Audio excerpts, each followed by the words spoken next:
Goodness me. Hello! Testing audio. Okay, audio seems to be okay. There we go. Almost an hour late, but I made it.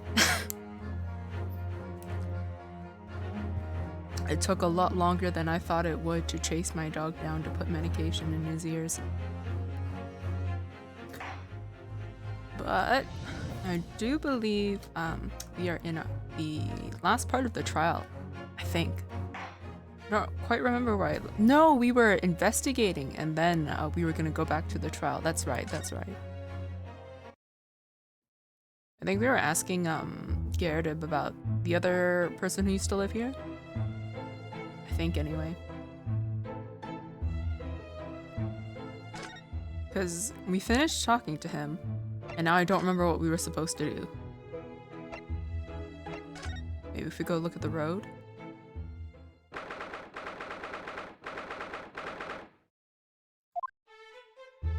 No, okay. I thought there was something because they gave me the date, but never mind. I don't think there's anything to look at. Nothing that I haven't already seen. No, okay.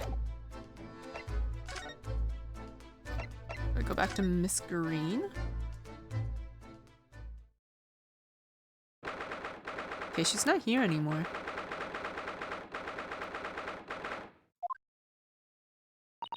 Mr. Naruhodo, I've just finished speaking with the doctor. It seems Miss Green is well enough to be discharged at last. This is good news, but hopefully just before she leaves. Huh? What is it? Oh, is she painting? What? Miss Green!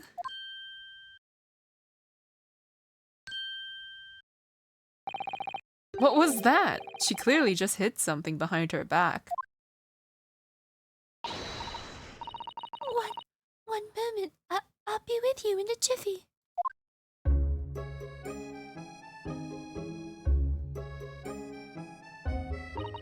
Oh, hello everyone. What are you all doing here?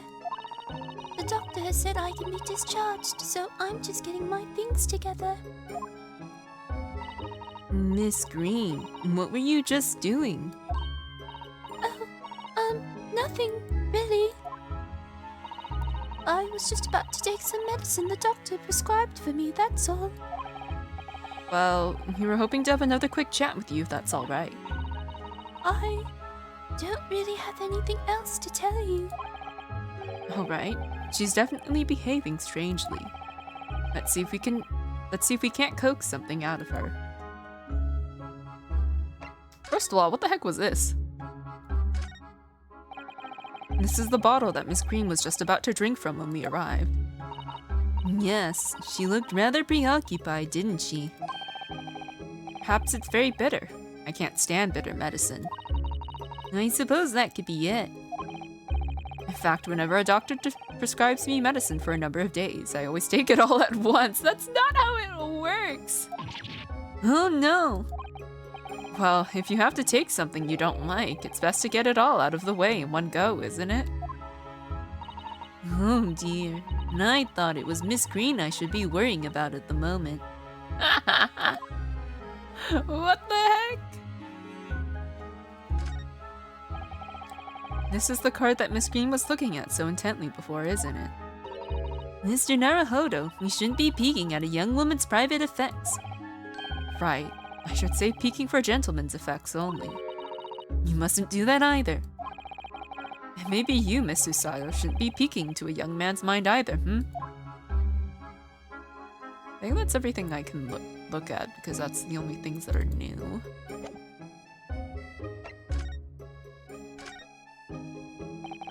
It's wonderful news that you're going to be discharged, Miss Green. Oh, yes. I mean, thank you.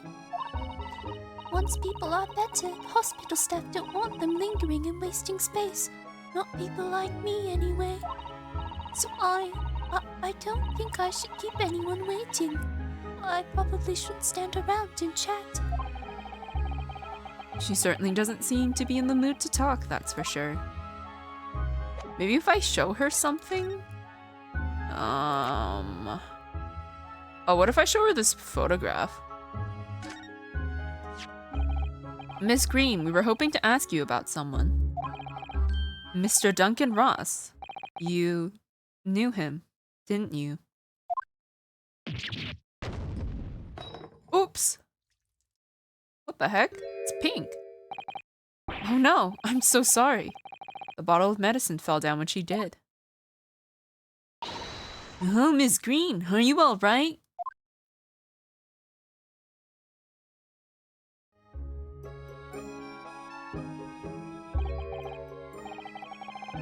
I'm so sorry. I didn't mean to startle you like that. No, it's alright. I just wasn't expecting it. But how do you know about Duncan? Mr. Ross had been writing a letter when he passed away. The landlord found it in his room. It was a very personal letter to you.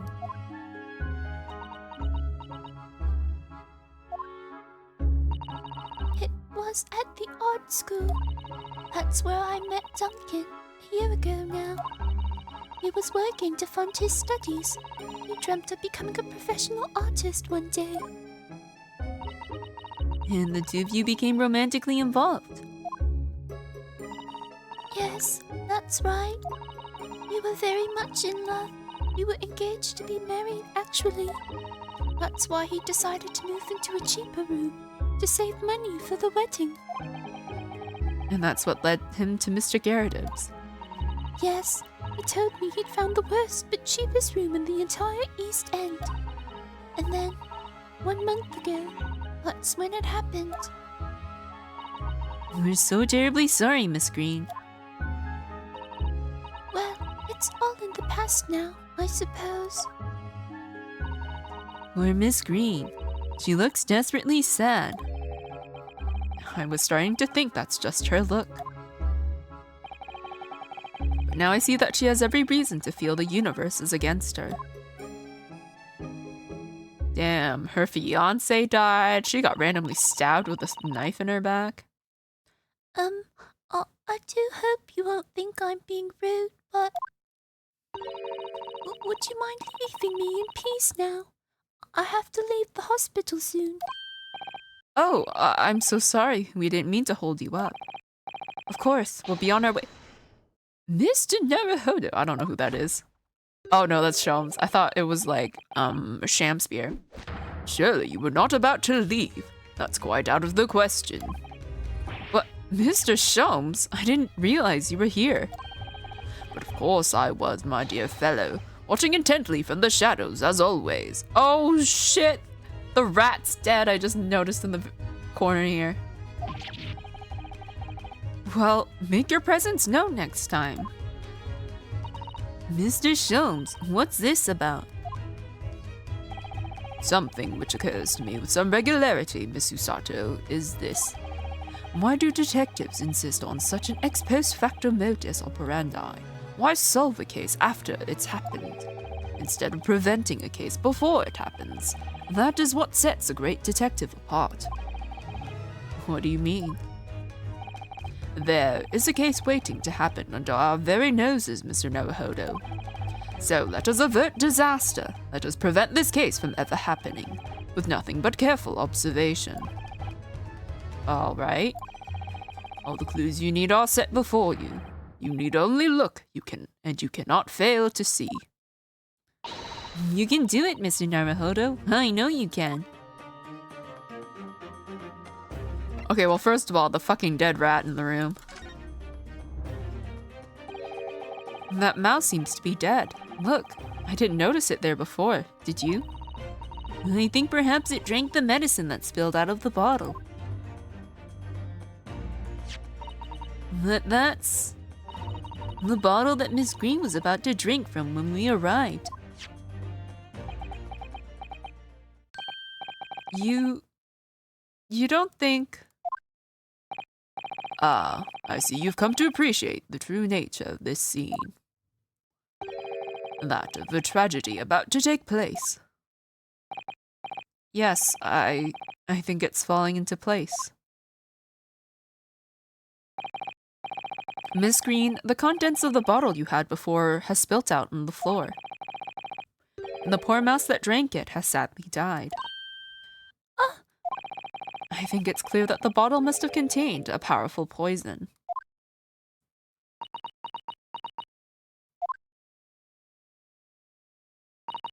Don't worry. I will attend to the mouse presently.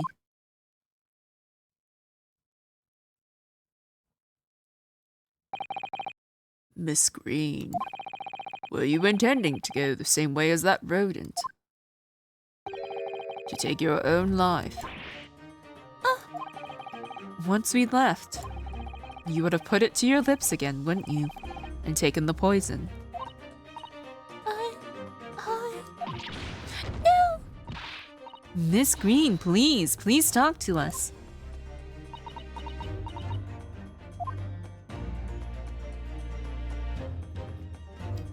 Can we look at this again? It definitely feels as though this card must be relevant. I mean, when we first arrived, Miss Green was standing with it in her hand in what can only be described as a very tense atmosphere. Yes, it may very well be related to whatever incident Mr. Sham's believes was about to happen here.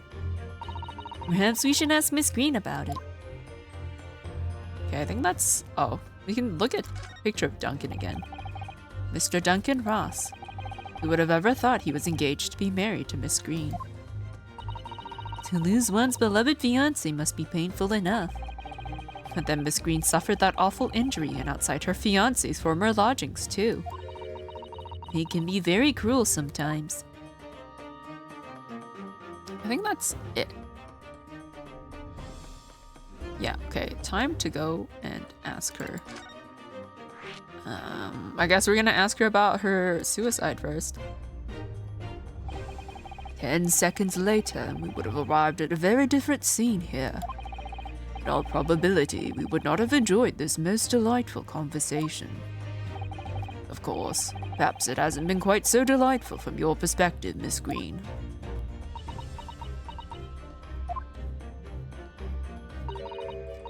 Actually, in a way, now that everything's out in the open, I feel like a weight has been lifted.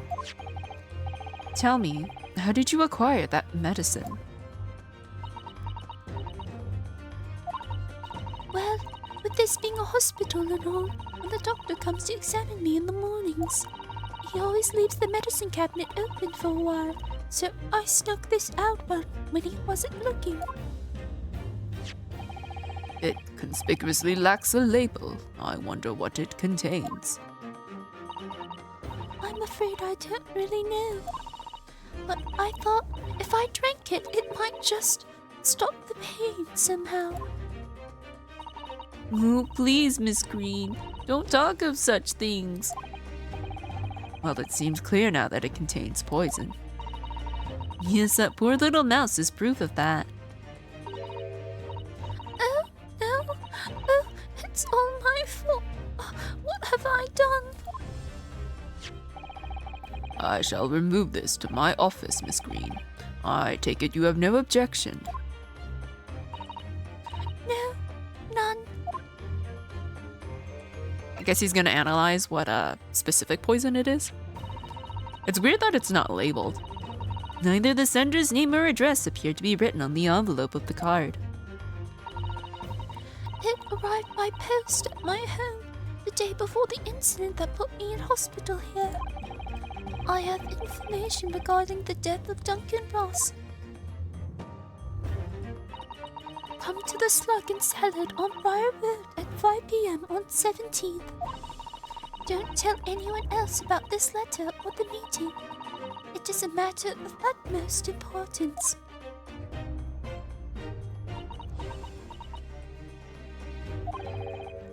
Wait a minute. The 17th of this month. That's the day you were stabbed on Briar Road. And 5 p.m. is precisely the time when the incident occurred.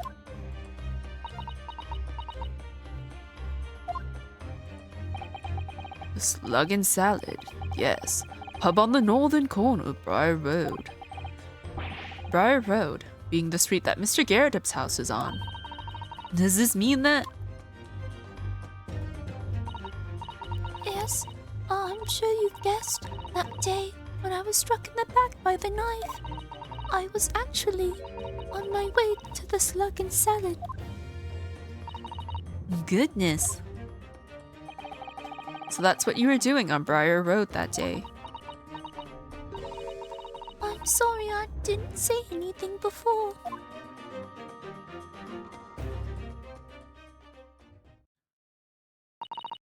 I think I really will have to ask you to excuse me now.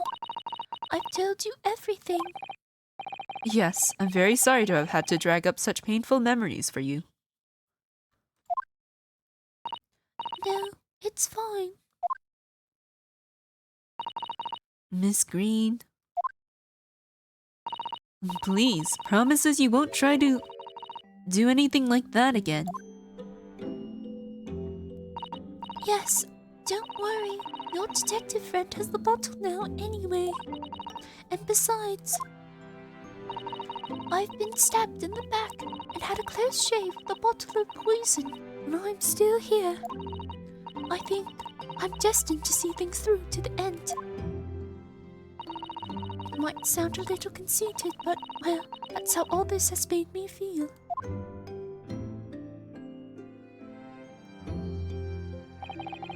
Leaving Miss Green and St. Bartholomew's behind, we made our way back to Baker Street with Mr. Shams.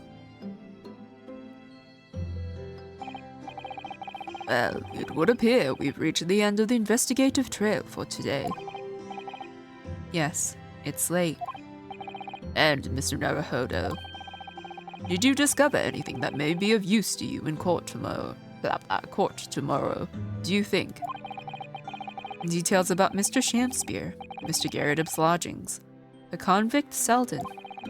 There are many facets to this case, and we're yet to see to the heart of it, if you ask me. That's my feeling, anyway.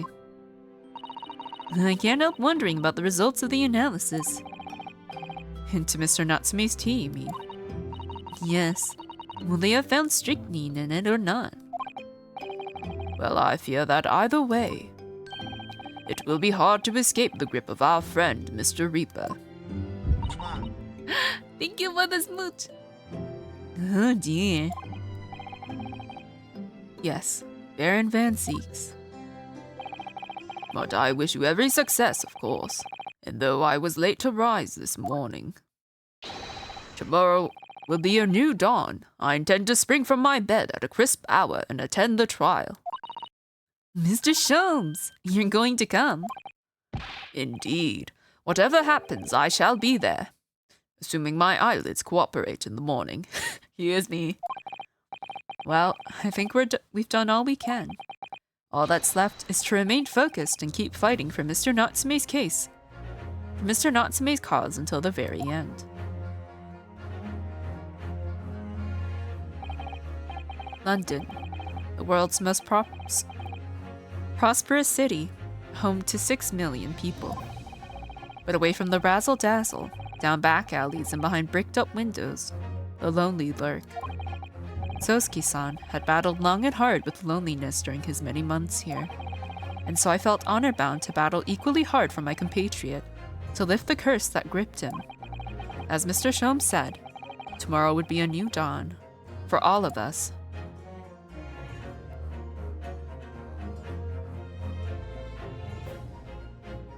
Oh, to be continued. I don't think it's gonna start right away in the trial. I don't know if we're gonna go through the process of waking up, though. It might just put us in the courthouse.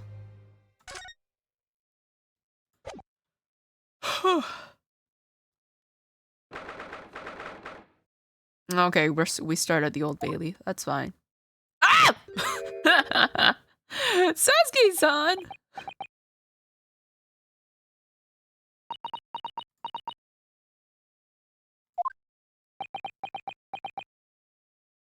If I can't see it, it's not there. This is then, Mr. Naruhodo. Yes, it's time to put an end to this now. To the miserable curse that has been plaguing Mr. Natsume. to everything. And in my own small way, I shall do everything I can to help you. I always appreciate your help, Miss Usato. Suffering, Sosuke, selfishly sidelined. Huh? Good morning to you too, Mr. Natsume. Good morning! Good morning, locum student Mr. Naruhodo Esquire! Listen to you two, chatting away happily as if the main player of today's trial isn't here. Why would you do that? Why? Oh dear, we didn't mean to cause offense, Mr. Natsume. I thought perhaps that because you had your eyes shut so tightly you were meditating, finding inner calm. It seemed wrong to disturb you. I was waiting. What's the matter, Mr. Natsume? You seem different somehow today. Why, naturally, that's because I've attained spiritual enlightenment. The path of literature, you see, is a journey to discover one's own death. Or such like. That's the sort of morning conversation I was hoping for. That's why I had my eyes shut.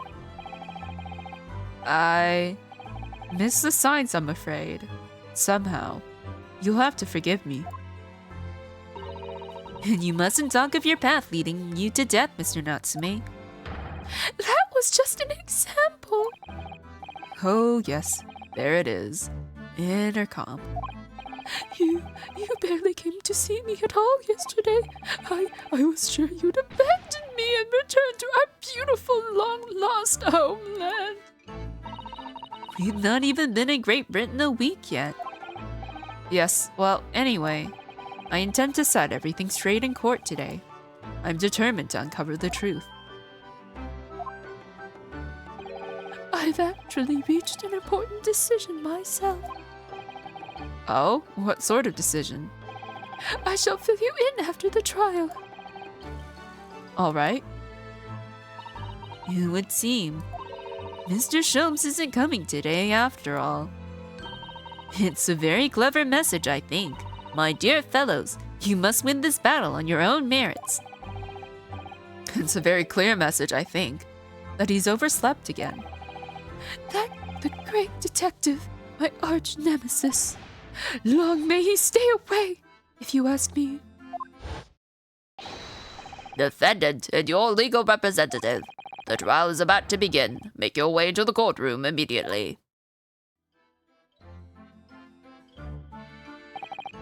Today, once again we face the Reaper. When the Reaper stands for the prosecution, the defendant's fate is sealed.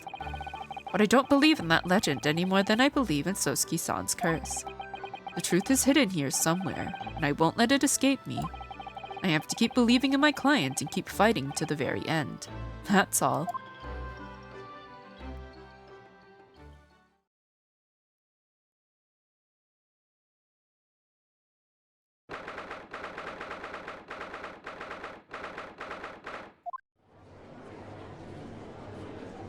And here we are, back at it again. In the name of Her Majesty, the Queen, I hereby declare this court to be in session. I call upon the counsels for the prosecution and defense to declare their willingness to proceed. The prosecution is ready. Yes, the defense is ready. Very good. And now I call upon the 6 ladies and gentlemen of the jury. Chosen by lot to represent the will of the people in this trial, are you ready to proceed? Absolutely. Justice will be done, you mark my words. I feel obliged to say I feel especially ruthless on days when my hat is sitting just right. Oh, well, I wonder if you could adjust my hat for me, and please be as ruthless as you like. Thieves deserve to die if you ask me, especially gas thieves. I've no sympathy for the man at all. Look, I said it yesterday, and I'll say it again now. I don't have time for this, I've got my own problems. Oh, may the Lord show us all the light here and lead his flock to a righteous verdict again today. Thank you for that, Pat. Now, Lord Van Seeks, what can you tell us? He's got that vampire pose. The prosecution's report, please, for the court. In relation to the theory expounded by the defense yesterday regarding the defendant's tea. So he does have the results.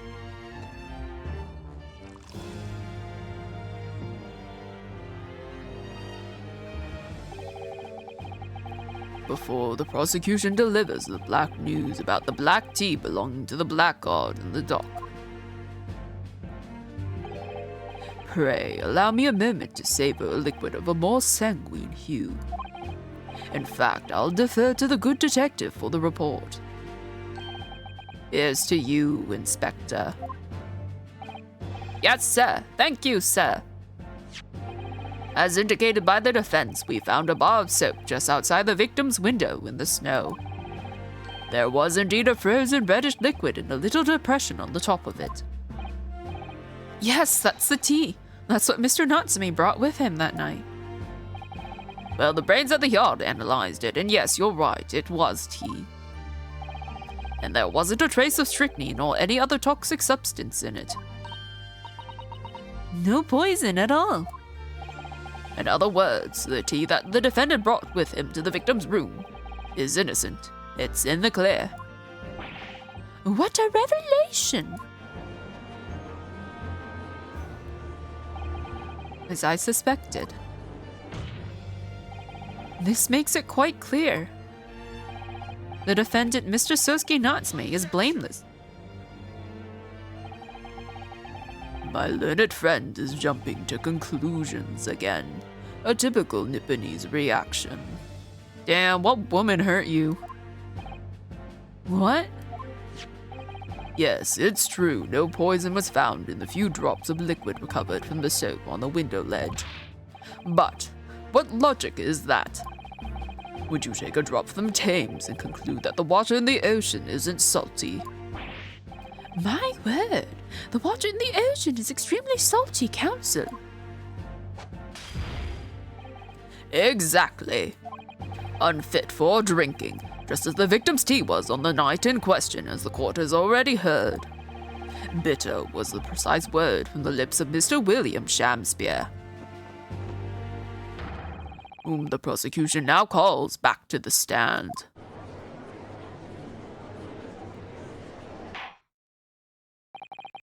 Very well, I will uphold the prosecution's request. Mr. Shamspeare. Yes, sounds like we're going to have another confrontation with our theatrical friend. Bailiff, show Mr. Shamspeare to the stand.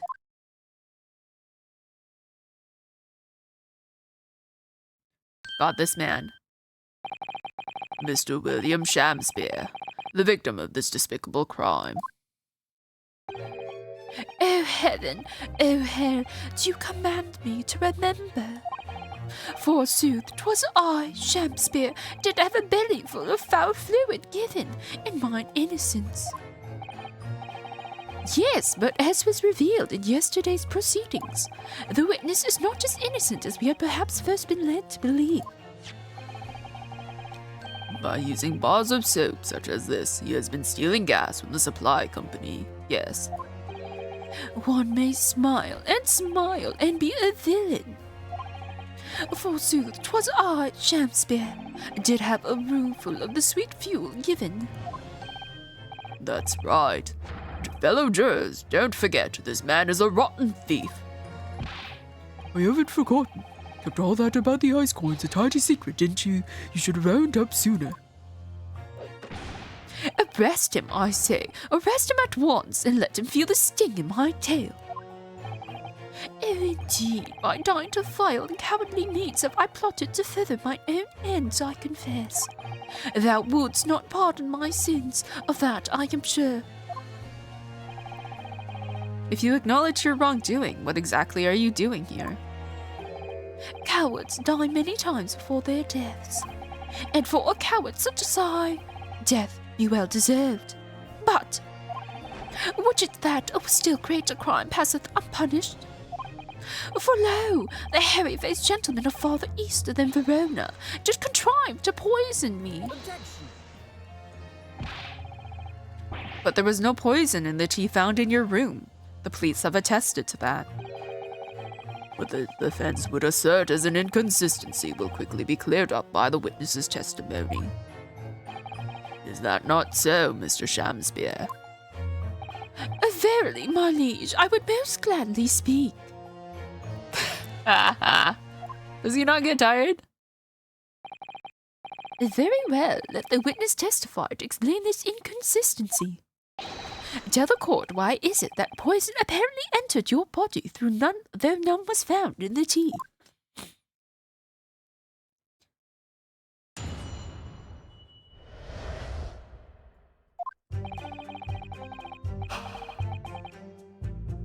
The Japanese man did come to my chamber with tea brewed in a pot.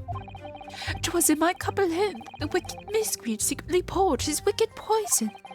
Whilst feigning distraction in our debate, ne'er did a drop of his own drink pass his lips.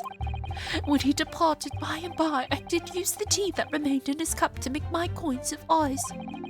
Thus 'tis no surprise that poison be not found in the tea I did pour into the molds of soap. You dumbass. Alright, I have evidence that disproves that. Oh man, I yawned like twice and my nose is already stuffy.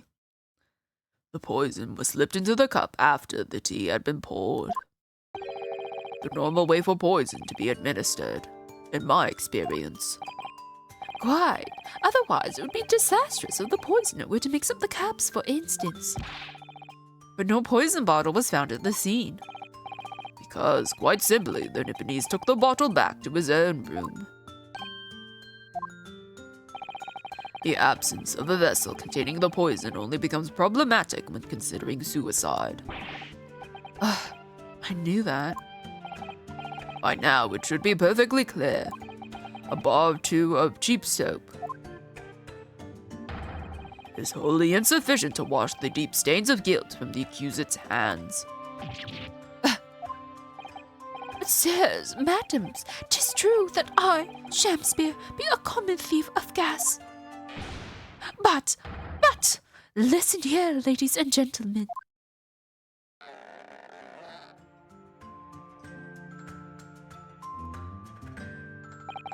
Wherefore would I lie?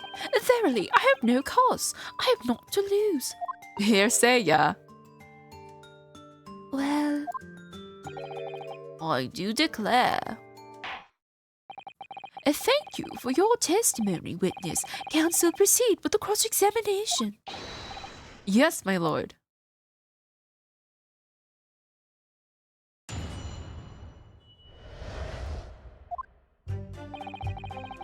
Okay, we're gonna press him on everything.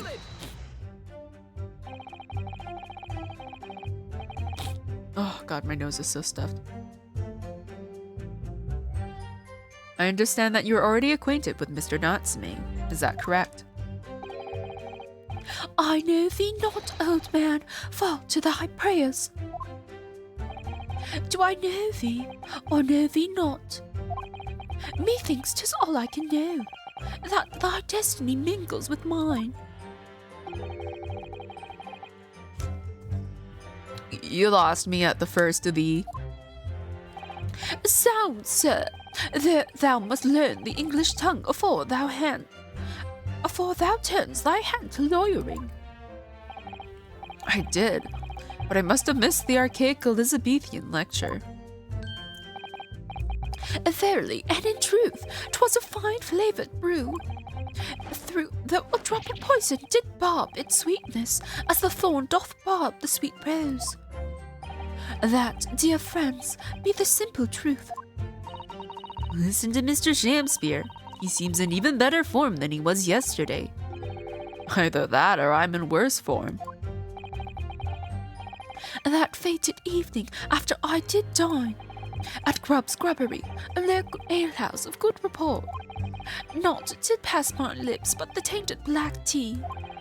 But behold, the poison was not in the tea at first. I can't with his little dances. They're so funny. Are you saying that you saw the moment when the poison was added to your tea? To have witnessed the act and then drank the tea, thou dost describe the actions of a fool. Quite so, quite so. But no one likes going thirsty, do they? Sooner would I die quenched than parched. Would I have the choice? Actually, on the night in question, the water main was frozen, I believe, wasn't it? Were it not for the tea, in sooth I would sooner have died frozen than quenched or parched. Right. No ice coins means no heating. The witness had more than one brush with death on the night in question, it would seem. Remind the court, Mr. Shamspear, as to whether the accused drank any of the tea which he brought with him. With the greatest of pleasure, my liege. Okay, well, we have evidence. Natsume drank his tea, but Shamspear did not, because of the rings.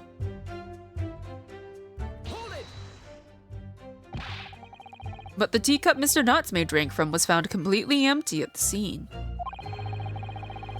And let's not forget the defendant's maxim, drink tea while it's hot.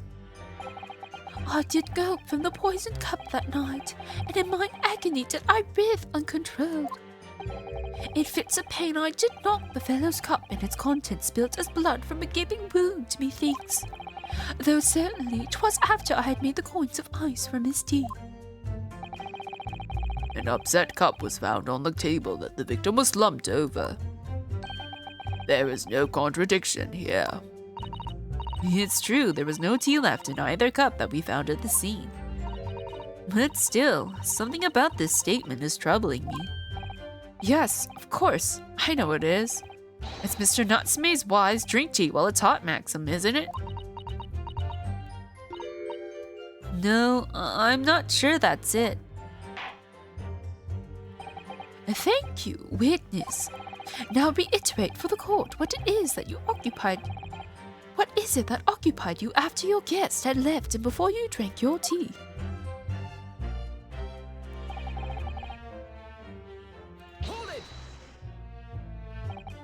Yes, so that you could cheat the gas company, in fact. Isn't that right?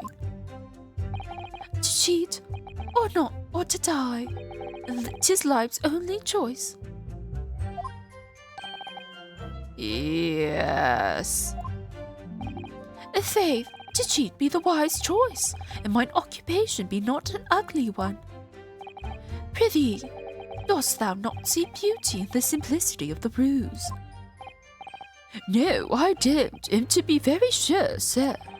Once this trial is over, Altamont Gas will take you to task over this legal task. I shall not run, I shall not hide. Sooth to say, I have nowhere to run nor to hide. But my lady, what wouldst thou with this pitiful player? Oh, I'll tell you what I'd like to do with you, starting with the shoddy shirt on your back. 'Tis time for a Shamspear dance.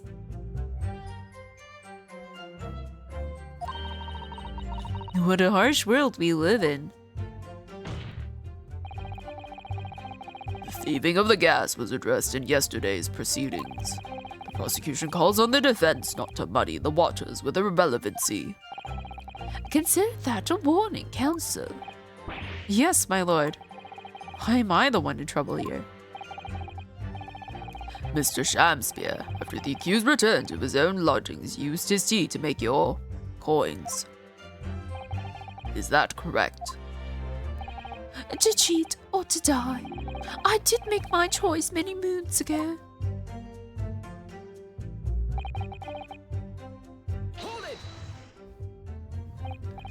If, having first made your special coins, it was after 2 in the morning when you collapsed, that would mean you can't have drunk any tea yourself until around that time. Once ensnared by literary debate, naught else be found in the furrows of the mind. The debate about Romeo and Juliet, you mean? And who was the stronger of the two? Rightly did I pay no heed to the tea as I wrestled with the abominable fellow. I don't remember debates like that when I was studying. Are you suggesting that neither of you actually drank the tea whilst it was hot in that evening? My lord, wouldst thou be privy to some Shakespearean wisdom? Husband, wife, and tea, ought I tepid be? Yes, so very true. Everyone has different preferences when it comes to tea. I think you might have interpreted that wrongly. So it's been proven that there was no poison in Sosuke-san's tea. That should be hugely in our favor. But the atmosphere in this courtroom today... It feels as though everybody is against us, Mr. Naruhodo. Must be the Reaper's poison. I'm afraid that if we don't find a significant flaw in this testimony somewhere, the jury will pounce and find Mr. Natsume guilty. It really feels like we've jumped into the fire here. Okay, we're gonna go to the cup thing. We're gonna save and I'm gonna present the cups. Because Natsume's cup does not have a ring, a tea ring, while his does, meaning he did not drink his tea for a while.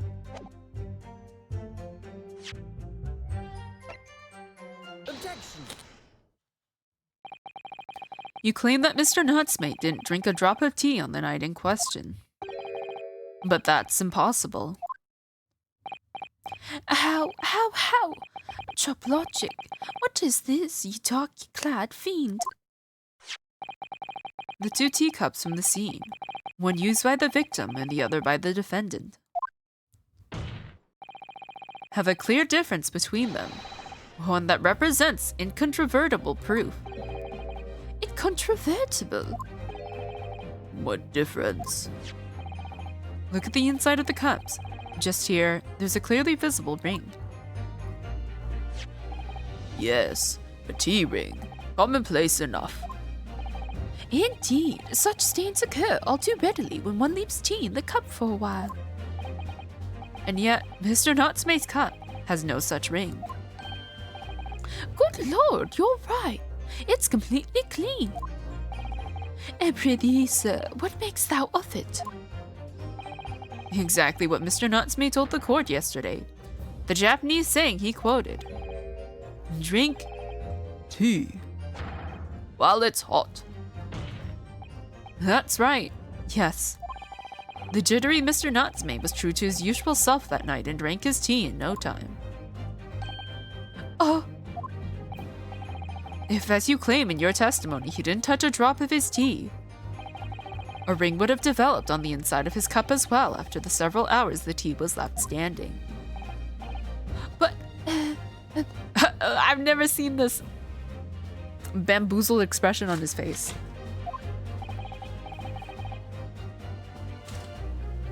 In short, Mr. Shamspear, you clearly lied to the court. Get thee to a nunnery! Objection.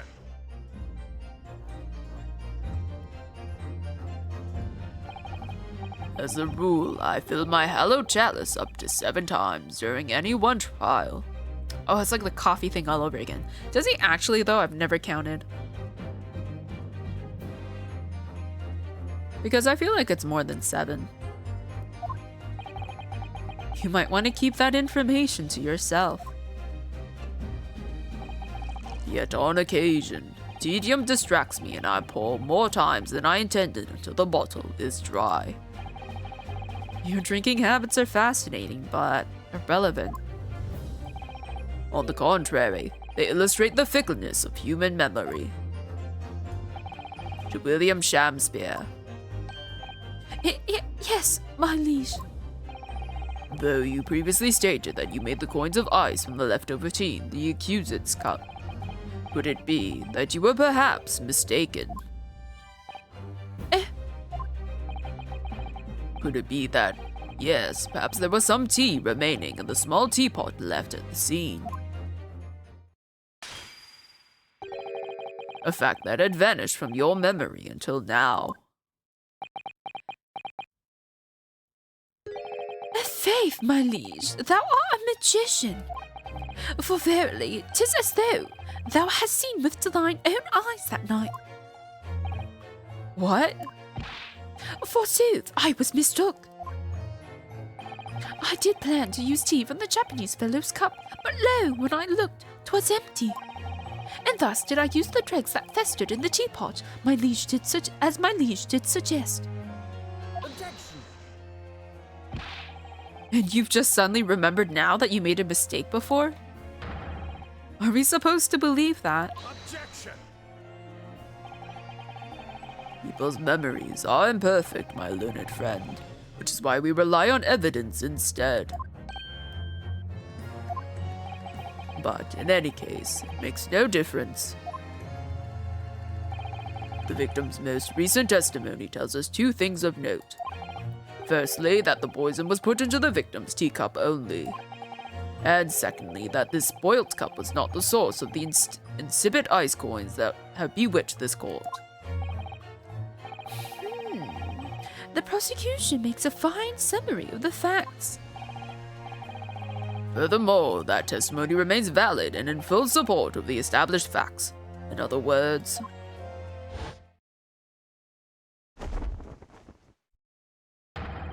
the inconsistency claimed by the defense simply does not exist. No! What does this mean then? I do declare it means there's no issue with the gas thief's testimony. Apart from the bit about thieving gas, obviously. My lords, ladies, and gentlemen of the jury, I do solemnly swear. After I did dine at Grubb's Grubbery Ale House that night, naught did pass my lips but the black tea given me by the Japanese, whose back be stooped as low as death. And on what did you dine, sir? Why, I did partake of my favourites, a broth as would be called soup, and a leaf as would be called salad. As insalubrious a menu as the establishment were, where it was served. But you gods will give us some faults to make us men. Willingly would I suffer, what punishment to seem fit, to serve a wicked thief of gas. But I pray you wise and noble fellows ne'er forget the simple truth. That be one thing, and this be another.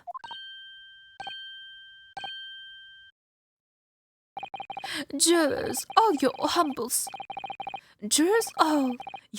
servant Shamspeare doth entreat you, punish the Japanese fellow for his sins. My lord! I don't know who said that. Oh, if I may speak, my lord. Yes, Mr. Foreman. I believe we may have been duped by that rotten defense lawyer. By me? I do declare you may be right. We all know the waif there was making coins of ice to keep himself warm. But this lawyer lad says if he's stealing gas, he deserves a dose of poison, eh? He's been leading us up the garden path, that's what he's been doing. I really never said anything like that. But what we just heard from the victim there has opened our eyes again. We've reached a decision this time, and we won't be swayed from it. The court acknowledges the position of the jury foreman, and will duly hear the jury's findings. What? No! You can't yet. Ladies and gentlemen of the jury, you will state your decisions now. Guilty. Guilty. Guilty. Guilty. Guilty. Guilty.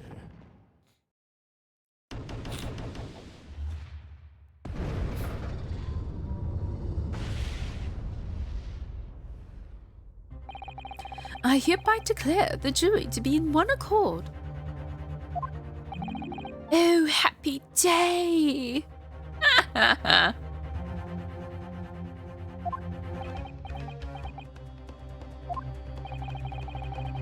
How is this happening? My lord, and the defense asserts his right to carry out a summation examination. Oh, heads up, we have ads in 5 minutes. I thought they were starting and I forgot about them. No, we still have 5 minutes.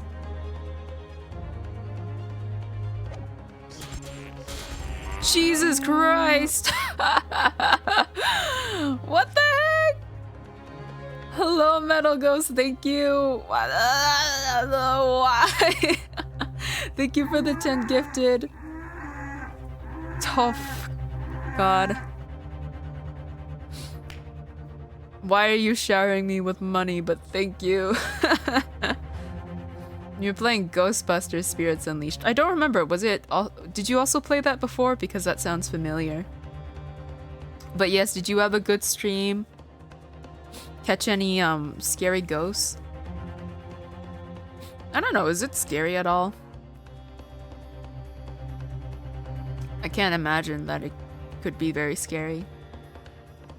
It's fun? That's good.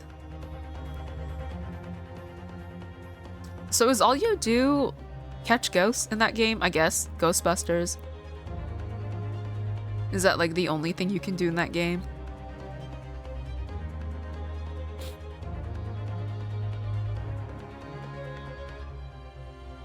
Currently we are, I think we're in the last parts of the trial for this one case. We just finished the investigation, which is this is our first case where we've had an investigation in the middle of like, not in the middle of a trial, where we had like a recess and then we did investigation and came back again. Fun gameplay, got to bust ghosts or ghost bust the busters. Oh, okay. So you can either be a ghostbuster or a ghost. That gives me, I don't remember what was the name of the game, but I know like it's like a similar concept. Normally like people use, I think, zombies and whatnot, but like, yeah, you get like the little monsters versus the people. You can play 4v1 or co-op. Oh, interesting. Is there any story at all, or is it just you play against other people? This music? Yeah, this music's bopping. Ace Attorney never fails to disappoint with its music. It has a story mode. Okay. Does it follow the only Ghostbuster stuff I've seen was like that first movie. So I'm not quite sure what direction they took with the story for that game. It's good? Okay. That makes me wonder now, like, what kind of story do you put in a Ghostbuster game, you know?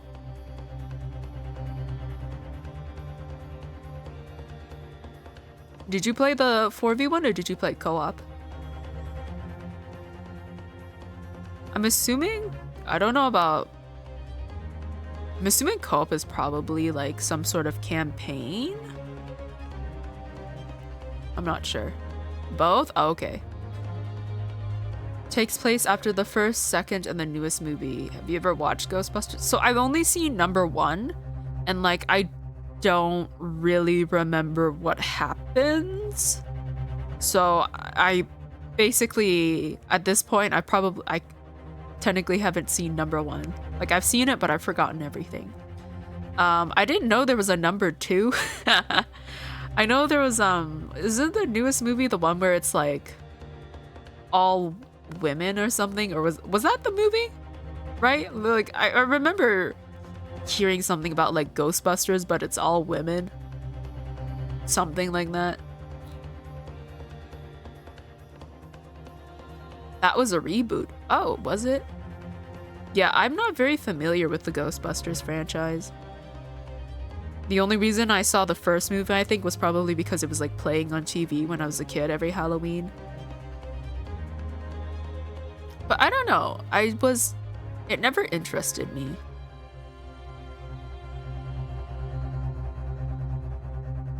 They made another one after that takes place after 1 and 2. Oh. Is that emote to say that it was not good?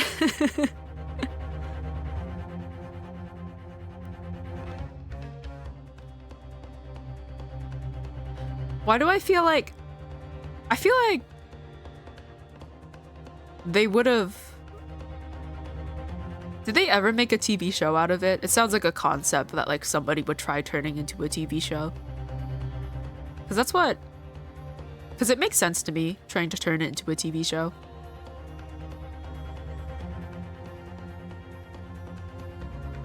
There were 2 cartoons. Oh, really? I don't remember. Did Ghostbusters start out as like a different form of media before it became a movie? Because it sounds like it could be like a book or something, but I don't know. Also, we have ads in like 4-ish minutes because I hit snooze earlier because of the raid.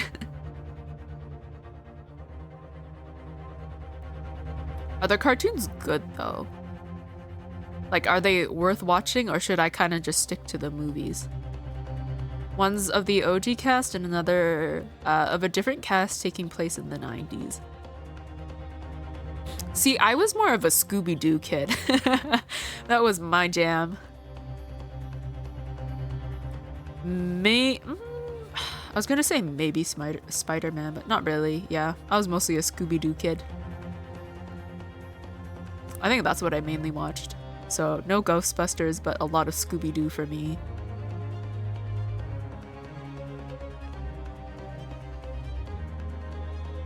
Ow, what's the bunk? Back to the game, I'm assuming? Is that what the bunk is for? Okay, we're gonna continue. I think we were in the middle of, we were just about to start a summation examination because the entire jury decided again that Natsume is guilty. Because even though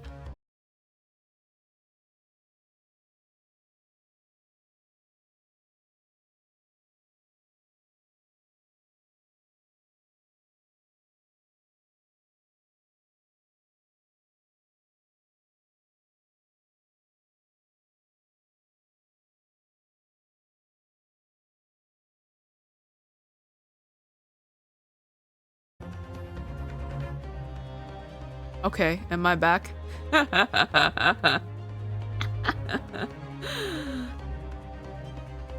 Okay, I'm back. I wish, maybe there's a way to, I don't know. I need to figure out if I can set something up because I can't tell if I've disconnected, right? I can only tell because I have my stream pulled up on like a different device, so I see the big disconnect screen. It's okay, we're good now. But yeah, maybe I can like set something up to make it more noticeable for me because otherwise I'll just talk and not realize. But yeah, so the tea that Natsume brought was found to not contain any poison, but now the prosecution is basically trying to say that the poison was only put in Sham Spirit's tea, like only in his cup. So that's why when they tested the tea, there was no poison in it. So at first, Shamspear was like, oh, Natsume didn't drink all his tea, so I used his leftover tea to make my fake coins. But then I was like, you're a liar, and here's why. And then he was like, oh no. And then Lord Van Zeeks was like, I think you misremembered, Shamspear. I think you meant to say the leftover tea in the kettle was what you used to make your fake coins. And Shamspear was like, oh my goodness, you're right. I did forget. I did misremember. That's what I used. I did not use Natsume's leftover tea that did not exist because he drank all his tea. I used the leftover droplets in the kettle to make my fake coins. And that is why there's no poison when they tested the tea, and why I was still poisoned when I drank my tea. So it's like this, and now the whole jury is like, oh my goodness, Natsume is guilty. And so I anticipate another summation examination. We have ads in like 20-ish seconds, so I'm gonna have to run that. Probably, yeah, I'm gonna take a quick bathroom break. So I'm gonna go run the ads 3 minutes, and then we will start the summation examination. Hopefully help poor Natsume.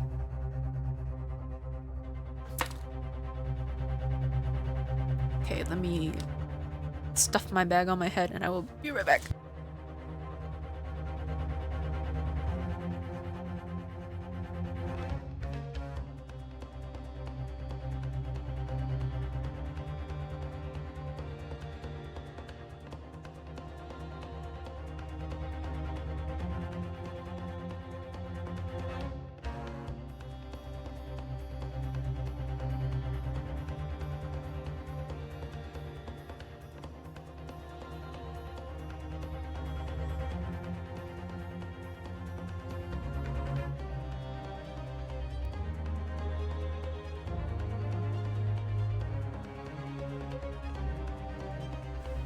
I am back. 1 of 9 ads. Oh, fuck.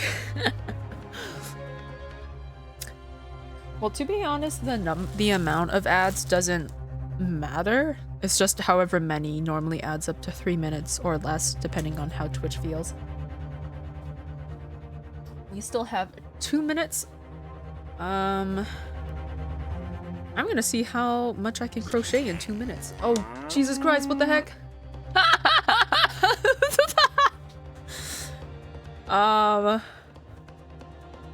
I'm not gonna ask where you're getting all this money from, Metal, but thank you for the gifted sub again.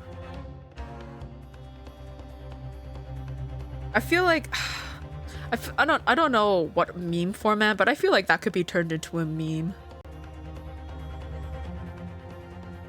Maybe that Mercy meme from Overwatch, where it's like ads and then Metal Ghost comes in with the gifted subs.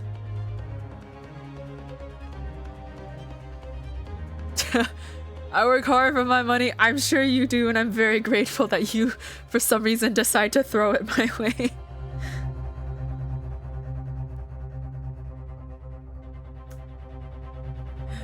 But yes. Alright, we still have a minute left. Although I don't think that gifted sub will stop the current ads that are running, so rest in peace.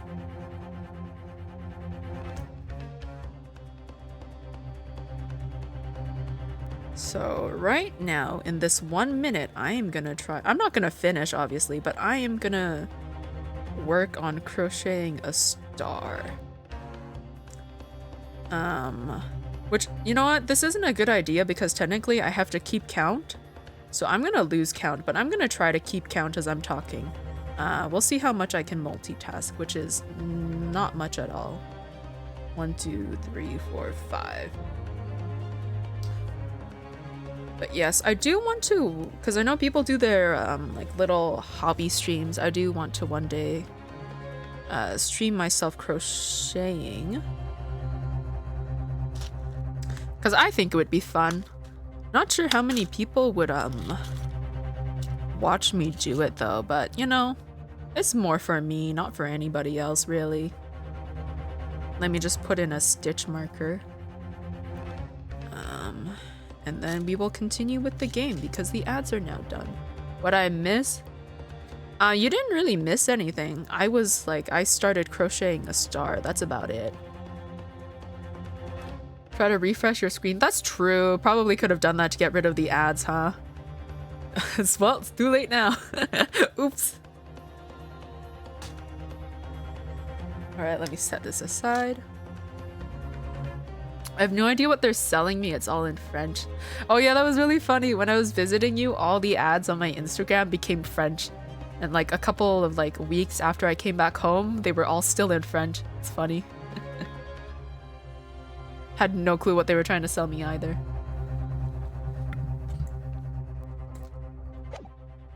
Oh my goodness. It's so funny. You know what? I've become Big Ed. I don't have the body to match, but like with like this head proportion and like I almost have no neck, I've become Big Ed. Oh. Sorry, I'm having war flashbacks thinking about him. Anyways, this summation examination, we were about to have it. I wonder if okay, well obviously Van Zeeks is tired of my shit, but I wonder if the jury is also tired. Like every time they all decide to collectively say guilty, I'm just like, no, stop right there. Typical. My learned friend is unable to accept the obvious truth. This trial will therefore enter its second summation examination immediately. Jurors, the court calls upon each of you to state the grounds upon which you find the defendant guilty of the crime of which he is charged.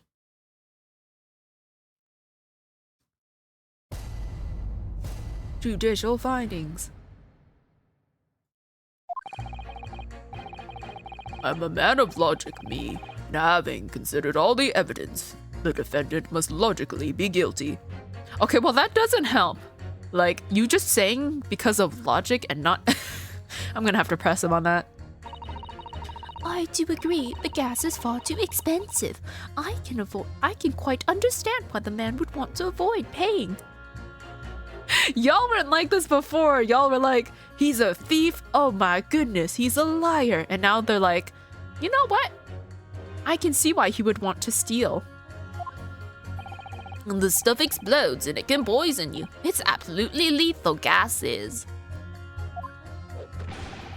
Gas doesn't come free. It costs a fortune to deliver it around the city and maintain the pipes. Truth be told, the tea my wife serves up for me is a little sketchy at times. If nothing else passed the victim's lips that night, there's no other explanation, is there?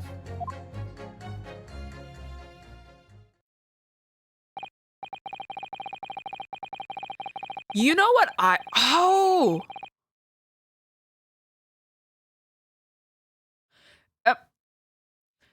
Okay. Maybe he didn't drink it. Because I'm trying to, like, think of a theory of, like...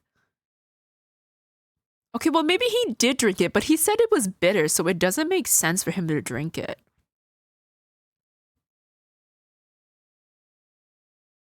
No. No, okay. No, that still doesn't make sense. Never mind.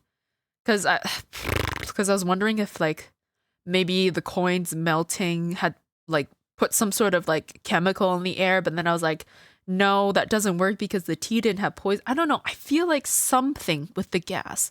Something with the gas. Something in the gas poisoned him, I'm pretty sure. I wonder who that Santa could be. Santa? Do you mean this guy? I'm not sure which Santa you're talking about. Unless you're referring to yourself, you might as well take the Santa title. I do feel that perhaps personal opinion about gas and its supply has influenced decisions somewhat. No, the man in green. Oh yeah, that guy. I don't know if it's the same man. I think I'm not sure, but he does look like the doctor, so I'm not sure if it's the same guy or not. Because I don't think the surgeon was hard of hearing. Maybe he was. I don't remember, though. But, could be. Or maybe they're brothers. But never mind. No, you really should mind. The truth is, our counter-argument wasn't as unassailable as we'd hoped. If Mr. Sham's spear was poisoned, there can be no doubt of that. Then how are we supposed to turn this around? I think we need to establish the method by which Mr. Sham's spear was actually poisoned. Our only hope is to demonstrate that to the court, incontrovertibly. But that's surely almost impossible at this stage. If we don't manage it, though, Mr. Natsume will be found guilty. No delays, counsel. Proceed with the summation examination. I'm pretty sure it's gas. Like, I don't know how to prove it, though, because strychnine is, I don't know if you can be poisoned by it in, like, gas form. I don't know anything about poisons. I guess we'll see. Okay, you're a man of logic. What freaking logic are you talking about? All the evidence, you say? That's right, and there's no room for doubt. It's all pointing at that Japanese man with a big mustache. I don't know, it's... You've also got a big mustache, Mr. Wario. Says the Englishman with a bigger mustache. They pointed it out! Which means we need to show the man some new evidence to make him change his mind. If only we had that kind of evidence. Don't worry, the summation examination has barely started, really. Perhaps there'll be a shift in the situation that shows an existing piece of evidence in a new light.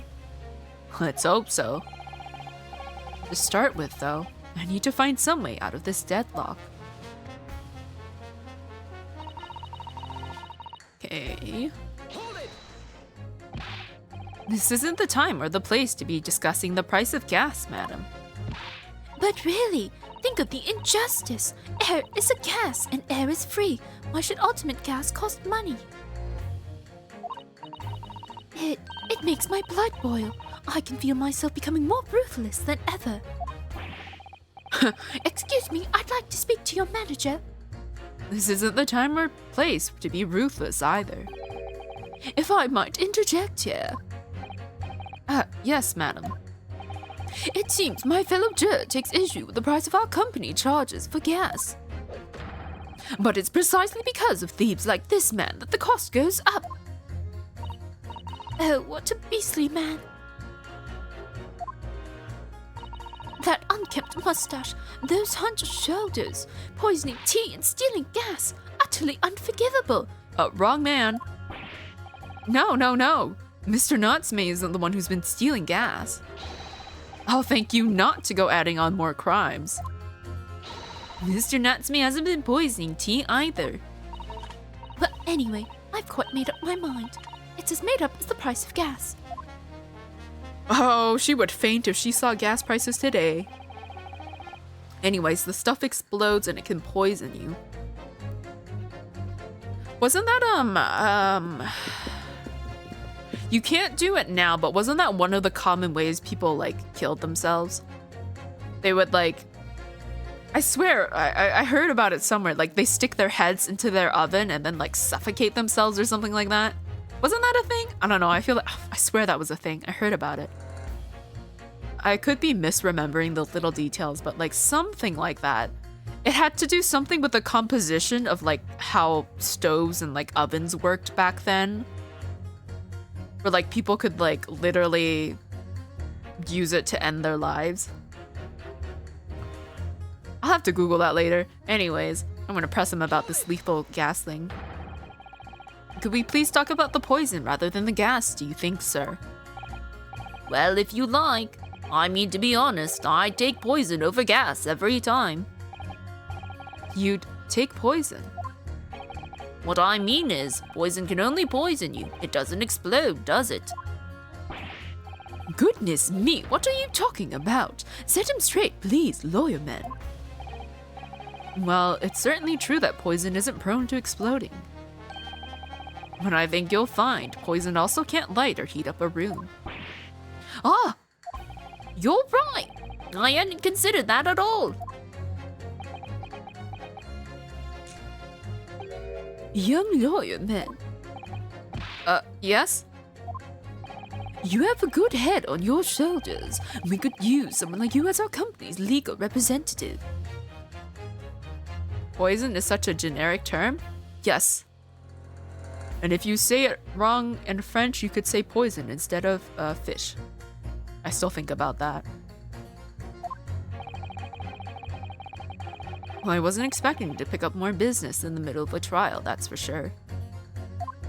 Work for them, get paid? That's true. It would pay more, than whatever I'm making right now. I don't even know if I make any money from this. Like, let's be honest, we're defending Sosuke-san. Does he have any money? I don't think so. Have you seen where he lives? Petrol can be poison, and that's explosive. That is true. Did petrol exist at this time? This time period?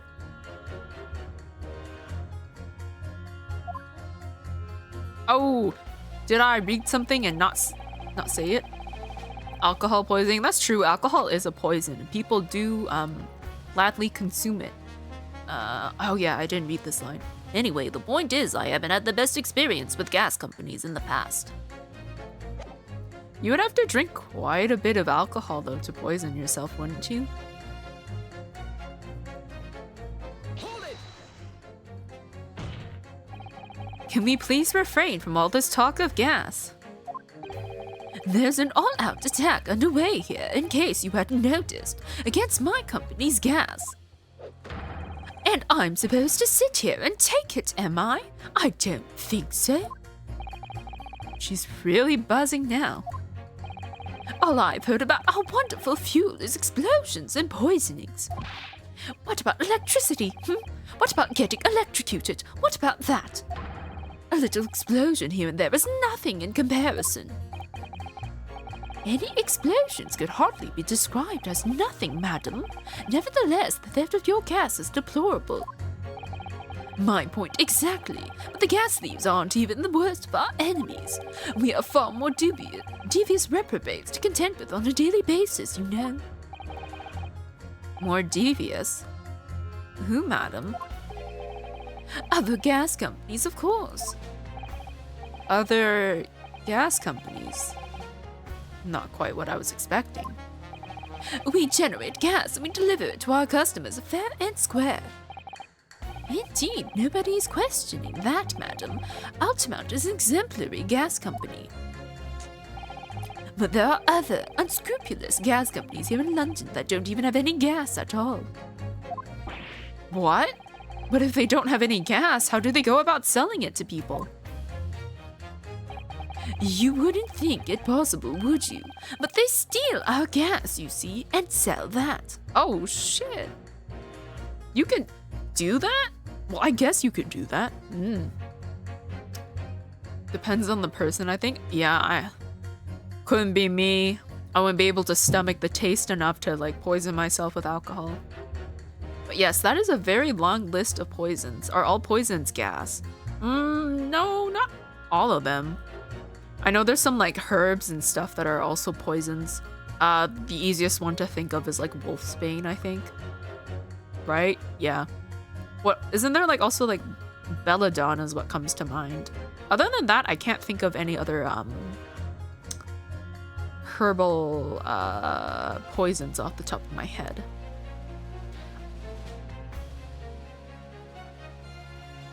I meant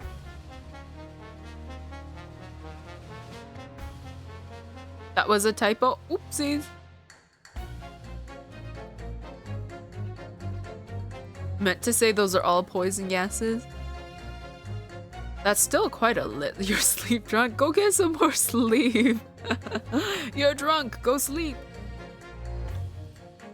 But yes, stealing people's gas and reselling that. That's basic. Oh my god, they're basically drop shipping gas. They steal your gas. How on earth is such a thing possible? Gas companies like ours deliver gas to people's homes via a network of pipes. But these devious reprobates secretly disconnect our pipes and divert our gas into their own rotten pipes. Then they make a contract with the household supplied by those pipes and take money for the precious gas that's rightfully ours without us even knowing. They're diverting gas into their own pipes illegally. What a brazen form of theft. The gas company is the killer? I meant poison? Yeah, I'm pretty sure the gas, something to do with the gas, is killing, is what poisoned him. When we visit customers' houses to collect the money from their meters, we always have to check whether or not one of those devious companies has been up to its tricks. Oh, do you have something to say? He looks so flustered. Like, this is like everything you shouldn't do if you don't want to seem suspicious. Excuse me. Excuse me. Do you have something to say about that, juror number 3?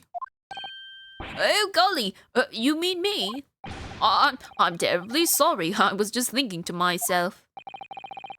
Really did catch him off guard there. Thinking about what the lady next to you was saying, correct? Well, yes. I just got a little riled about it recently, you see. Go on. An Altamont gas worker visited my house the other day to investigate the pipe work.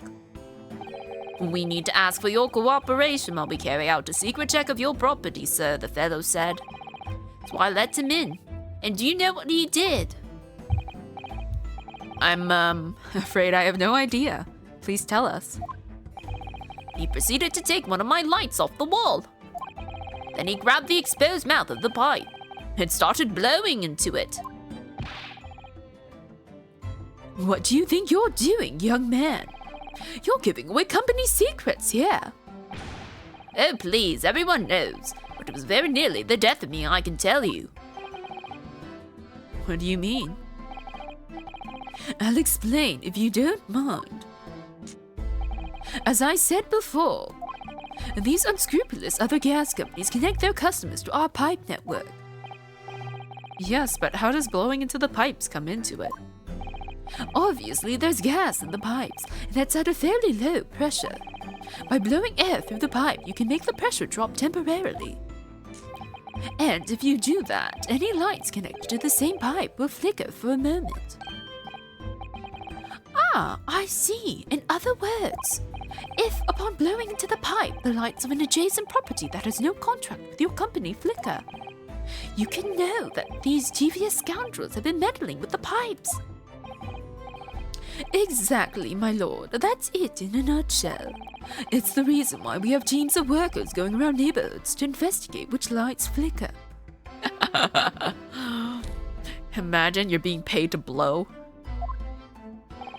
The trouble is, the particular worker who came to my house didn't know the strength of his own breath. He blew down the pipe with all his might, and you can guess what happened, can't you? Well, if he blew hard then. Wait, you mean... Well, that's right. The lights didn't just flicker, they went out, along with the stove. Gas started pouring into the house. What a disaster.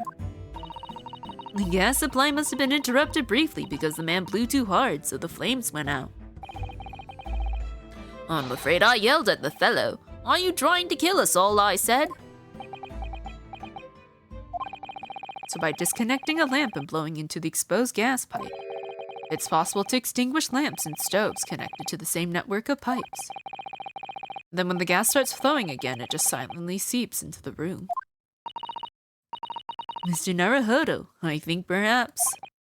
Yes, this is almost certainly the clue that we've been hoping for. Juror number 3, the defense requests that you amend your statement to include that information. Oh, well, if you like. I don't mind.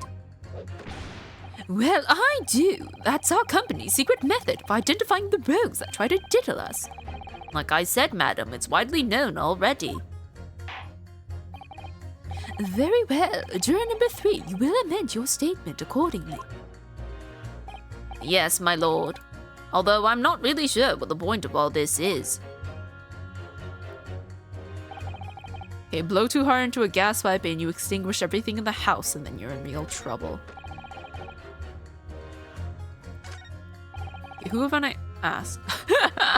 Truth be told, the tea my wife serves for me is a little sketchy at times. Maybe she wants to kill him. Wouldn't that be a funny story? You mean it's poisoned? I think she's just bad at making tea. That's right. It happened a tidy few times now. This is most troubling indeed. It's always days like this one when I don't get any wages. I get in at tea time, see? And I see her doing it, my wife. She gets that devilish look on her face and she slips some white powder into my cup. And you drink it anyway? Could it be sugar? I was brought up proper, I was. Someone gives you a cuppa, you drink it. What happened to you? What did it taste like? It was god-awful, believe you me. Salty as hell. Oh, she just put salt in your tea. That's all she fucking did, man.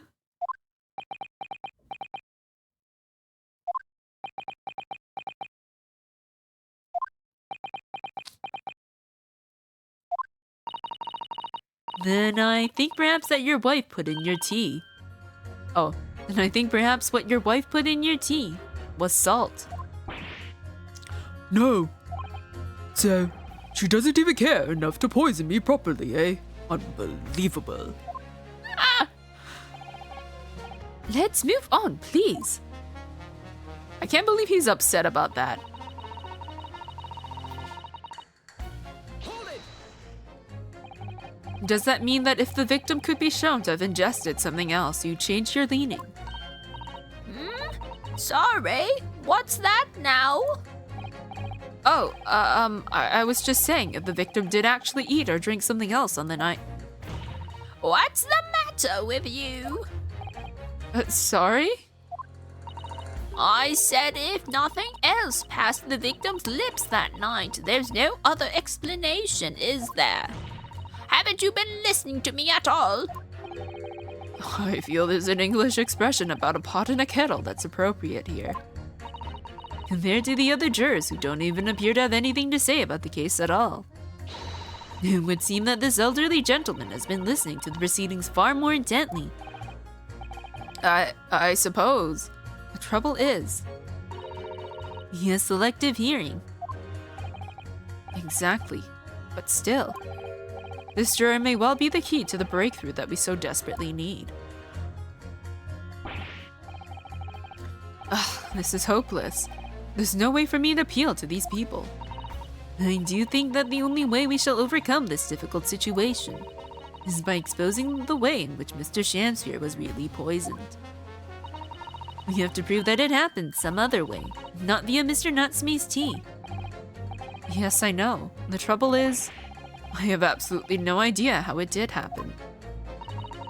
Mr. Naruhodo, I wonder perhaps there's something you might have forgotten. Oh? Like what? It's important to watch everyone involved and pursue people if they react to something someone else says. If you'd like me to remind you exactly what I mean, I'd be more than happy to show. I'd be more than happy to, of course. Once again, Sosuke-san's fate is entirely in my hands here. I probably owe it to my client to hear any advice my assistant may be able to offer. So perhaps I ought to let Susato-san help remind me. Then again, no need! Actually, I don't think there's any need. It's vital that we start trying to change these jurors' minds as soon as possible. Of course, I'm sure you're right. But if you do decide you would like your memory refreshed, you need only ask Mr. Naruhodo. Okay, having considered all the evidence, okay, I don't think we can do that yet. I don't think I can pin her. It has to do something to him. Blow too hard and you just extinguish everything in the house, and then you're in real trouble. Gas doesn't come for free. It costs a fortune to deliver it around the city and maintain the pipes. Maybe it's these two?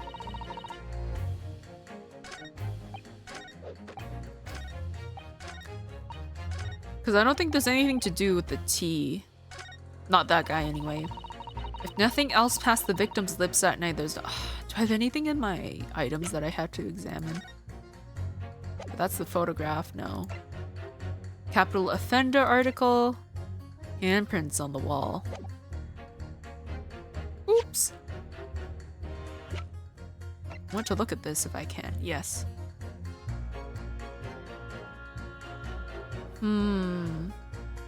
Oh! Do you think it's because this would be the pipe, right? Connected to the, Oh, wait. Cause you don't think...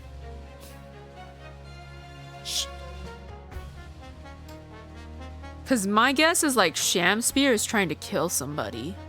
I think he's trying to kill Natsume. Because Natsume mentions about how like the gas in his room doesn't like work properly. Like sometimes it'll just leak out. And so I'm wondering if like Shamsphere purposefully blows really hard into the pipes and then the gas just leaks in that room. I'm not sure who I'm supposed to pit.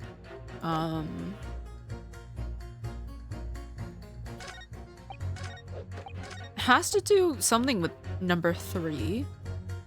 Of course I didn't pull up the walkthrough.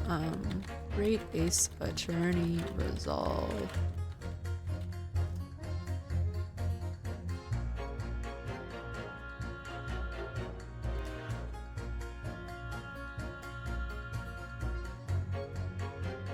Okay, I'm supposed to pit number 3 and 6.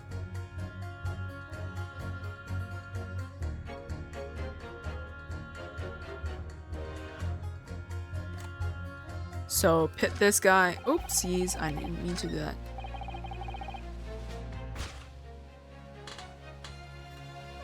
Okay, blow too hard and you extinguish everything in the house and then you're in real trouble. Oh, that's right. There's no other explanation, is there? Okay, I see. We'll pit. Those two statements clearly contradict each other. Good gracious, to whose statements do you refer, counsel? Juror number 6, did you hear what juror number 3 just said? Eh? What? Yes, of course. I heard him mumbling about something or other. There is another explanation here, I believe. Something besides Mr. Natsume's tea did, in a matter of speaking, pass the victim's lips on the night in question. What? What explanation? I wonder, did the police really check the mouth of the gas pipes feeding... Oh, I wonder, did the police check the mouth of the gas pipe feeding the wall light at the scene? To see if there were any traces of poison there. I was curious to see what your floundering would result in this time, with the mouth of a gas pipe. Scotland Yard have enough to do without exploring such irrelevance. What a piece of work is a man! What are you trying to say, Mr. Shamspeare? What speakest thou? Prithee, is it not strange and strange? That is what I say to thee, sir. I thought I'd been quite clear. Let me put it another way. The strychnine could have been on the mouth of the gas pipe that feeds the wall lamp in your room. And that is how the poison came to enter your body.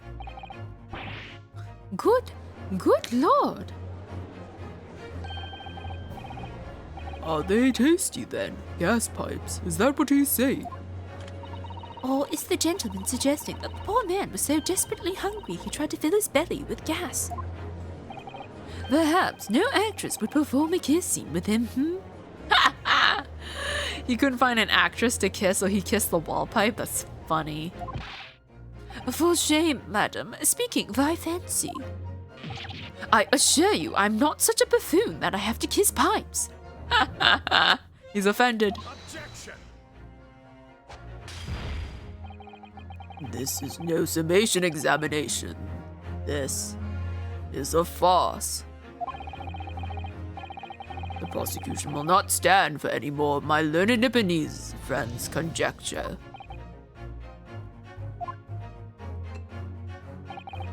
To begin with, the lamp in the victim's room is high on the wall.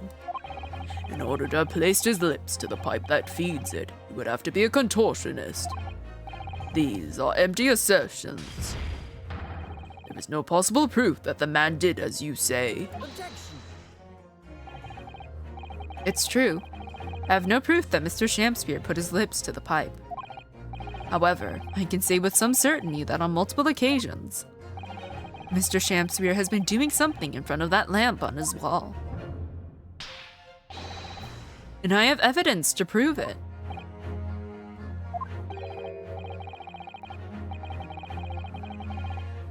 All right, you've got our attention, lad. I'd like to see how you can be so sure of yourself. And so would I. Let's see this evidence then. Now that I've got the jury's ear, I need to make this opportunity count. This is the proof that, time and time again, Mr. Shamspeare stood in front of his gas lamp. I got that handprint photo, don't I? Yes. Take that.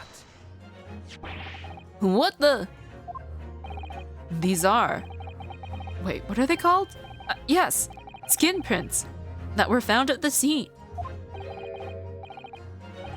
I know skin prints are a real thing, but like, it just sounds so odd. Skin prints? Skin prints, counsel. I have never heard of such things. The Justice Ministry is currently assessing whether or not to permit fingerprints as evidence in court, however. My lord, this is an exciting new forensic technique developed by the greatest detective, Mr. Sherlock Sholmes. It reveals all of the places that Mr. Shamspeare touched in his room. I've never seen anything like it. I mean, that's black magic, isn't it? Well, if anyone could invent something like this, it's that great Shams fellow, that's for sure. I agree. This month's edition of Engineering Thumbs was quite fascinating. We found skin prints in many places that you would expect. On the table, on the costumes. However, Mr. Shakespeare also appeared to have been touching some very unexpected places in his room. For example, here. Around the hanging picture there, indeed, multiple handprints appear to be visible. Well, I wonder, could he have been appreciating the artwork, perhaps? At first, my colleagues and I thought the same. However, imagine standing with your hands where those prints are, and you would find yourself directly in front of. In front of... Ah! I don't believe it. The gas lamp. Though the reason why it isn't immediately obvious, it's clear that Mr. Shakespeare has regularly been standing with his hands to the wall in front of that gas lamp. Right, what have you been up to, you nut? I'd ask the court to recall juror number 4's earlier statement. Me? What did I say? You said that blowing into a gas pipe would make the lights in the entire building flicker. And now if you'll recall juror number 3's statement. What? Me now? When the gas worker who visited his home blew with too much force into the pipe, it caused all the lights in the gas stove to go out, and gas to start leaking into the rooms. Obviously, that incident was an accident. However, the simple fact is, if Mr. Shakespeare were to have blown hard into the gas pipe here in this room, he could have extinguished every other light and gas stove in the building at will. Crikey. Ah, are you suggesting that the man purposefully caused the gas to... Objection!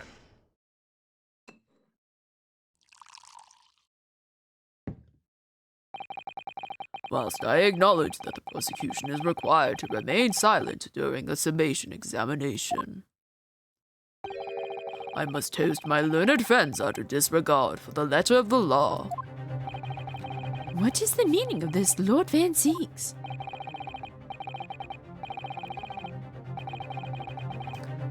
This... Oh no! Why did it do that? I did not press autoplay. Okay, we gotta go back.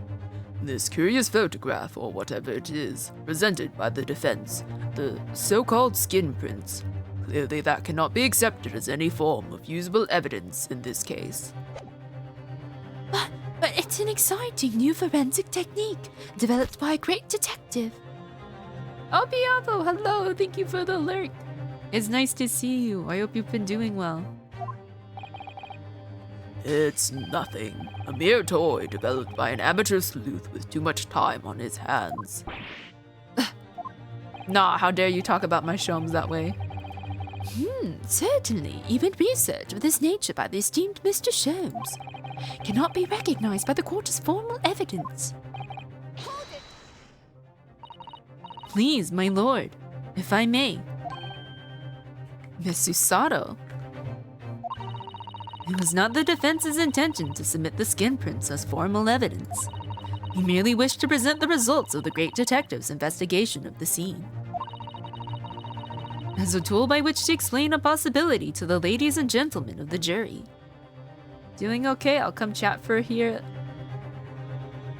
here in a little. Gonna play some F1. Is that the soccer game? I'm not too familiar with sports games. It's not really my thing.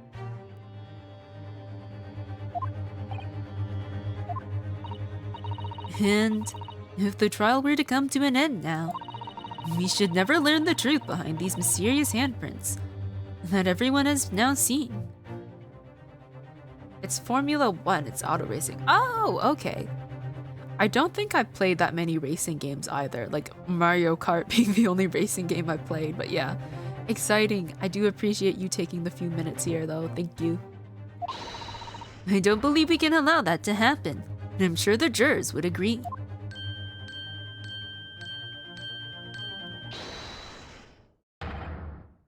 You're right. Whether those strange handprints are a significant clue or not, it's down to us to decide.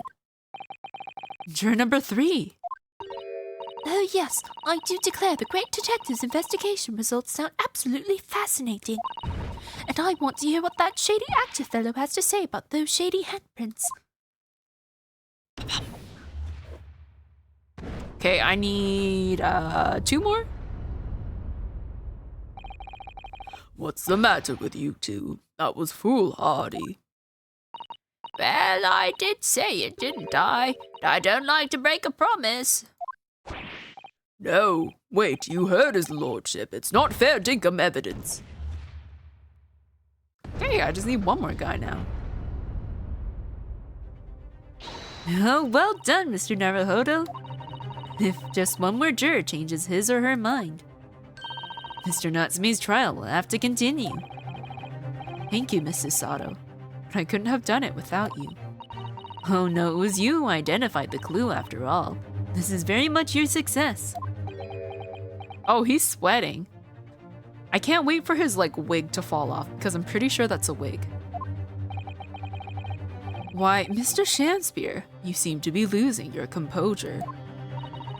Just one more juror, Mr. Naruhodo. You can do it. Very well. Continue, counsel. I clearly think I have to change the foreman's mind. I'm a man of logic. Having considered all the evidence, the defendant must logically be guilty. Let me save. I haven't saved in a while. The only new thing that was updated was the picture. And that's technically not real evidence.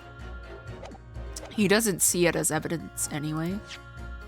Let's see. There are multiple prints on either side of the hanging picture.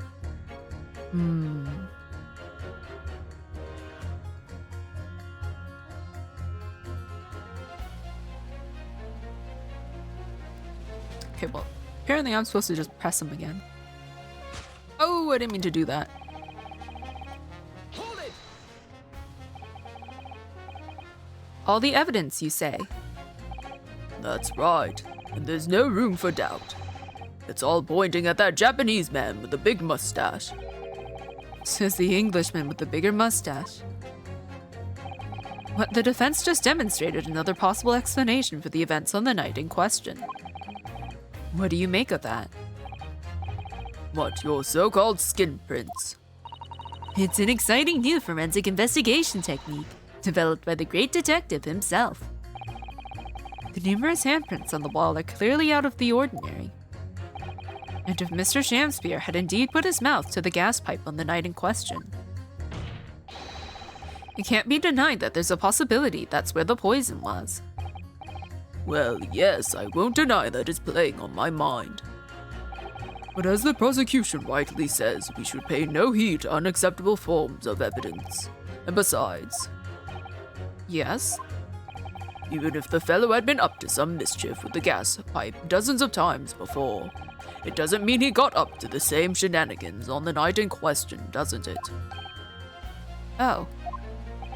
If you can't make your case better than that, I'm afraid I can't change my stance. You do make a very valid point, sir. What? That's true. Perhaps I was a little hasty. No! Ah! Hello, Chappie. Thank you for the bunk. No, wait. Look, you've got your chance here, haven't you? So it's time to prove your theory. If you and your Japanese cohorts can, that is. Just leave our nationality out of this, please. Mr. Naruhodo, if we can't substantiate our position, I'm afraid the jurors that changed their minds before may very well change them back. What can I do? Is there any more proof I can give here? Can I show that Mr. Shamspeare really did blow down the gas pipe on the night in question? Supporting testimony.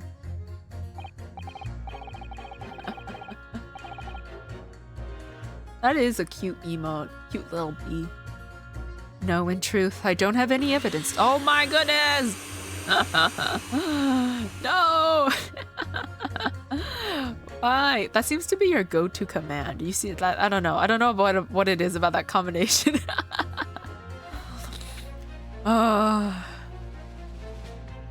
Where was I? I think I was in the middle of my sentence. However, there is witness testimony that substantiates it. What's that? Testimony. This is incredible. Whose testimony? Yes, it's all connected. Everything is linked. Person whose testimony revealed details about the gas in the Gyarados residence that night. Namely, it was Sosuke-san who was talking about it. It's a spitting bloodbath? Yeah, that it is. God, could you imagine if I had some sort of infectious disease that was like transferred through blood? Everybody would die. Nobody on this earth would be safe. Take that! Obviously, I'm talking about the defendant, Mr. Sosuke Natsume himself. The defendant? That's one hell of a weapon. That would be. That sounds like such a stupid weapon, but it sounds like it sounds like it would work. Especially if whatever is spreading is lethal. Nuggies and ketchup? I wouldn't want that kind of sauce on my nuggies. I do enjoy hot mustard. That is very nice. I don't think I don't know if they sell that. Because the only time I've had hot mustard was McDonald's and like Chef's Kiss. I love hot mustard. What's that game? The one where you try to infect the whole world? Yeah, Plague Inc. I've seen like a couple of like playthroughs of it. It's not my kind of game, but I can see how it's like how it got very popular. I think the last time I watched someone play it was because there was like a new type of virus. Virus? Was it a virus? I don't know. Some new type of plague that was released where like you could like what was it? Was it monkeys or something? I don't remember. Something to do with monkeys. I played it a while back when it was new.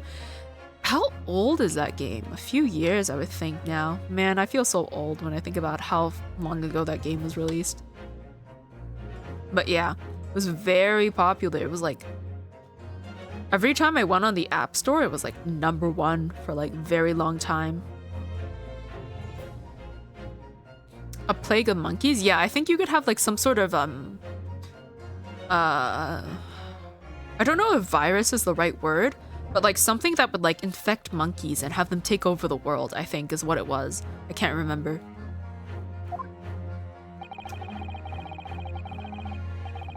At the very beginning of the proceedings, here in court yesterday, Mr. Natsume said the following. My lodgings! There's been a whole series of strange happenings in my lodgings. Even on that fateful night, it happened when I returned from Mr. Shamspeare's room. I lit my gas stove and climbed into bed, but before long, the stove went out and somebody tried to kill me.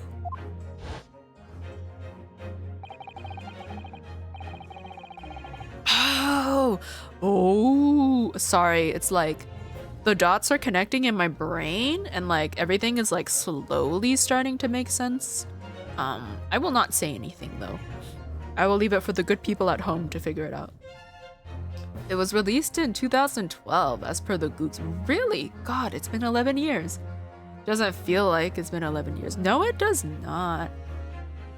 It's like, yeah, when you look back to when something was released, it's like, dang, was it really that long ago? Okay, did I read this line? I don't remember. I'm gonna read it again. The night in question, the gas in the defendant's room went out. So I asked the court, was that a mere coincidence or not? Good golly! So that Shamspeare fellow blew air to the gas pipe to make the man's stove go out on purpose.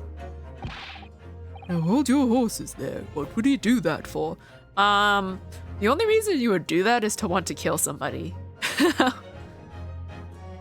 Because if you think about it, if you purposely cause gas to leak in somebody's room, you're trying to kill them.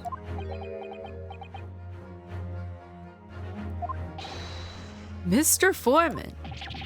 What is it, man? We cannot allow judgment to be passed whilst oh my goodness, I cannot English. Whilst this doubt remains. It's true that I don't have conclusive evidence yet. However, you must surely agree, there's more to this case than meets the eye. Oh.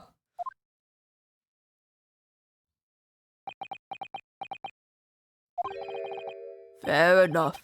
Like I said at the outset, I'm a man of logic first and foremost. Huzzah! We get to continue. That's for I did it again! That's 4 jurors leaning towards not guilty, my lord. We've overturned the decision. My brain saw 4, but I was already on the word jurors, so I just mishmashed the 2 again. I hate it when I do that. Therefore, the defense calls for the trial to continue. It's like my brain moves too fast and my mouth can't keep up. As the defense has rightfully indicated, the summation examination has concluded with the majority of jurors altering their decisions. 2 jury members now called guilty, 4 now called not guilty. Therefore, the jury's opinion is conflicted and in accordance with the law of this land. I hereby order the continuation of this trial. Mr. William Shamspeare. My lord, how can thy humble Shamspeare serve thee? What say you in response to the various revelations made during the summation examination? So God mend me, I do solemnly swear. I recall aught of either the lamp or the pipe. But your handprints have made a tidy mess all over the wall there. How do you explain that, eh? I am done with this. The dignity of this great courtroom has been sullied enough already. Juror number 5. Who? Me? As I went to some pains to point out already, a print from the self-professed detective's toy has no place in British court of law. As such, whether or not this man did indeed stand before the gas lamp with his hands against the wall remains at this time unestablished conjecture. You would all do well to remember that. Objection. But the prosecution must concede that it would be extremely simple to verify. Just order the mouth of the gas pipe feeding that lamp in Mr. Shamspeare's room to be examined. If there are traces of poison there, Objection. What appears to be extremely simple is my Nipponese friend's mind. You will recall that in order to check for the presence of poison in the tea, some remnants of tea were required. yes. Therefore, it should be beyond your wit to imagine that even a poison would have been spread on the pipe. It would have completely evaporated. Oh my goodness, I'm yawning. It would have completely evaporated by now, making any analysis impossible. Ugh, I didn't think of that. In any case, counsel, I fail to see what could possibly have motivated the man to do as you describe. Why on earth would this fellow have wanted to blow air into the gas pipe work where he lived? There's only one possibility that I can think of, and that is to use the leaking gas to commit murder. To the law, how could this be? Order! Order! Counsel! Precisely whose life do you propose this man was plotting to end? The answer couldn't be simpler. Now we've unraveled the mystery this far. Mr. Shamspeare wanted to end the life of... Oh my goodness, are we there already? Okay, we have another ad break in 5 minutes. Just a heads up. Take that! If a gas lamp were to go out, it would be noticed immediately, of course. But a gas stove, on the other hand, could be silently extinguished by the killer without anyone noticing. Oh! I'm not misremembering, right? Because I think Garrideb has a fireplace, right? Could I be... I don't know if I'm remembering wrong, but I think he has a fireplace. Because I don't think he uses a gas stove to heat up his room.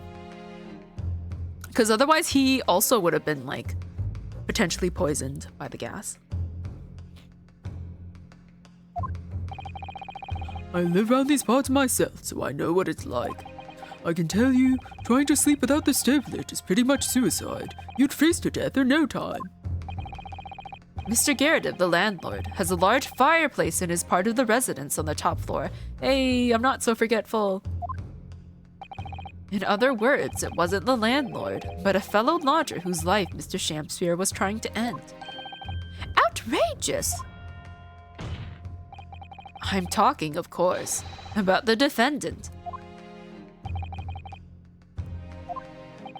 Mr. Natsume isn't the villain in this case. Dun dun dun, he's the victim. He's the victim this man was trying to murder. Good gracious! Damn, could you imagine trying to kill somebody and you get poisoned instead?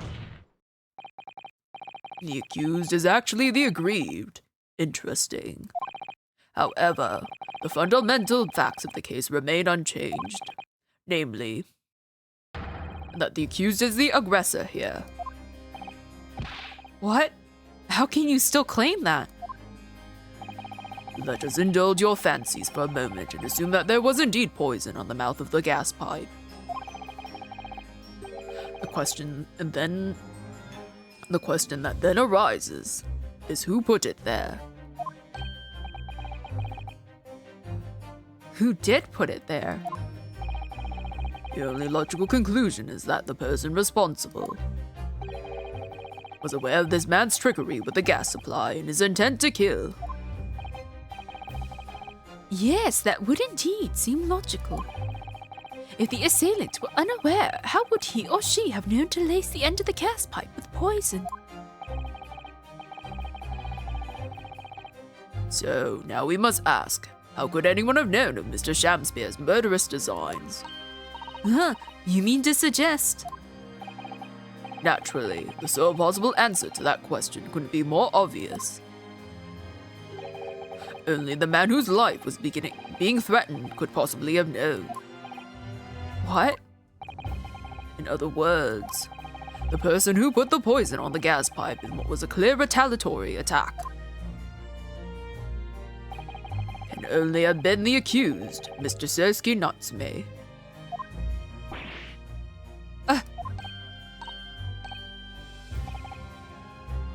Whatever Mr. William Shamspere may or may not have contrived to, he was nevertheless the victim of a potentially lethal poison attack. And the only person who could possibly have perpetuated the attack is the accused, Mr. Natsume.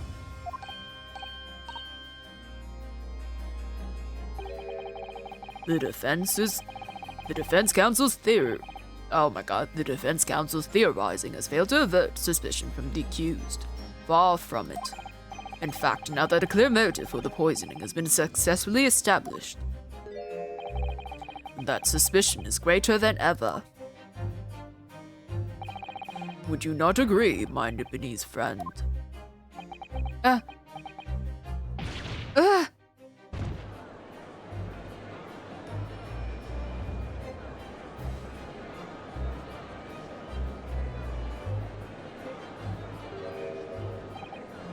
How did he manage to turn that around on me so rapidly? Mr. Naruhodo, you must respond. Otherwise, the members of the jury may very well change their leanings against us again. And this may be our last chance to gain the advantage.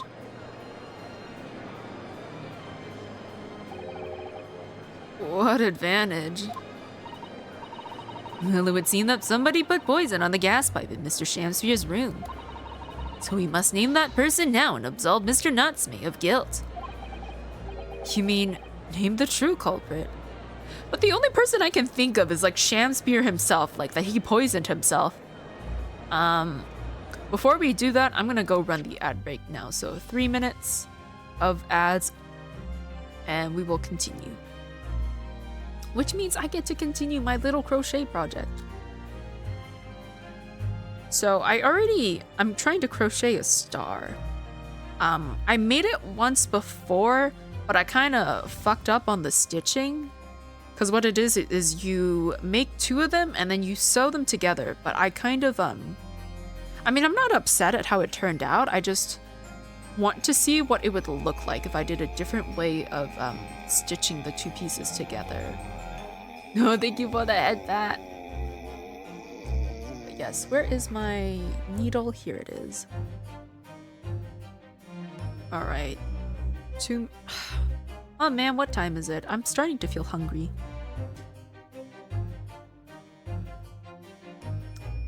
I still could go for a really big hamburger right now. I'm still craving hamburgers. I think I just have not had the fast food chemicals, and I think that's probably what my body's craving. 1, 2, 3, 4, 5. Okay. Alternatively, I could also go for some good chicken nuggets right now. Hold the nosebleed though on those. The Omega Bodega. Dude, have you seen some of like those like hamburgers that like people make for like food challenges at like not exactly restaurants, but like some places that have like eating challenges, like enormous burgers, man. I don't think I could even eat like half of those things. Those things are monstrous. I think that would like easily be like three days worth of lunches for me. Those like giant hamburgers people make for challenges.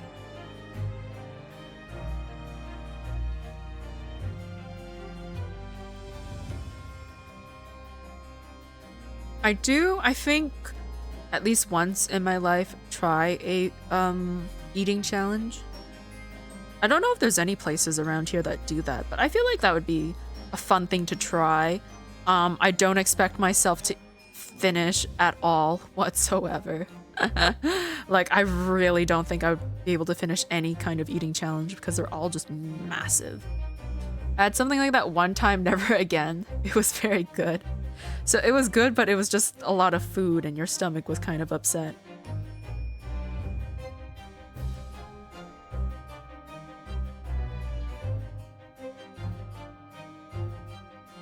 Cause like, yeah, I feel like I would give myself a stomach ache trying to fit all that food in.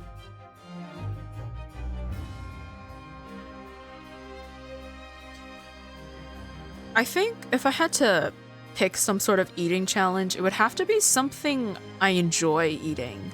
Although, would that be worse? Because like maybe I'll be put off, you know, from like ever eating that food again. I think I would want to tackle maybe like a massive poutine or a hamburger. 1, 2, 3, 4, 5, 6, 7, 8. Ooh, whoops, I think I messed up on my counting.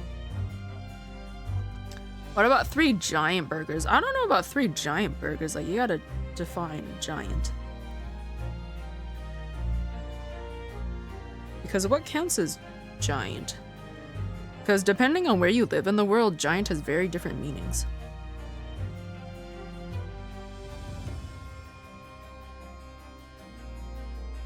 I mean, I know in the States, everything there compared to like Europe or something is giant. Like, the fact that some people just like regularly drink what is it, like 32-ounce cups of stuff is like insane to me. Like, I see people holding those giant cups of like soda or coffee and I'm like, how do you do that? How do you drink all that?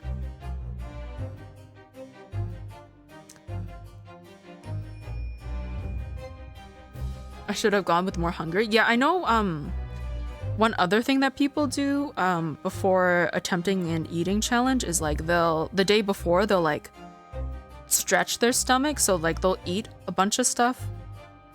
I think it's probably important what you eat, but like they'll eat a bunch of stuff to like stretch their stomach for the next day. And then that way you have more space in your stomach when you go to eat. Give me all the poutine. I could go for a poutine right now. Oh, man, Costco poutine. Those things are great. I can eat an abnormal amount of spaghetti. I don't know about abnormal, but I can also fit quite a bit of spaghetti in me. I wish I could get a 32-ounce beer. That's so much beer though. Like, oh my goodness. Like, I think that's like, I don't know, man. I think you could only have like one of those at the bar and they would have to like stop you from ordering more. It's like those like ridiculous cups that you see people drink beer from, like those giant shoe glasses or whatever. Big beer is bad? Yeah, I would assume so. They can't illegally sell 32 ounces. Yeah, I don't.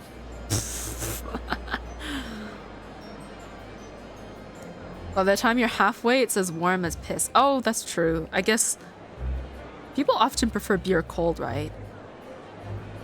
I bet you there's someone out there that likes hot beer. Is that a thing? Hot beer? Like, I feel like that's a thing. I don't know. But yes, where were we? I think we were in the middle of, we have to name the true culprit. I'm pretty sure Shams poisoned himself, because that is the only logical conclusion I can come up with. I am gonna save here though in case I'm wrong.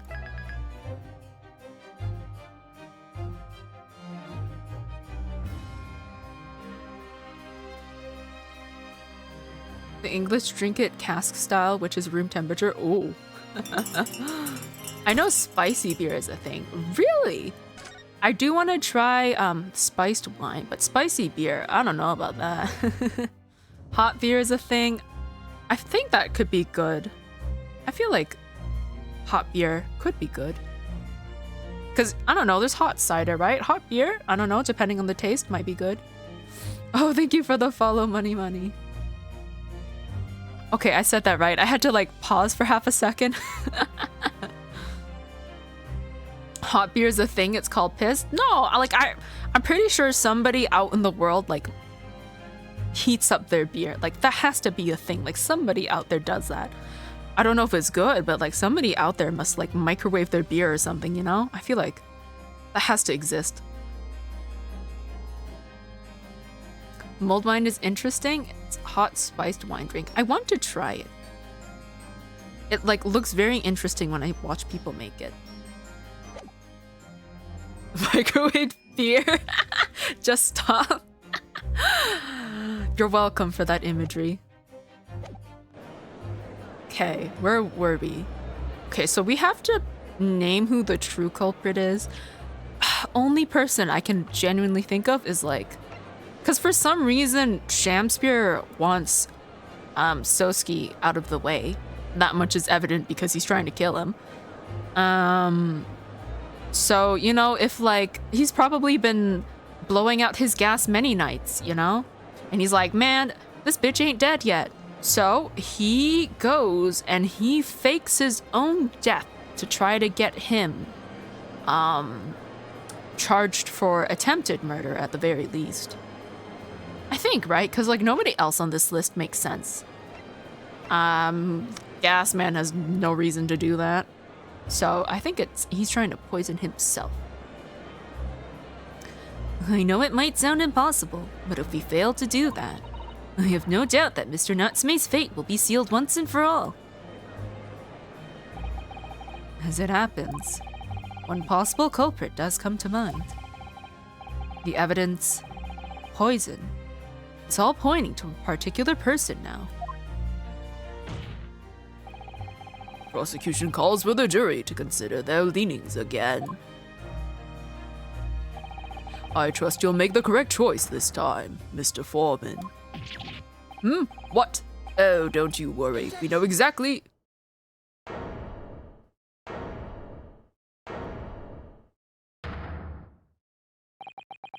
There is one other person who I believe could have been involved in all of this. The true culprit of this crime. The true culprit?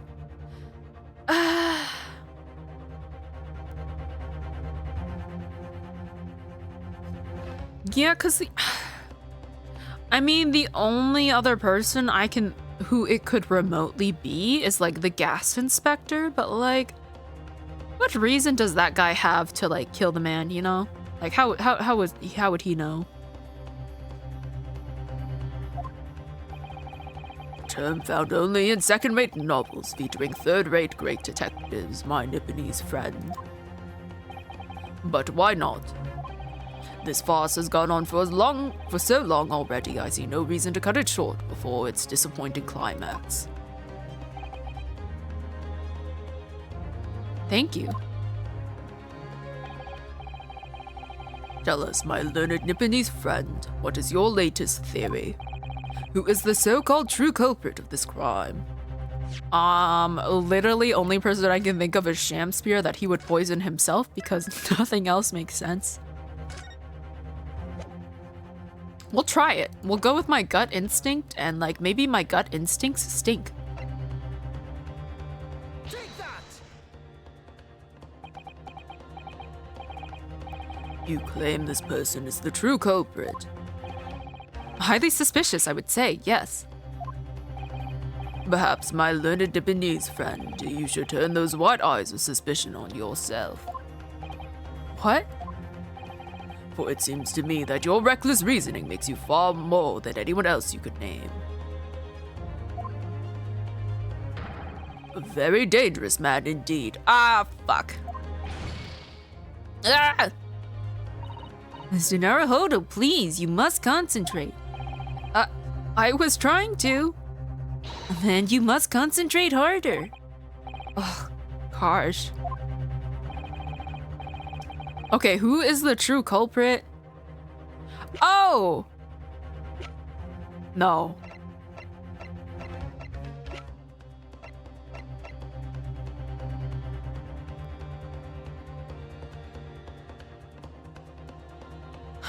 Could it be Duncan Ross?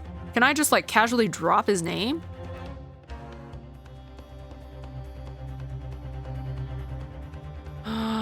No, okay. I didn't want to beat around the bush, so I went to look at the walkthrough and wow.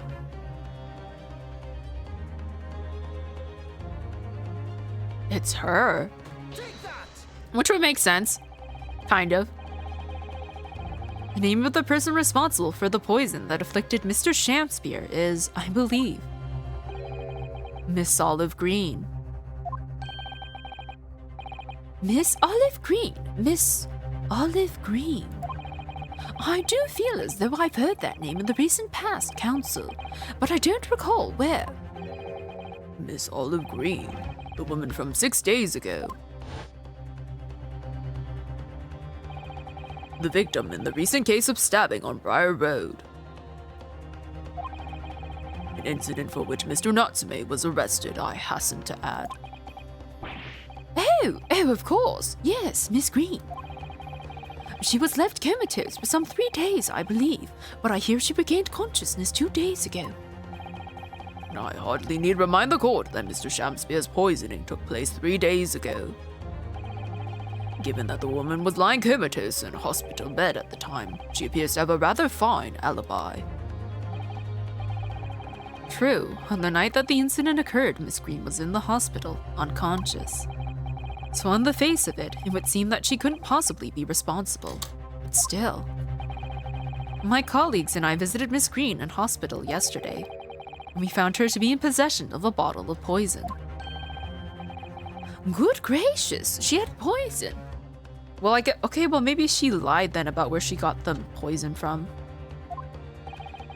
And there's another fact that links Miss Green to this case as well. The defense requests that she be brought to the witness stand in order to explain the details to the court. God damn it.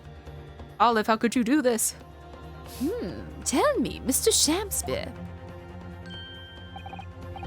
My lord, pray, what be thy bidding?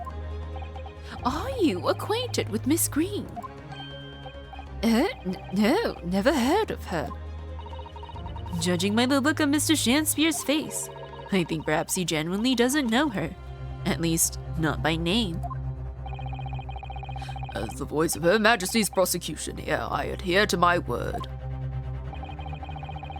You will see my learned Nipponese friends farce through to its conclusion.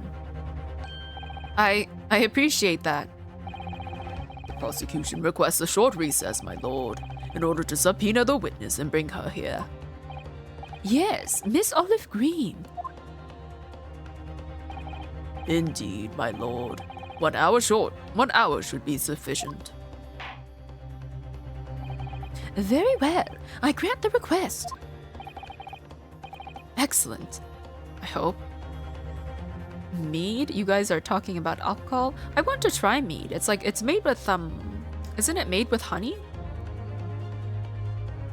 I've always wanted to try it. The defense has made a most extraordinary accusation, I must say. But at the present time, I feel the prosecution's argument remains largely uncontested. Accordingly, I'm afraid the defendant and his culpability remains the sole subject of this court's attention. Thank you, counsels. We reconvene in 1 hour. Court is adjourned. It's called honey wine as well. Oh, okay.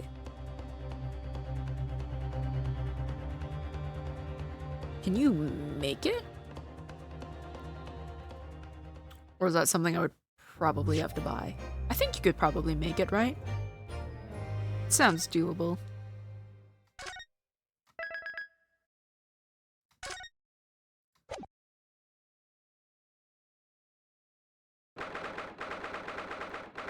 You can make it, it's a bit of a process. Oh dear. It's very, very easy to make? Okay. Do you just kind of like pick your choice of wine, add honey or something, and then bam, mead. Probably the easiest booze to brew at home. Well, maybe I'll try it. Joyful, jubilant, jumping jacks. Oh, Mr. Natsume, I'm so pleased for you. Locum student Mr. Naruhodo Esquire and non-locum judicial assistant Miss Mikotoba Esquiress. Now, finally, at long last, there can be proof. Proof that I'm innocent and proof that my tea is innocent. Ah, good morning, my dear fellows. Oh, Hairlock Sholmes! May you drink my tepid tea and fall forever silent. I thought the tea was innocent. Oh, Mr. Sholmes, you came. How wonderful. Please save your derision. I know what you're all thinking. Good morning, he says, when it's nearly time for luncheon. Your scorn is written clearly across your faces. Nobody said or thought anything of the sort. The truth is, I was determined that today would be the day. As sleep seduced me last night, I thought. Tomorrow, for once, I shall not oversleep. I'll rise early and be present in court to support my companions. Such spirited determination has a beauty all of its own, does it not? Oh, yes. And then I began to muse on the subject.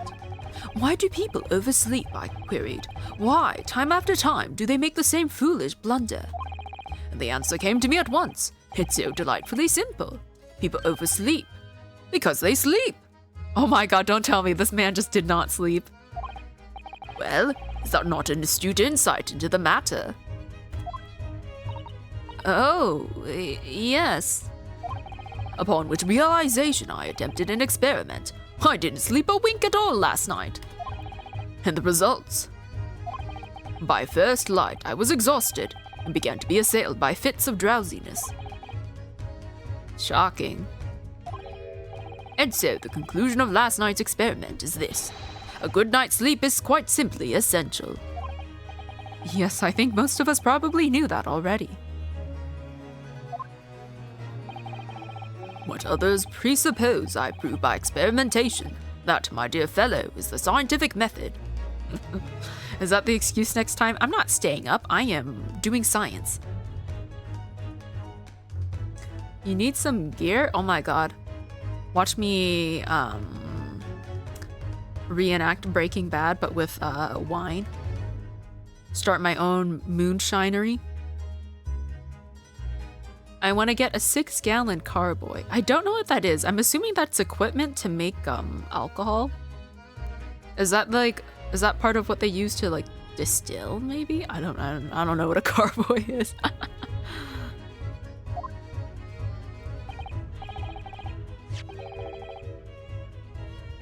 Ah, yes, and one more thing. Do you remember this? Moonshine and wine are two different processes. I'm sure they are. Oh! I should have said start my own winery. That's what it is. I forget the terms. I think my brain is still in cowboy mode, and so I was thinking about moonshine. Huh.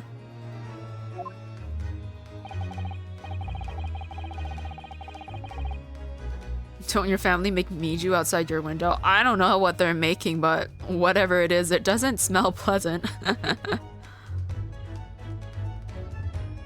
Yes, of course. It's the poison that Miss Green was about to drink at the hospital yesterday.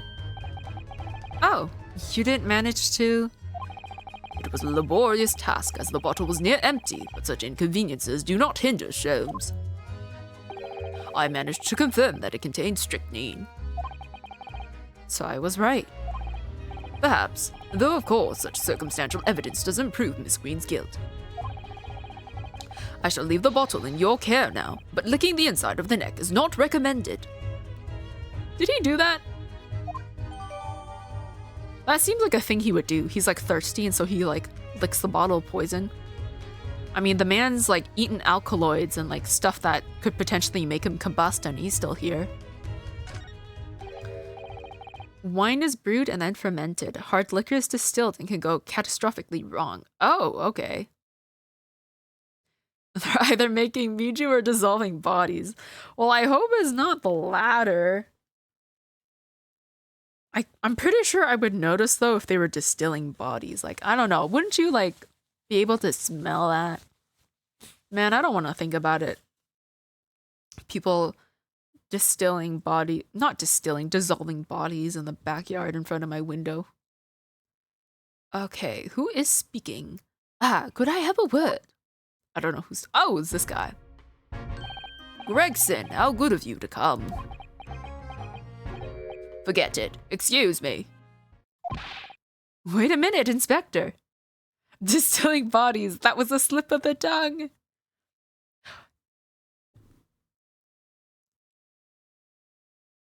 I feel like that would be a thing though, right? Distilling alcohol and like some of like the secret ingredients are human remains. Add a little zing to your drink.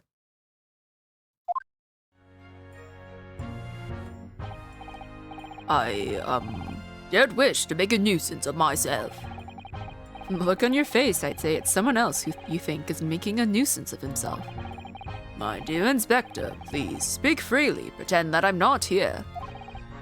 Believe me, if I could do that, life would be a whole lot simpler for me. You have the results, Inspector, of the investigation of Mr. Shamspeare's room.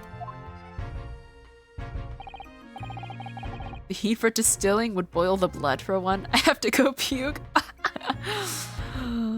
Come on, you played like The Witcher 3 multiple times. Distilling bodies is nothing.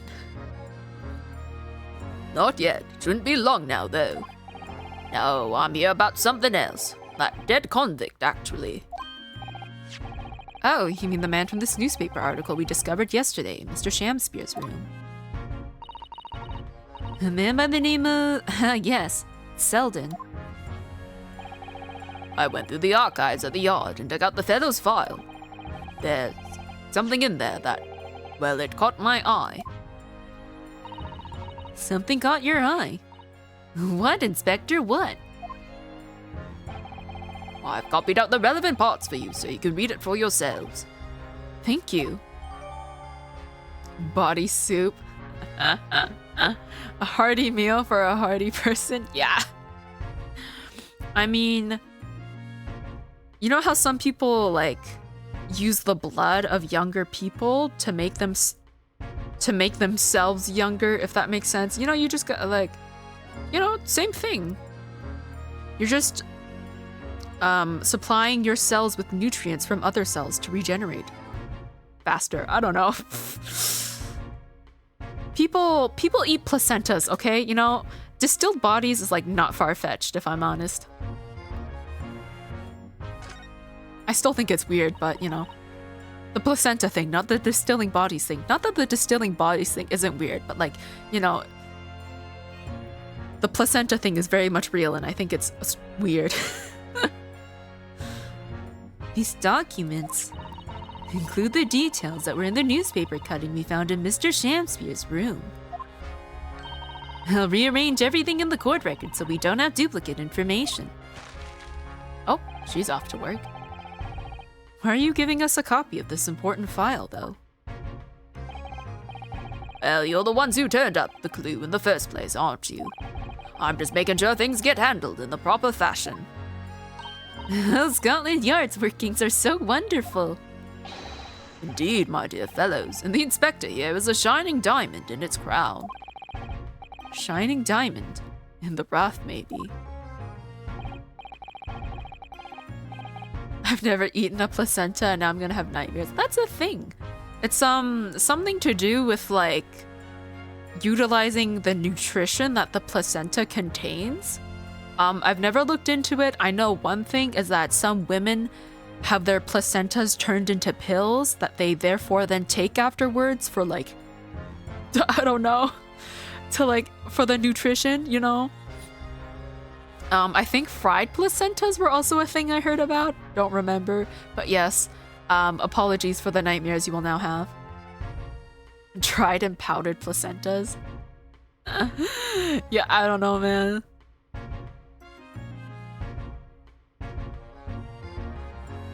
Look, I just don't want to be beholden to a lawyer, that's all.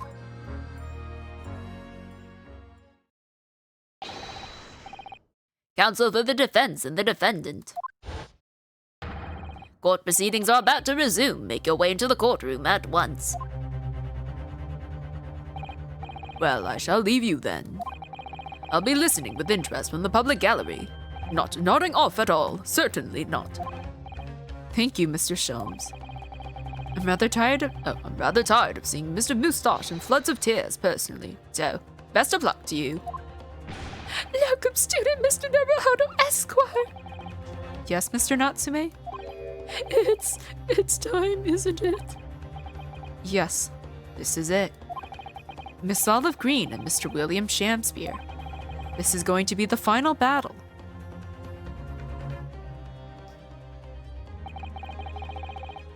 I won't really have saved Sosuke-san until I've exposed the whole truth of everything that's been going on. But it's all coming to a head now. You can do it, Ryunosuke. You have to.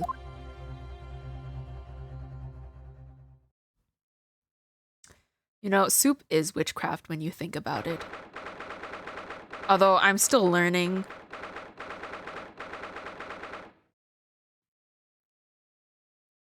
Man, now I want soup. It's cold and I could go for a... You know what? A stew specifically. I could go for a nice stew right now and like some nice fluffy bread. So I've never played Ace Detective or, well, yeah, a series is called Ace Attorney. Who do you play as, or is it just an overall story? So Ace Attorney is like, I guess you would call it like what do you call it? A series, franchise thingy. It's depending on which game you play, normally it's different who you play as. The first one I played was, I believe, the first game that's released. And you play as this character called Phoenix Wright. And the one I'm playing right now, this takes place before that game. Like, this is in the past, obviously, because you see people in like, this is like Victorian era. So we're actually playing as Phoenix's ancestor, Ryunosuke. Ryunosuke, right? Yeah, Ryunosuke, I'm pretty sure is his name. So yeah, that's who we're mainly playing as in this game. I know there's Apollo Justice, which is like another trilogy where you play as a different character as well. And then there's like a whole bunch of other like smaller games where you also play as a different character. But yeah, there's many games. Nice heavy beef stew sounds great. Exactly. Beef stew. Oh my god. I'm crying because I want beef stew now. It was Ace Attorney, but my brain went to Ace Ventura. I love Ace Ventura. I haven't seen it in a while though. I gathered that because of the gas pipes and stove functionality. Yes. But yeah, if you like detective, not specifically detective, but like, what kind of detective? But like mystery games and like lawyer-esque games, you would like this. Like the closest thing I can kind of like compare this to is like maybe like Danganronpa, something like that. Except you don't have to worry about being killed. But yes, I know on like Steam and like other platforms at least, there's the Phoenix Wright trilogy, there's the Great Ace Attorney Chronicles, which is what I'm playing, and then sometime next year they're releasing, because they're remaking the Apollo Justice trilogy, so there's gonna be that. I know there's like 2 or 3 other games that haven't been ported over, but you can play them on mobile, so if I ever wanted to play them, I would just have to get an emulator. But yeah, other than that, I don't remember how many games are specifically in the series, but I can think of 5 off of the top of my head. Not including the trilogies separately, so I'm including the trilogies as one game. Phoenix Wright, if that's how it's spelled. It's the name I know, so I'll start with that. Yeah, pretty close. You're just missing a W in front of Wright, because obviously they like their word puns. But yeah, I think if you decide to play on PC, I'm sure anywhere else as well, but like when it goes on sale, it's like a couple bucks from what I recall. It's like not expensive. Okay, we resume. I'm assuming Olive Green is trying to get revenge for her fiance that died. But I'm curious to ask how she learned that it was Sham Spear that was the cause of it. In the name of Her Majesty, the Queen, I hereby declare this court to be in session again now. Before the recess, we heard a most startling accusation from the defense, namely that the victim of the case we heard here only a few days ago is the true perpetrator of this incident. A reckless, rash, and prejudiced charge of wrongdoing, in my opinion, my lord. However, the prosecution has tried to extend every courtesy to this amateur newcomer from dubious eastern shores.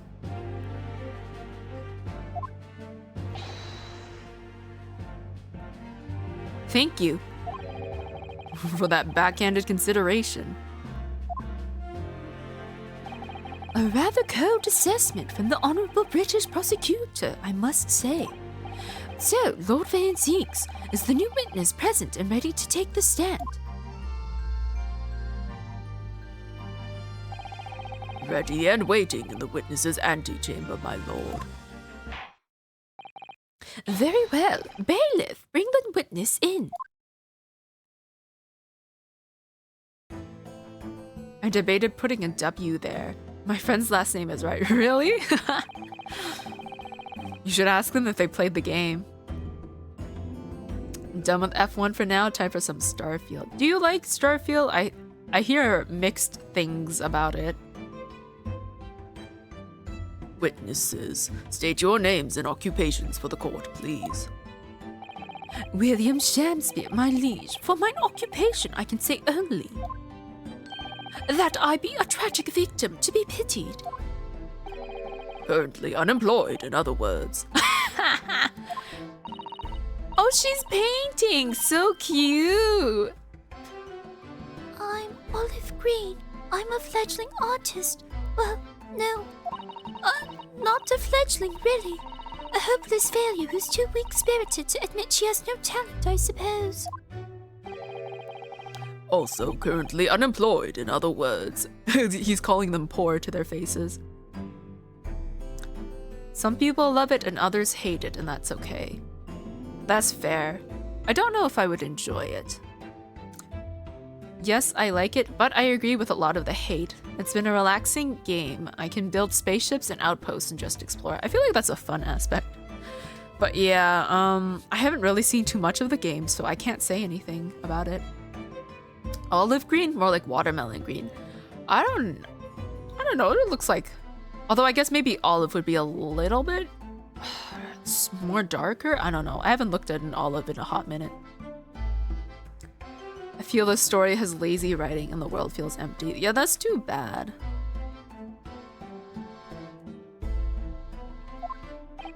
I meant her size.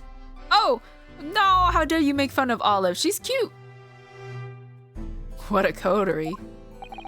Mr. Shamspeare. My lord, I am thy humble servant.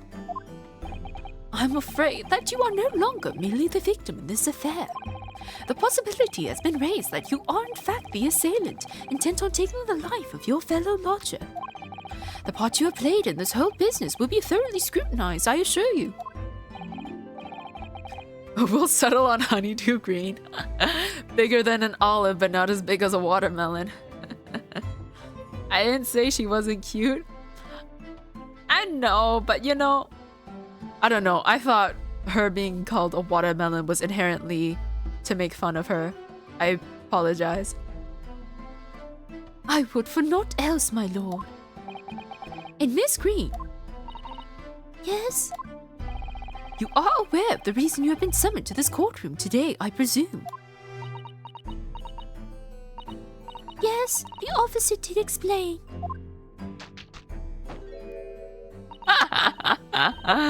She beat the devil out of it. He said I poisoned this ridiculous buffoon. And do you accept the charge, Miss Green? I don't know anything about any poisoning. And I don't know anything about this man. Oh no, don't be sad. Hold on. Does this command work? I've never... Eat. There you go. She's a beautiful woman, and I'm sure she could paint me a fucking masterpiece like one of those French girls. I'm very curious as to how she paints, because we so far have not been able to see what her artworks are like. She keeps calling herself a failure, but like surely that's not the case. So maybe by the end of this trial we'll get to see how she paints. No olive green artwork? No, like we haven't been able to see any of her work, so I have like no clue what her like skill level is. If you cut her in half, she would look like a watermelon, to be fair. I mean, you're not wrong, but... And I don't know anything about this man. Come, lady, die to live. Verily, I know not thy prickly, pea-pigmented personage.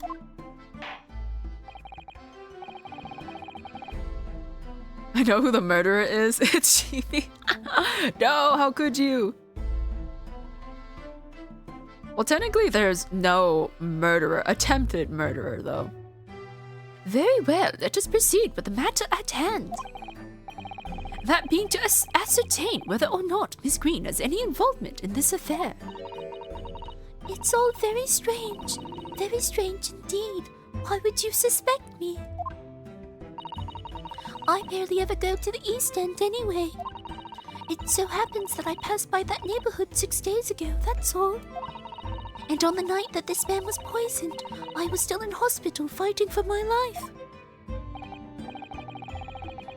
Yes, having been unfortunately caught up in the incident on the street outside the Garrett household. Oh! I think you meant to throw that at Olive. Oh, well, you still got her anyway. Oh, man. On her unconscious corpse, too. Not corpse, her unconscious body. My blade missed, so you do admit you were aiming for her life. But you still hit her. You pretty much smacked where the blade was on her back.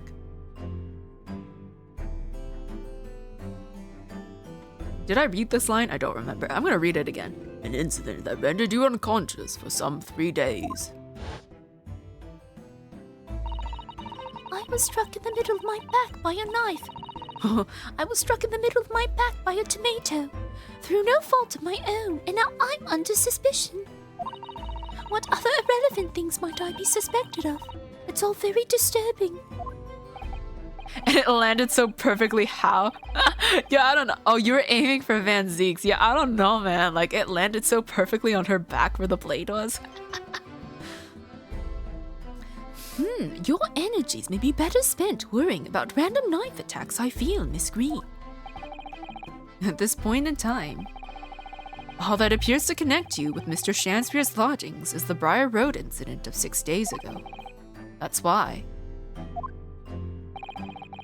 We would like you to testify formally now about exactly what happened. I've solved the case. Somebody, quick, throw the confetti. Oh no! The incident 6 days ago, you mean? You mean you want me to relive that awful accident? Unfortunately, yes. Please tell the court what happened that day. And of course, we will be interested to hear from you about your movements that day too, Mr. Shamspear. But what happened 6 days ago was nothing to do with me being poisoned. Let us proceed then. The witness will present the formal testimony to the court on the subject of the incident that took place on Briar Road the evening of the 17th of February.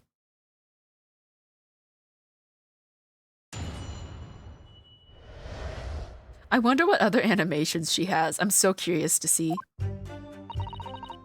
It was 6 days ago at about 5 p.m. I was walking along in the snow when I was suddenly stabbed in the back.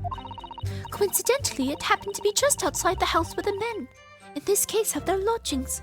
No, why am I being censored? I was at the tavern on the eve of which thou speakest, for I had bespoke my supper. It was the first time I'd been in the area. I had little matter to attend to, that's all.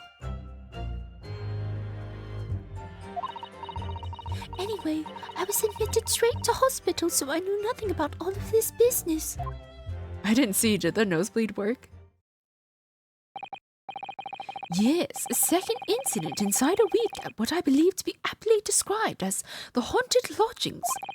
One can only presume this is a most unfortunate coincidence. Who am I nosebleeding over? What is going on in the Great Ace Attorney that is getting me all hot and bothered?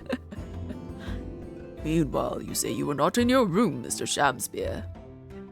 Do you have a command list? I only have, So there's like your general bot commands, and then like the commands that specifically interact with my avatar that correspond to a channel redeem. Channel point redeem is for the mods, so that they don't have to use points to redeem something. 'Twas the following morn when I did awaken that I learnt of the dire events. Mary, what commotion did the officers of the law make on the floor above mine? Sosuke-san was arrested on suspicion of attempted murder. As suspected, there is nothing connecting these two witnesses but happenstance. Oh, like Uba the Headbat. It's true. It does seem as though they're unrelated at first glance. But I'm not so sure. There's something lurking in the shadows here. I feel certain of it. And this is my one and only chance to expose it. Counsel, you may now cross-examine these two witnesses if you wish. Yes, my lord. Man, I'm feeling hungry. What could I eat at this late hour in the evening that does not require preparation?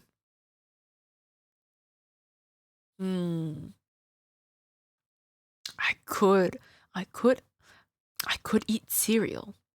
I would not mind a bowl of cereal. Maybe I shall have a bowl of cereal the next ad break.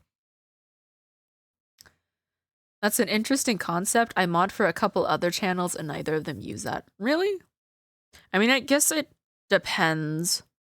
I don't know if the channels are like mine where they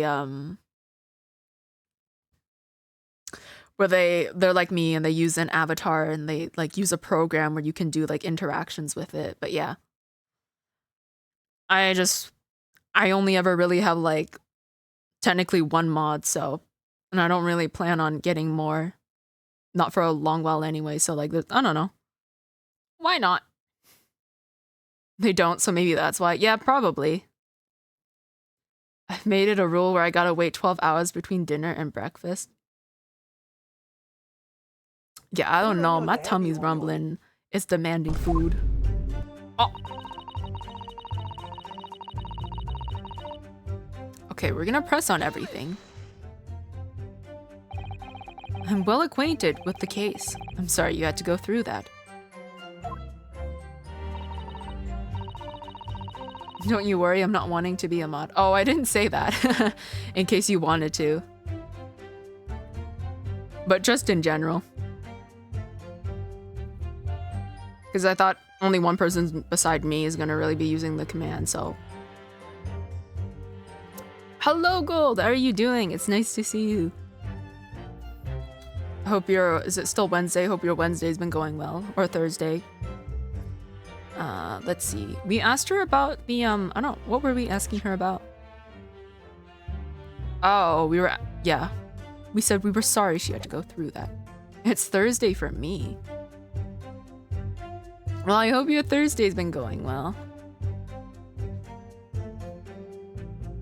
It was awful. I still can't believe I was unconscious for so long.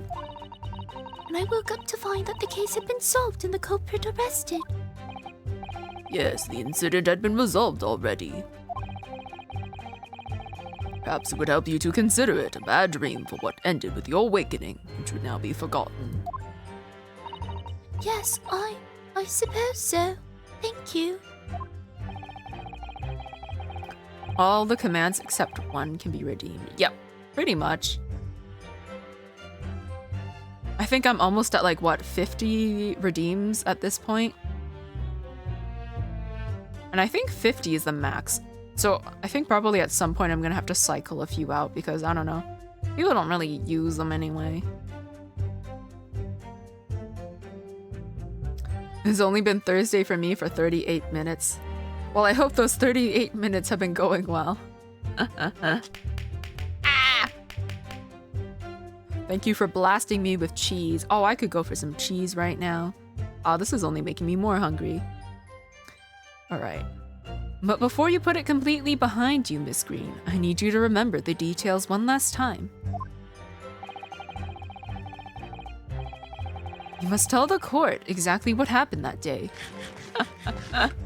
You could feed my virtual body, but my physical shell remains hungry.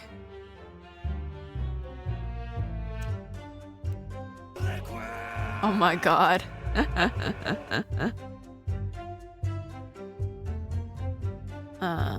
Did I read this? I don't think so. You must tell the court exactly what happened that day for us to arrive at the truth about this new case. The trouble is, there's nothing to tell, really. I was just walking along the pavement. Oh, I guess you meant time for the nom-noms. Maybe your device auto-corrected. Mine's does that a lot. Or like, I'll type a thing and I'll press space and it'll auto-correct for me and I'm like, no! Okay. She said she just happened to be outside. What were you doing there that day, though? What do you mean? The art school you attend. What's it called? Yes. It's the Thorndike Academy of Fine Arts. According to Mr. Shams, that's just in the vicinity of Brixton Road, which is some 10 stops away from the scene on the Underground. I believe you mentioned before that you also live on Brixton Road, isn't that right? So why then would you have been walking along Briar Road in the middle of the East End? Well, it's because, oh yes, of course. I thought it would make a nice picture. Oh my goodness. What, does everyone nominate for best noms? Oh, that's a tough question. Like, there's so many things I like nomming on.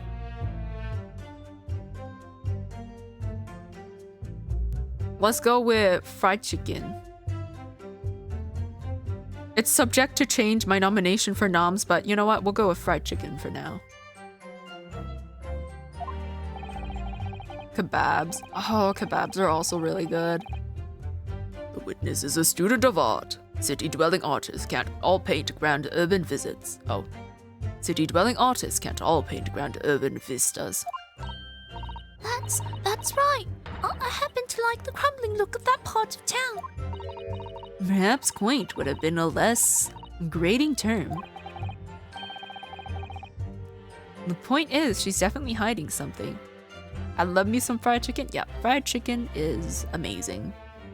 I think, I don't know. Most fried food is pretty good anyway, so maybe that's the common factor. Have you tried shawarma? I don't think I have, no. I'm intrigued though.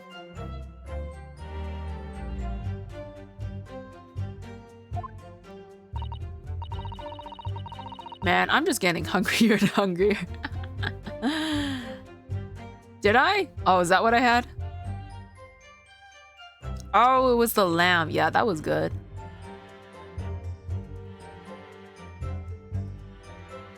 I made it for you. I don't know the names of things, okay? I don't think about names. I just eat. Yes, it seems she's not going to be forthcoming with the truth. It's not that I forgot, it's just that I didn't know it was shawarma, okay? When you put something in front of me, I do not question what it is. If it's yummy, I just eat it. She's trying to hide why she was there that evening. It must mean there's a reason for her not wanting us to know. That's the key to this.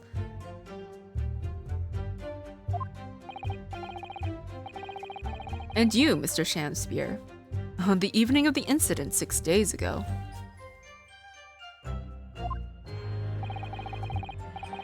Would you tell the court what exactly you were doing?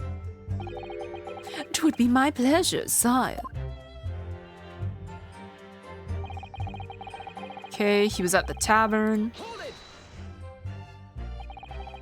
A tavern, you say? Which one? 'Twas the Slug and Salad where I did tarry. 'Tis a jewel in the East End. And a little unexpected, I feel. What do you mean, Lord Van Zeeks? The Slug and Salad offers usually fine dining, for the locality at least. Not an establishment you'd expect to be patronized by a man with not even a crumb of bread in his room. Is he not actually poor? It's true. The menu lists premium crusts of bread and glasses of water, and different levels of cloudiness. Oh my god, you know what I want to do? I want to go to a place with infinite breadsticks. Eat all the breadsticks. I would have expected Grub's Grubbery in the local vicinity to be more appropriate for your means. Watery soup and mushy peas, or rather, soupy water and pea-like mush. All equally appetizing. I just wanted to try some water in a different pub for once. What's wrong with that? How different can water really be? Okay, Ryunosuke has clearly never had different temperatured water, and it shows. Or perhaps there's a more plausible explanation. A specific reason why he had to go to that particular establishment. Agreed. The fact that on that day of all days he dined at a place he wouldn't normally, it does stand out. I'd say go to Olive Garden, but I'm rather indifferent to their breadsticks. I've never been to an Olive Garden. I think they exist in Canada. I don't know, I've never been to one though. I live in France, I don't eat breadsticks, I just eat normal bread. Sadly, I do not have the luxury of having amazing baguettes at every bakery.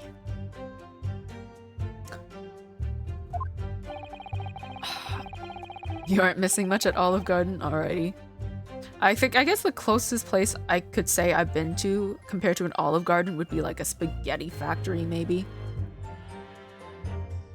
So Mr. Shamspeare's own actions on the day of the incident 6 days ago were slightly suspicious. I wonder if we have some evidence that can explain those actions. Do we have the note? Oh wait, hold on, we didn't look at this. Investigative findings related to Selden. 18 counts of burglary, 6 counts of murder. Oh, 6 counts of suspected murder. Died of natural causes while in prison, his final moments witnessed only by his cellmate. The estimated 1,000 pounds worth of loot he stole remains unrecovered. Okay. Manchester's Strange Ways prison announced the death of convicted murderer and burglar Selden by natural causes in the early hours this morning. He had been suffering with fever since the end of October. Alerted by the shouts of his fellow cellmate, medical staff arrived to find him already dead, before his capital punishment could be carried out. Okay.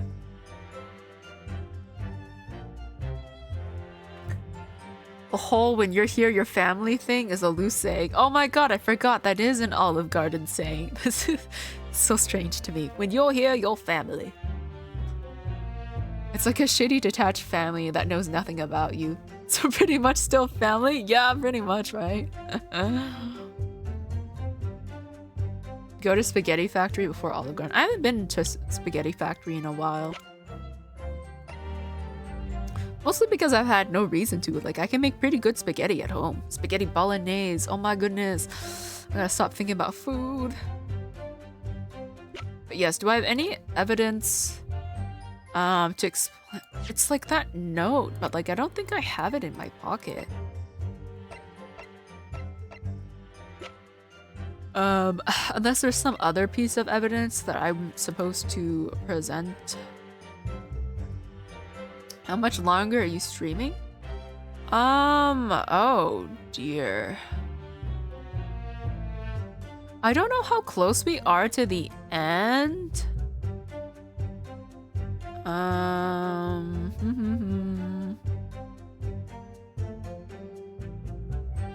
Hopefully another hour will do. But yeah, even if I don't finish in another hour, I'm gonna stop there because I have to wake up early the next day. So at least another hour. My recipe has transcended. It's a good recipe.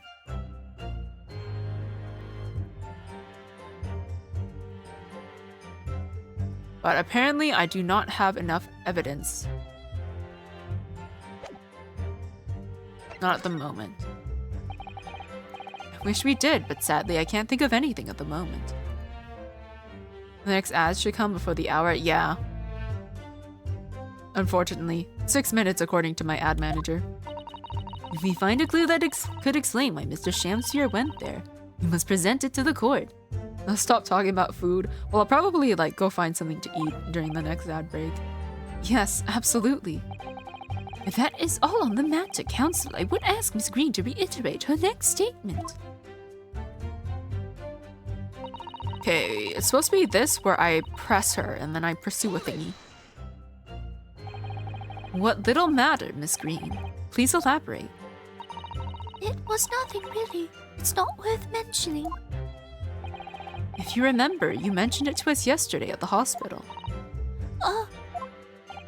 It was related to the card you were holding. Miss Green.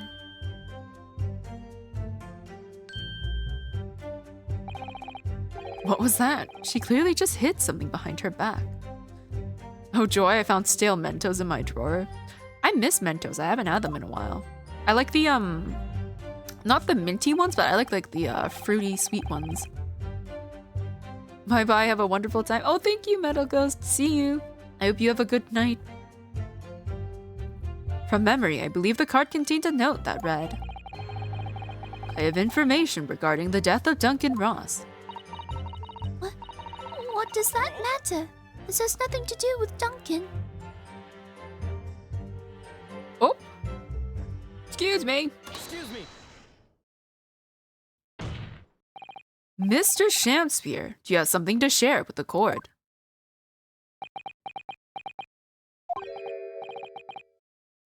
To be or not to be, that is the question. Pray forgive me, the great bard's words springeth from within me with ne'er a thought. Don't tell me. It's because you're possessed by Shakespeare's spirit, right? Hearing Miss Green's words a moment ago seemed to make you think of something. Something of relevance, perhaps. Well, nay, sire, 'twas nothing at all. Presumably you know the name, though, Mr. Duncan Ross, I mean. After all, you were both lodgers in the same house. I would it were so, but sadly, nay. Lodging be a lonely occupation, sire. My lodging fellows be rarely known to me. I prefer hard candy because I'm old. There's this specific hard candy that I really enjoy. Okay, 2 specific kinds. The other one I don't really remember, but one of them is like some strawberry yogurt hard candy that's like crack to me. But the other one, I don't remember the brand. I just know it's like hard candy that's normally like flavored. And they use like fruit flavors, and it's like dusted in like, it's coated in like powdered sugar or something, and it's like, I don't know, I loved it. I wish I had some right now. Lodging be a lonely occupation, sire. My lodging fellows be rarely known to me. So you haven't heard of him, even though he passed away in the room just 1 floor above yours. Miss Green. Nay, my lord. Have I done something wrong? The card that was mentioned before, containing the note. Do you have it upon your person? I do, yes, but I don't need it anymore. In fact, I should throw it away, really. Before you dispose of it, the court will take it as evidence, please. Of course, that's what links Mr. Shakespeare and Miss Green. It's Duncan Ross. Now, continue with your testimony, please, Miss Green. Okay, so I gotta go back to the, was it this one? Yeah, okay, it was this one I pressed before, and then I get to present the envelope. Chewy candy gets stuck in my teeth. That is like a problem. I really like Tootsie Rolls, and those are basically taffy, and those get stuck in my teeth a lot. My favorite snack is tortilla chops and hot salsa. God, could you imagine tortilla chops or just really big tortilla chips? Let me skip, and I'm gonna go to present evidence. I love taffy, but I usually act like it's a hard candy. Really? I feel like compelled to chew it. I've never really just kind of like left it in my mouth like hard candy.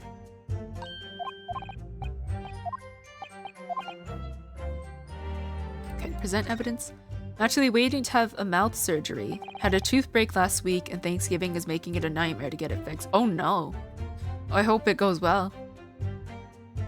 Yeah, the closest thing I've had to mouth surgery was when I had my wisdom teeth removed, and that was not fun.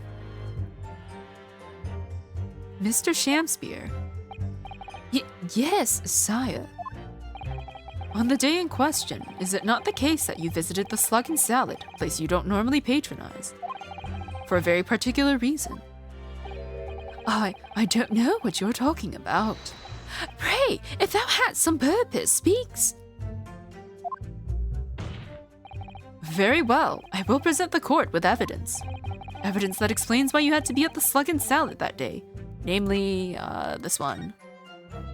Oh, I never examined it, did I? It's a wisdom tooth that broke. I had my top ones removed, but my bottom ones are still in, and one of them broke. Oh no!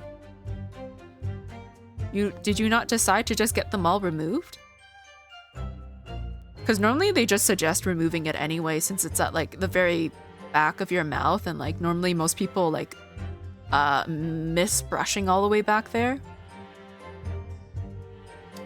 Luckily not down to the root. Oh, that's good. But yeah, I just had all mines removed. Like I think I had 3. 2 were impacted and those had to be taken out, but the other one that was like fine, I just had that one taken out as well. Okay. Well, yeah, but I hate dental work and I was a dumbass. I mean, if they were going to like numb you, you might as well have just gotten all of them out. But yes, ad break now. I'm gonna go run that. That's gonna be 3 minutes. I don't... Man, okay. No, I didn't mean to do that. Oh well. Autoplay was just turned on. Ah! It'll probably play again. So yes, I will go run the ad breaks and I'll see you guys in 3 minutes. And I will probably be back with cereal because I can't think of anything else I can quickly grab.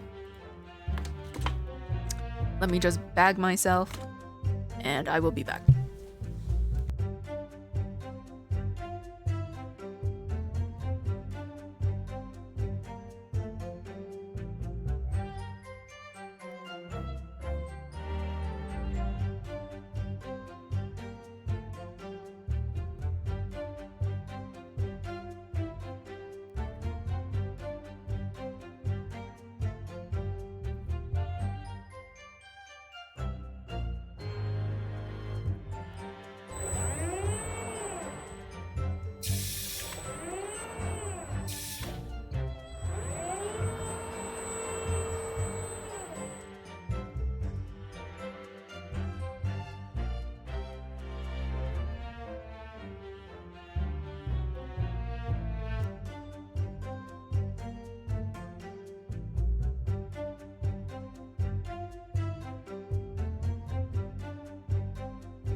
Dishonor on you? Dishonor on your cow?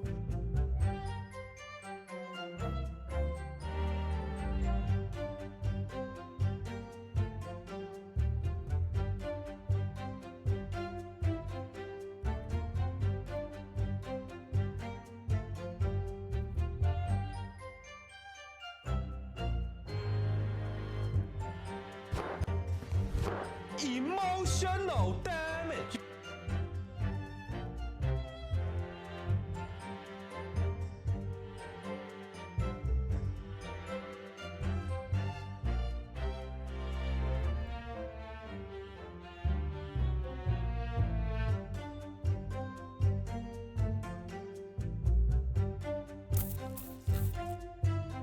What?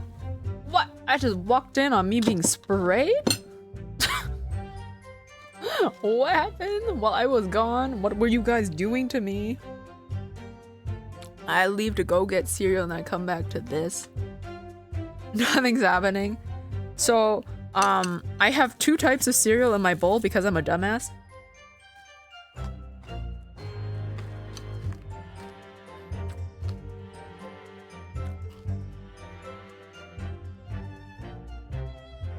Normally I have like, I don't know what they're called, like almond crisps or something like that. I don't know. Kind of like cornflakes and like almonds. And I was almost out, so I grabbed a second bag and I cut it open after dumping the first nearly empty bag into a bowl. And then I was like, this is not my cereal. This is Frosted Flakes. And I realized there was no more of the cereal I normally eat, so I just dumped it in.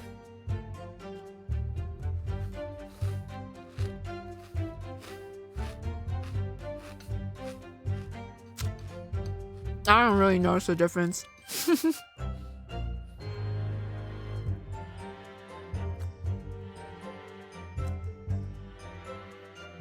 Give me the honeycomb and the honey smacks at the same time. I don't think I've really had the honeycomb. Or what is it? Honey nut Cheerios? Is that what they're called? There's that I can think of. Diabetes flakes? Yeah, I'm having diabetes flakes.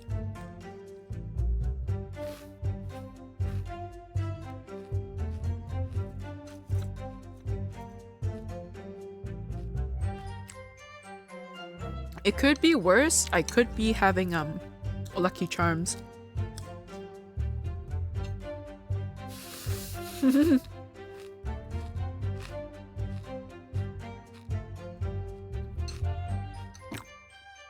I've never had smacks. I don't know if it's a thing I can even get here. Because I've never seen it. Honey smacks. Oh, yeah, no, I've never seen this. They look like little coffee beans.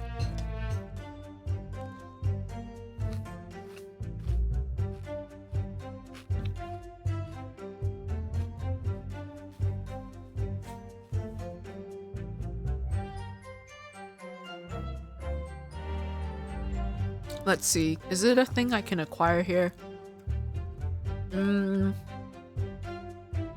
Well, not that I've ever extensively looked at the cereal aisle, but I don't recall seeing these things.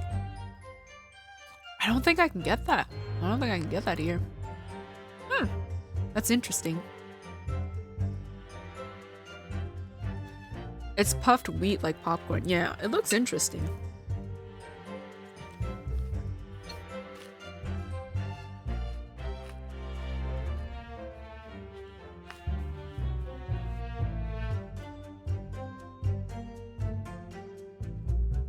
Rattlesnakes actually taste pretty good. I've killed a few in my life. Really? What does it taste like?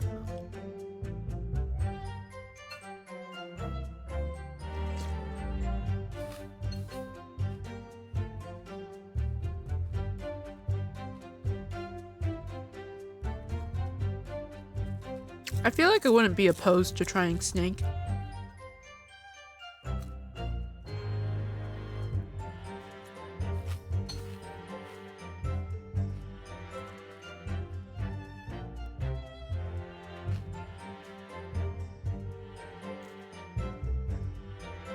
Another thing that I would also consider trying is alligator.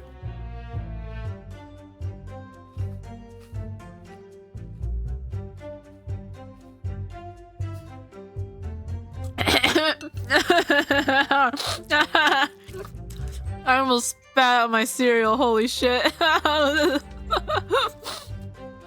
Oh man, I almost choked. Oh man.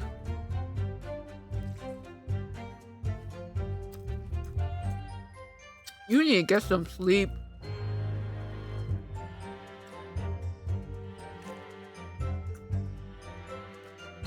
Because the typos you are making are very deadly.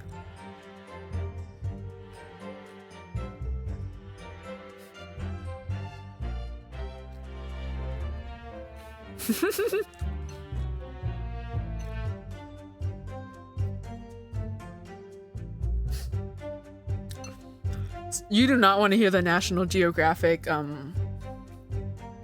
thing that's going on in my brain right now.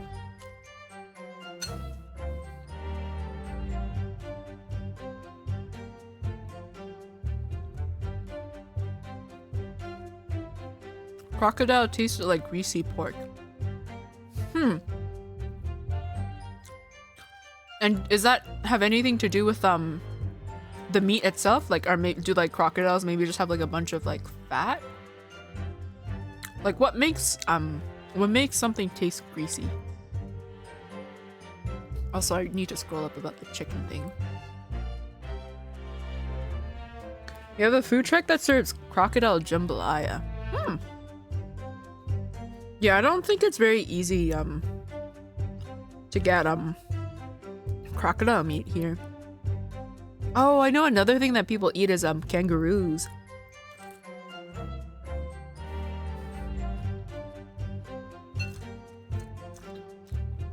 I won't lie, a kangaroo steak sounds intriguing. Let's hear it. Are you sure?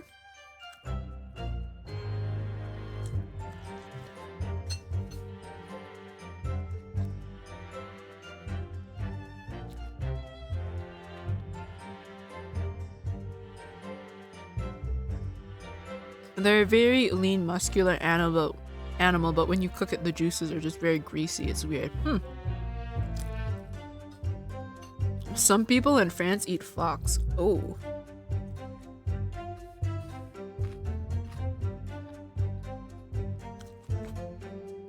I mean, you could just about eat anything, really, couldn't you?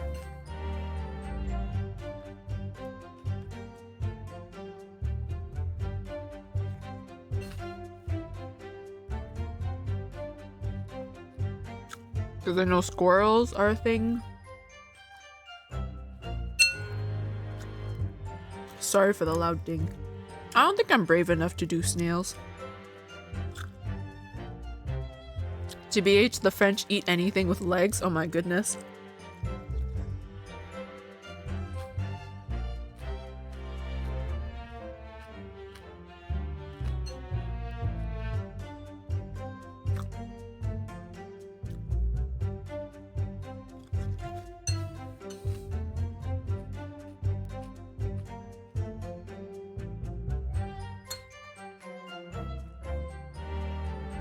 Okay, I'm almost done with my cereal.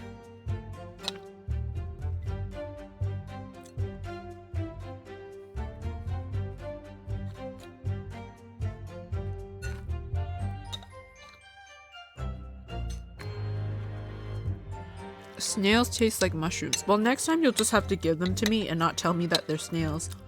Just tell me that they're mushrooms and then I'll eat it. And just don't tell me anything until after. Because otherwise I don't think I'll be brave enough.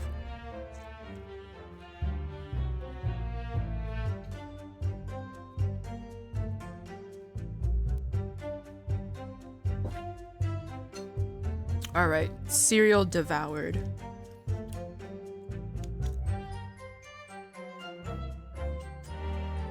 Could you imagine though, making a soup and you accidentally add in the wrong shrooms and then your whole family's hallucinating? Nothing says family bonding time like going on a mushroom acid trip. Oh.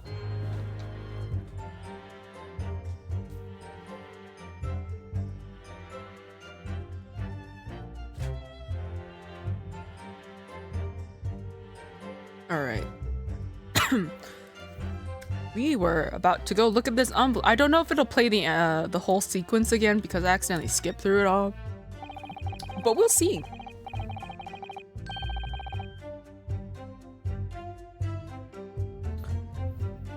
The envelope that contained the note to Miss Green and the torn off end we found fit together perfectly. Yes, there's no question that they're from the same letter. But that means something doesn't quite add up here, does it? Aw man, okay, we missed the whole sequence. That's okay. Unless it pops up in the history. Okay, no fancy animations. We're just gonna do a little reading from me. Okay, where was I?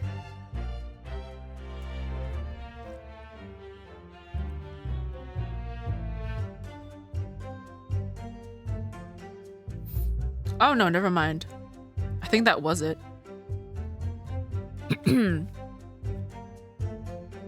We were gonna present the card, right? Take that!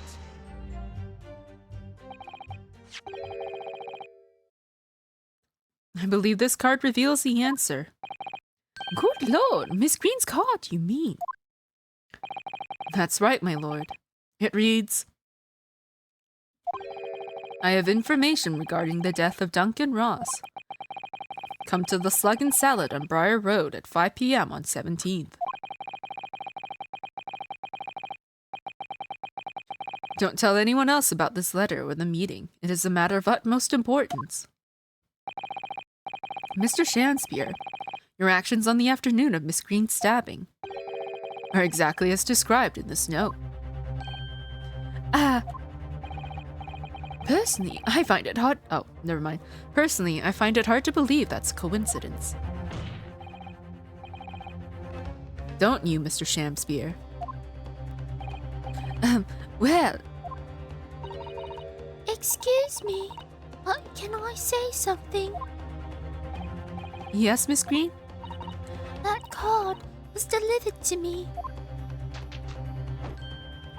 It doesn't have anything to do with this odd man, does it? Well, you'd think so, yes, but it's hard to believe it's merely... My lord, may I? May you what, Miss Green? I'd like to make something very clear about that card. Very well. You may amend your testimony. I gotta go get some of that good sleep. Okay, have a good night, Biavo. May you have many nice dreams and not just any nightmares about distilled bodies. Sorry for reminding you. It's great to see everyone again. Yes, it's always nice to see you. To include details about the peculiar note. Okay, note was delivered at my address, had nothing to do. And I guess I present the torn off piece here that was found in his room. Objection. I would drink that body alcohol. I don't know what the side effects of that would be. The day before the incident, exactly 1 week ago now, this note was delivered to your address. And upon carrying out the instructions in the note, you found yourself in hospital. Yes, I did. It's terrible, everything that's happened to me. Yes, it is terrible. If it's all true, that is. What do you mean? Miss Green, have a look at this, please. It's the torn off end of an envelope. Oh, is it? Hold on. There we go. And it so happens that it fits together perfectly with the envelope of the note you received. Well, where did you find that? In Mr. Shakespeare's room. Eh? In my room? Mr. Shakespeare. Do you perhaps remember this note from somewhere? Well, your actions that afternoon followed the instructions in the note to the letter. Come to the Slug and Salad on Briar Road at 5 p.m. on 17th, and so that's exactly where you went.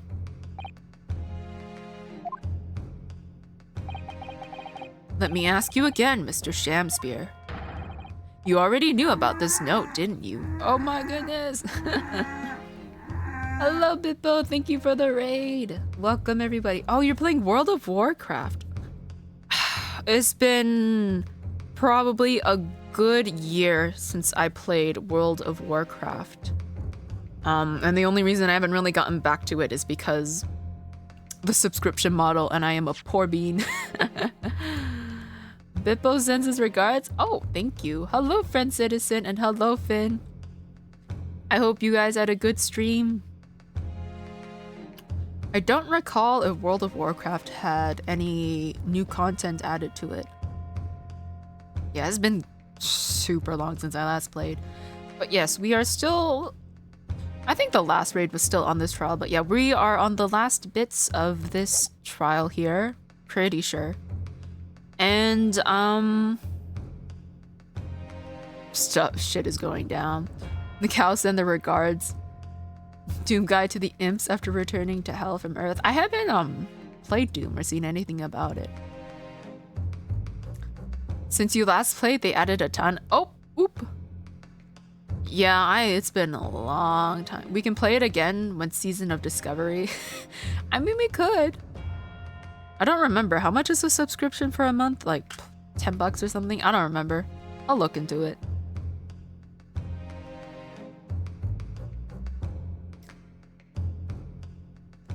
Oh yeah, where were we? Did I read this? I think I read this. And you, Miss Green. What did I do? As this torn off end of the envelope proves, the note was originally in Mr. Shakespeare's room. Oh, so maybe she wrote it. I always thought the note was meant for her, but I guess she must have wrote it and sent it to him, maybe. So how is it that it came to be in your possession? I don't have the first idea. I'm just a fledgling artist after all. There's only one explanation. You broke into Mr. Shakespeare's room and stole it. You did what?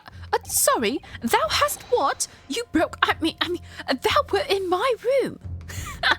I love it. He's breaking character. What on earth do you want with me?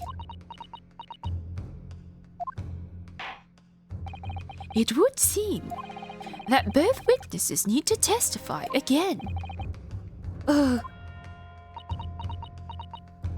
What is she painting? I really want to know. Miss Green, Yes? whilst you have the court's sympathy, I'm sure, for the suffering you have endured in recent events, anyone found to be giving false testimony in a court of law will be duly punished. Please bear that in mind.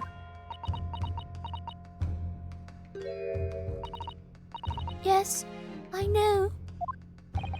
Very well then, witnesses, you will give formal testimony again now. On the subject of this curious anomaly regarding the note Miss Green claims to have received.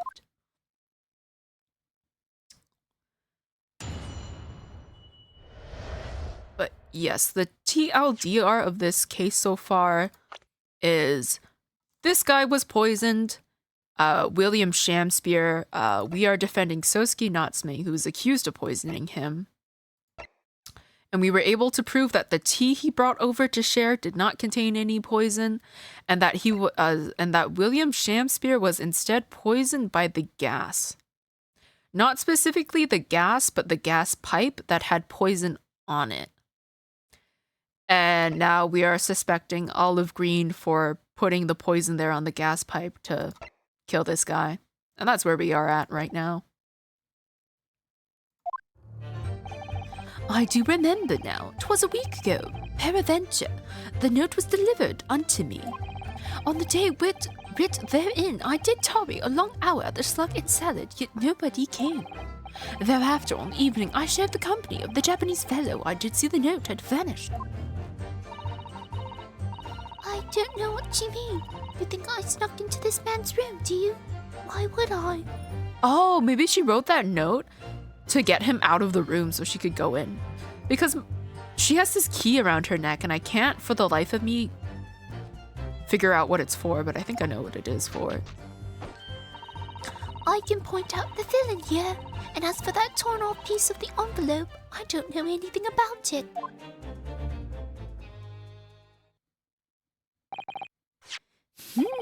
You now claim to have received this letter, do you, Mr. Shamspear? Faith, 'tis so, my lord, and I would swear to have set it upon the table in my humble lodgings. Yet 'tis clear to me now that I, since returned from the tavern that night, have not laid eyes upon it. Well, that being the case, young lady, it would appear that your testimony was... Lie? Is that what you think? How unfair of you to think that I'm the one lying. I beg your pardon. I'm just a fledgling artist, as I said, and fledgling artists don't lie. That note was delivered to me at my address. Besides, we all know who the liar around here is. That's true, Miss Green. How do you explain the facts? This part of the envelope was without question found in Mr. Shamspear's room. I don't see why I should explain. Sorry? I'm a fledgling artist. My job here is just to say what happened, that's all. It's your job to give the explanations and the proofs. You, the fledgling lawyer. The fledgling will do his best. Evidently, my learned friend's cross-examination is our only hope of learning the truth. Well, counsel. I'm ready, my lord. Very well, then. The defense will now proceed with the cross-examination of the witness.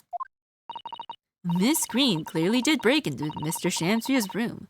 There can be no question of that. And that's how she acquired the note. Yes, two facts that are starting to lead me to a possible explanation to all of this. And it's not a pretty one.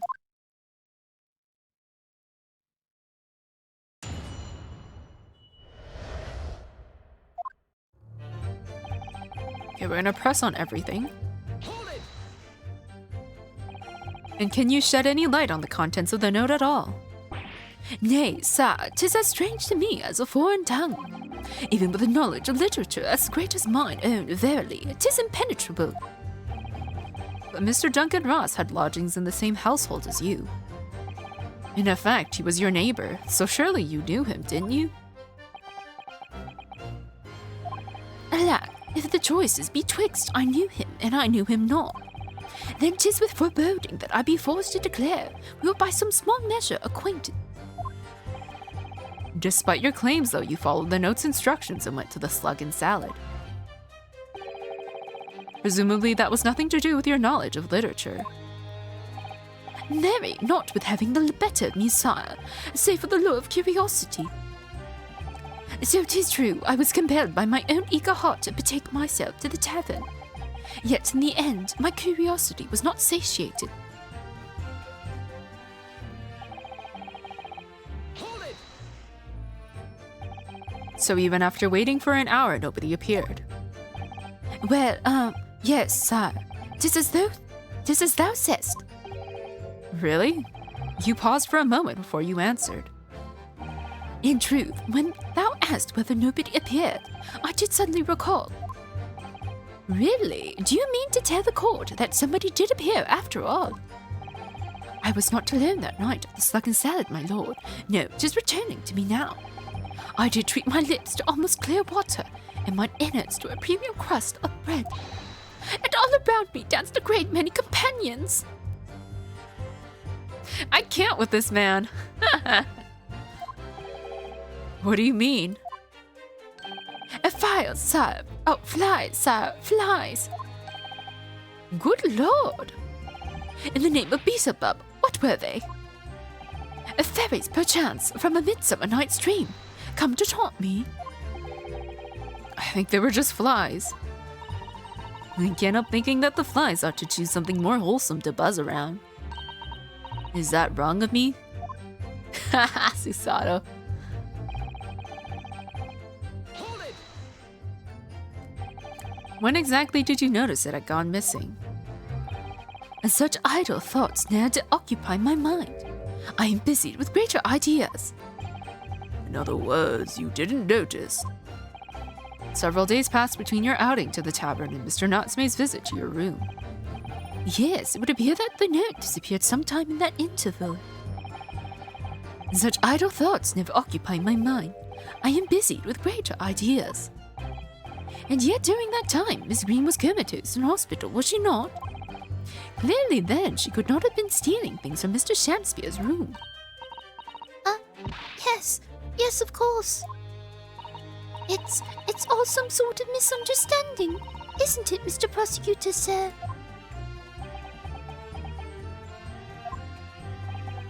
You have so far failed to give a satisfactory explanation as to how you came by the note. I am not here to advocate for your defense, madam. I won't tolerate inconsistencies in your story. You would do well to remember that. Dearie me. What's Lord Van Zeek's getting at?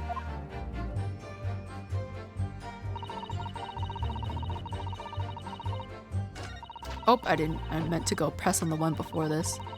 Hold it! It seems that this note was actually delivered to Mr. Shakespeare about 1 week ago. Oh, does it? But for some reason, it ended up in your possession. I can't think of any way that could have happened except for you breaking into Mr. Shakespeare's lodgings. Objection! But for what reason would the witness have done that? I won't deny that Miss Green's possession of the note would appear to defy logic. However, until and unless her involvement in this case can be proven in some other way, any further pursuit of this note is meaningless. Miss Green could have only come to be in possession of the note by stealing it from Mr. Shakespeare's room. And yet, there's no obvious reason why she would have done such a thing. Is it Tainuki-san? Hello, Tainuki. Welcome. What if there was some other reason she broke into his lodgings, though? Oh, thank you for the follow. Yes, we should pursue that idea, Mr. Naruhodo. We're close now. I can feel it. We're so close to a breakthrough.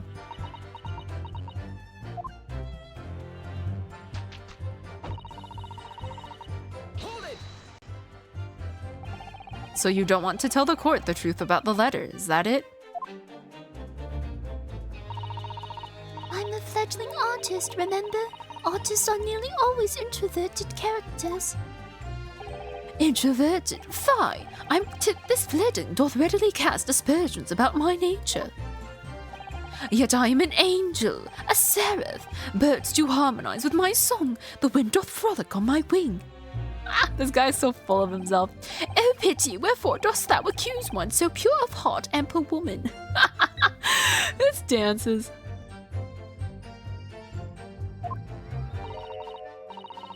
Pure of heart? I don't think so. Even a fledgling like me can see you're just a failure. A tragedy! Thou shalt not know the true heart of an artist until thine instruction hereafter by death. Oh the days, oh the years! Alas, to enlighten thee, thou must wait so long and in vain. Mr. Naruhodo, interject with some clever remark. This is your chance to shine. I'm no Shakespearean actor, Miss Susato.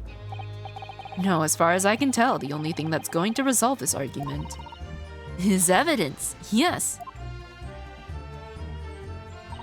It's clear that Miss Green did in fact break into Mr. Sham's room, isn't it?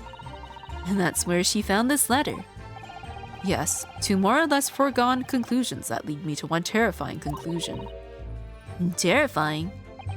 Yes, I'm afraid to say that the outcome of this cross-examination may well change how we look at this case completely.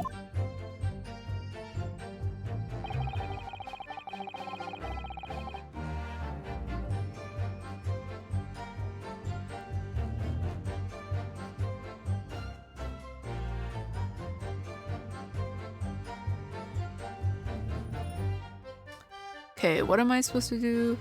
Present on statement for the ball of poison. Okay, 1, 2, 3, 4. Oopsies. What is this? Why would I stuck into this man's room? Why would I? Okay, we're gonna save here quickly. I think I'm very close to the end. Yeah, I'm pretty close. Okay. But then again, with this game, the aftermath of the case is always quite long as well. So hopefully we get through that. Bottle of poison. Take that. Yesterday at the hospital, we saw you with this bottle. And though the contents spilt during the course of our meeting, a small quantity remained. According to the defense's independent analysis, Mr. Sholmes' chemistry said, the liquid that was still in the bottle was identified as strychnine. What? Strychnine? The very same poison that afflicted Mr. Shamspeare. Ah! Miss Green, you broke into this man's lodgings for one reason and one reason alone. To cover the end of the pipe that feeds the gas lamp in Mr. Shamspeare's room with poison. Can this be? You broke into my room to... It may seem incredible to the court, but from the remaining clues, there's only one logical conclusion that we can reach. The person who attempted to take Mr. Shamspeare's life with poison was you, Miss Olive Green. Oh dear, me! Her stuff! Oh no! Her, petticoat, is that what it's called? Order? Order! Counsel, are you seriously suggesting this woman put poison on the end of the gas pipe with intent to kill? Yes, my lord. There's no other way to explain the facts. But if Miss Green did indeed set this odious trap 6 days ago, and the victim had put his mouth to the pipe that very evening as expected, the attempted murder would have happened 6 days ago, surely. Well, that's a very good point. Perhaps not, my lord. I beg your pardon. There was a significant police presence in the area that evening on account of the incident on Briar Road. Local residents were being interviewed throughout the night as part of the ongoing inquiry. A circumspect criminal would likely have chosen not to carry out any wrongdoing at that time. Lord Van Seeks. And of course, the following morning, there was more activity at Mr. Shamsphere's address. More activity? Ah, yes! You mean his fellow lodger, Mr. Natsume, being arrested on suspicion of murder. That's right, as the defense has already proposed. Mr. Shamsphere was meddling with the gas in the pipe for a very sinister reason himself. To cause the gas stove in Mr. Natsume's room to go out, thereby asphyxiating the occupant. But once Mr. Natsume had been arrested, his room was under constant surveillance by the police. In the circumstances, Mr. Shamsphere had no reason to blow air into the gas pipe. His intended victim being in a prison cell. The need to tamper with the gas removed, the poison on the pipe lay dormant. And then, 3 days ago now, the situation changed again. Right! Mr. Natsume's trial, which took place here at the Old Bailey, came to an end. The trial in which the man stood accused of stabbing Miss Green in the back, but was duly acquitted. That resulted in Mr. Natsume returning to his lodgings for the first time in 2 days. And that very night, his gas stove mysteriously went out, and Mr. Shamsphere was mysteriously poisoned.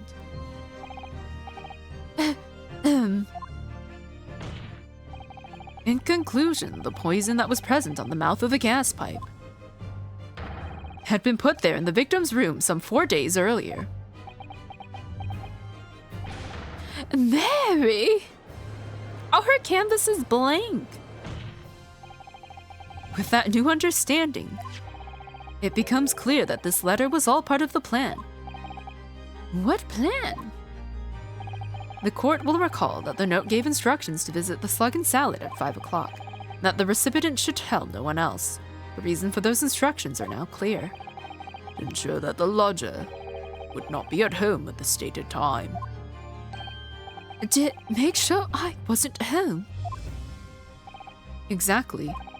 While you were out, Miss Green could safely slip into your room, knowing that she wouldn't be disturbed. You mean to say that letter Was written by Miss Green, yes. And in order to cover her tracks, she took it away with her when she left. Just after she smeared poison over the mouth of the gas pipe in your room. Oh, damn. Order! Order! What do you have to say for yourself, witness? Just who are you? Why did you try to kill me? Miss Green's motive should be obvious. It's all tied up with someone whose name we've heard several times already during the course of this trial. So, that's what's behind all this.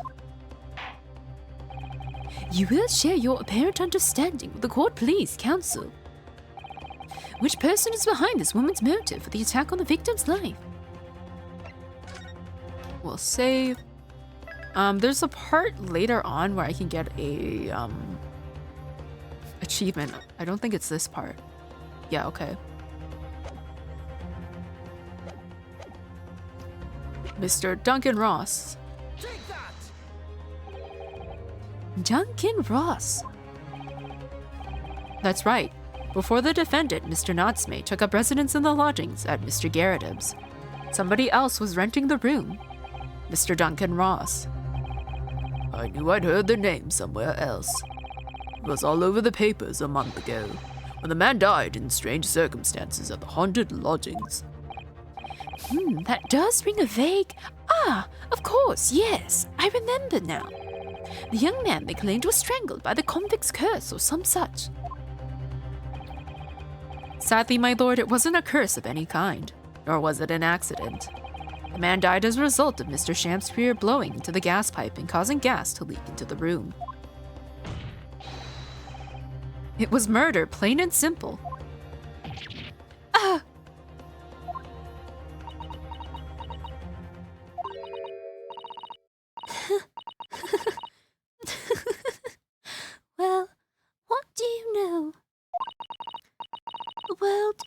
so unfair. Curses, curious deaths, that's all people care about. If it's an interesting story, they want to know. It doesn't cross their minds that real people are involved. And once they're bored, just 1 month later, once the story's lost its appeal, everyone's forgotten him. You mean you? Duncan was. Mr. Ross was Miss Green's fiancé. Fiancé? You may not have known until now who Miss Green really is, Mr. Shamspeare. But she's known exactly who you are all along. Because you're her sworn enemy, the murderer who took the life of the man she was to marry. Mary! Miss Green, is it not the case that in order to exact revenge on Mr. Shamspeare, you smeared poison over the end of the gas pipe?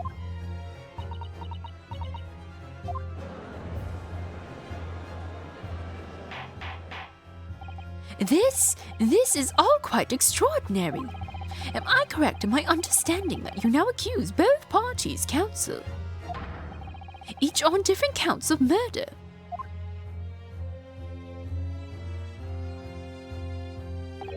Yes, my lord. That's correct. Objection! Inhaling so deeply, it appears that my fledgling learned friend has taken in a lungful of dubious gas that's causing his judgment to be clouded. What? Why would Mr. Shamspeare wanted to kill these lodgers, as you say? We have completely failed to provide a motive to substantiate your accusation against the man. Yes, yes, that's right, Mr. Reaper, my liege.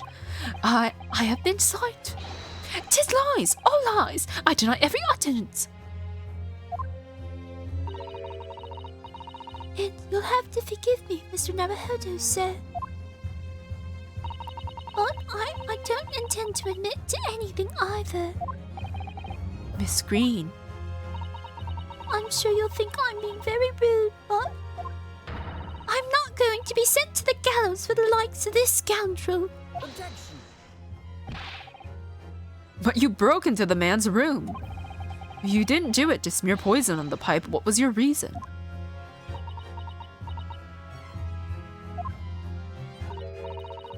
I thought I'd have a look around, that's all. Sorry? You're right. I suspected him. So I thought perhaps I might find some evidence or something in his room. Evidence that it was him who took Duncan's life. Oh vileness, oh villainy, oh tyranny, oh rotund... I can't English. Oh rotundity of woman. But in any case, whene'er I leave my room, I do turn the key in the lock. That whole place is falling apart. The locks on the doors are no different. Duncan showed me once how to unlock the door with some Turks and a piece of wire. Oh awfulness, oh artfulness, oh tyranny, oh profanity of women. We will consider your trespassing on some future occasion, but for now, tell the court what you found, what evidence your search revealed. Well, I spotted that note I'd sent him lying on the floor. When I went to pick it up, I noticed something. One of the floorboards was loose, and underneath it I discovered a secret hiding place. Eh? Hold on, I gotta... there we go. Yes, we also discovered that hiding place. Inside, we found a newspaper cutting, a photograph, and an empty tin box. Yes, but the thing is, when I found it, the box wasn't empty. What? There was something in it. Yes. This rather nice key. Ah! What are you doing with that? What the... Every ounce of color is drained from his face. Give it here! Give it to me now! It's mine! I inherited it! What was that, witness? What did you say? You inherited it. No, What's all this about? He inherited that key. It was obviously important to you, since you'd gone to such lengths to hide it. So I took it. I don't know what it's for, but you took something precious from me, so I took something precious from you. Olive! Holy shit! She's vicious, man. So what if it means you can't open something now? I don't care. give it back this minute. Give it to me. Calm yourself, witness. So Mr. Shamspear has tried, and in one case succeeded, to take the life of 2 lodgers now. Yes, his motive for doing so is the key to everything that's happened. It's true that there appears to be no motive to support the accusation against Mr. Shamspear at first. But considering everything we now know, I think there's actually something that could explain it. What? I need to recall every piece of evidence at our disposal, everything we've seen and heard. Because I'm sure that I just caught a glimpse of the link that runs through all these events. In that case, counsel, I must demand that you present evidence to the court in support of your claim. What is it you can say that can explain the motivation for Mr. Shamspear's alleged crimes? I'm pretty sure I showed that article. Let me fact check myself.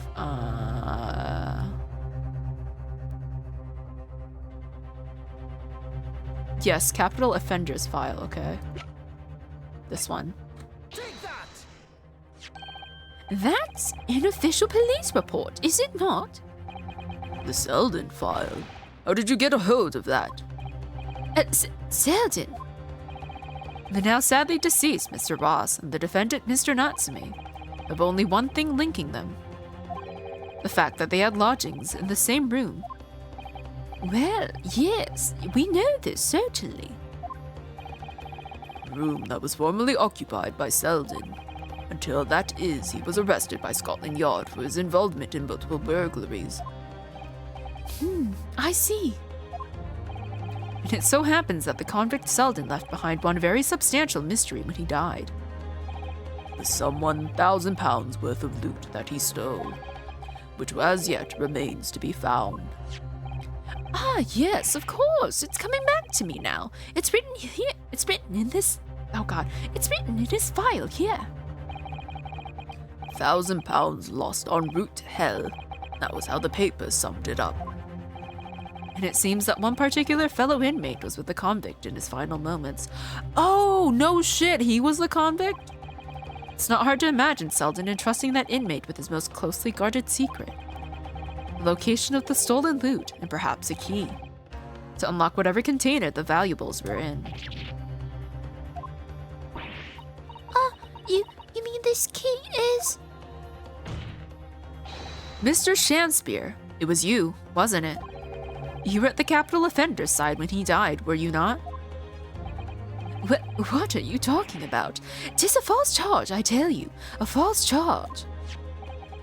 The name of the inmate who was with Selden at his death isn't noted in this file, but a simple telegram to the prison where he died would quickly tell us how false the charge really is. But even if it's true, why would the man be so intent on killing every subsequent occupant of the convict's lodgings? There's only one explanation for that, my lord. It was in that very room that Selden hid his loot.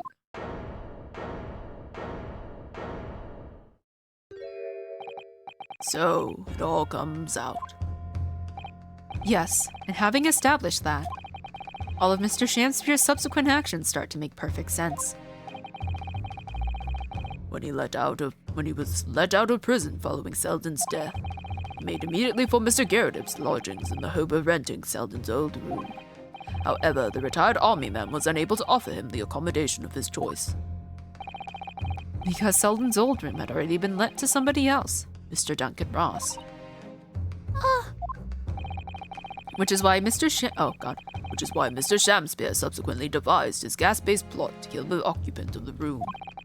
and when he was successful, he presumably intended to inquire about switching into the newly vacant room. However, a certain jittery someone had beaten him to it. Mr. Sowski Natsume, the defendant of this case, no less. So you decided to use the ploy with the gas again, didn't you, Mr. Shamsphere? This time to oust Mr. Natsume. All for one simple and avaricious reason. To get your hands on the 1,000 pounds of loot left behind by the dead convict. Okay, so I was a little bit wrong. Because I thought he was Selden himself. But no, he's his cellmate. Looks like I'm gonna snuff it before they get to stretch me neck. Listen, I want you to add me loot, anything to stop the coppers getting their mitts on it. It's hidden in the room where I was lodging when they got me. This is a key to it. Take it. Always stay one step ahead, mate. See you in L, I guess. Shamsphere. Oh, no way!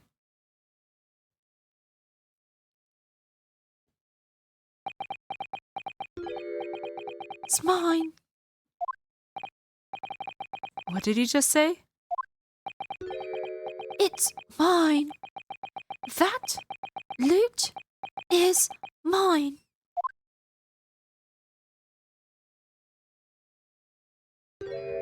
Whoa! Mr. Shamsphere?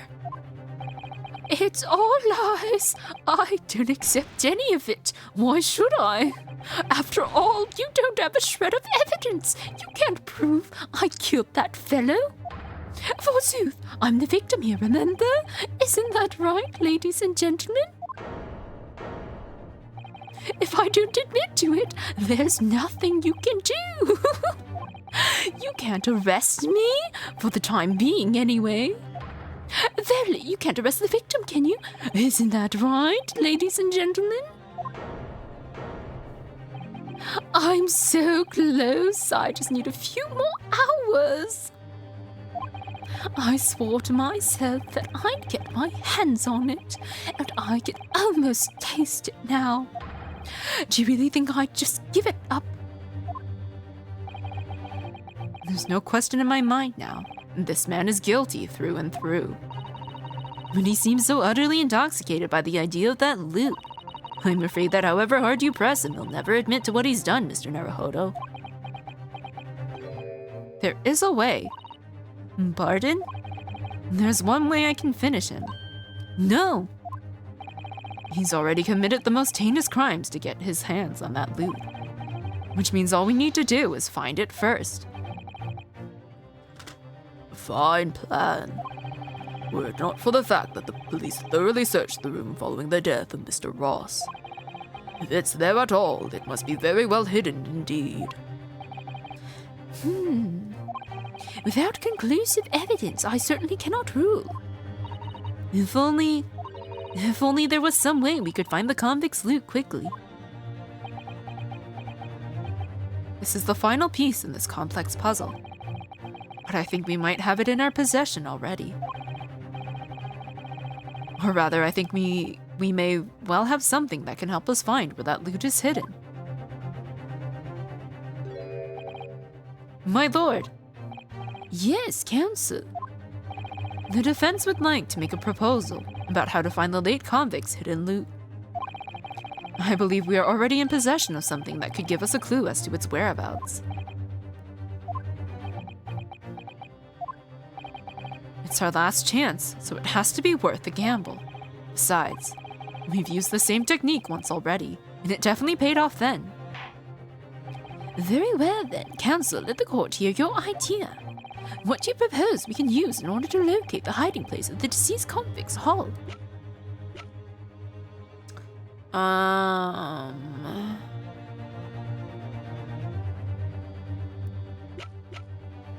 What do we have? We got this. Take that! If I'm not mistaken, those are Mr. Shamspeare's handprints on the wall of his lodgings. That's right, my lord. Exposed as a result of the defense's independent investigation of the scene. Based on a wonderful new discovery in the field of forensic science by the great detective, Mr. Shams. A great detective? Is that some kind of joke? Or do you really think I'm going to be daunted by a man with such a ridiculous title? I should think the great bard ought to recognize such a title when he hears one, Mr. Shamspeare. Oh, No, that's not him talking. That is Shams, my bad. I should think the great bard ought to recognize such a title when he hears one, Mr. Shamspeare. Perhaps we should compete for the honor of most ridiculous title. Ah! 'Tis Sherlock Holmes himself. What are you doing here, great detective? Your usual haunts are the filthy back streets of the capital, are they not? Ah, Mr. Reaper, it's been too long. But I see your complexion has worsened since last we met. But Mr. Shams, he does know Lord Van Zieks then. Well enough to say something like that in any case. Mr. Sholmes, though you may be heralded to be a great detective by the population at large, that does not give you the right to come and go in my courtroom as you see fit. If I may, my lord. Mr. Sholmes' newly developed scientific method has helped us to uncover vital clues in the case already.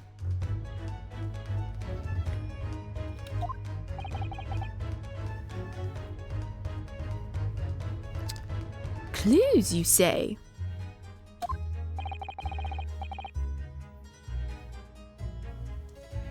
I'm trying to reset my tracking app and then there we go. I call them skin prints, my lord. My method identifies every location touched by an individual under scrutiny. It's the method by which we were able to ascertain this gentleman's gas pipe activities. I don't think I'm gonna finish this before the hour. Maybe we'll reach the guilty verdict, but like, yeah.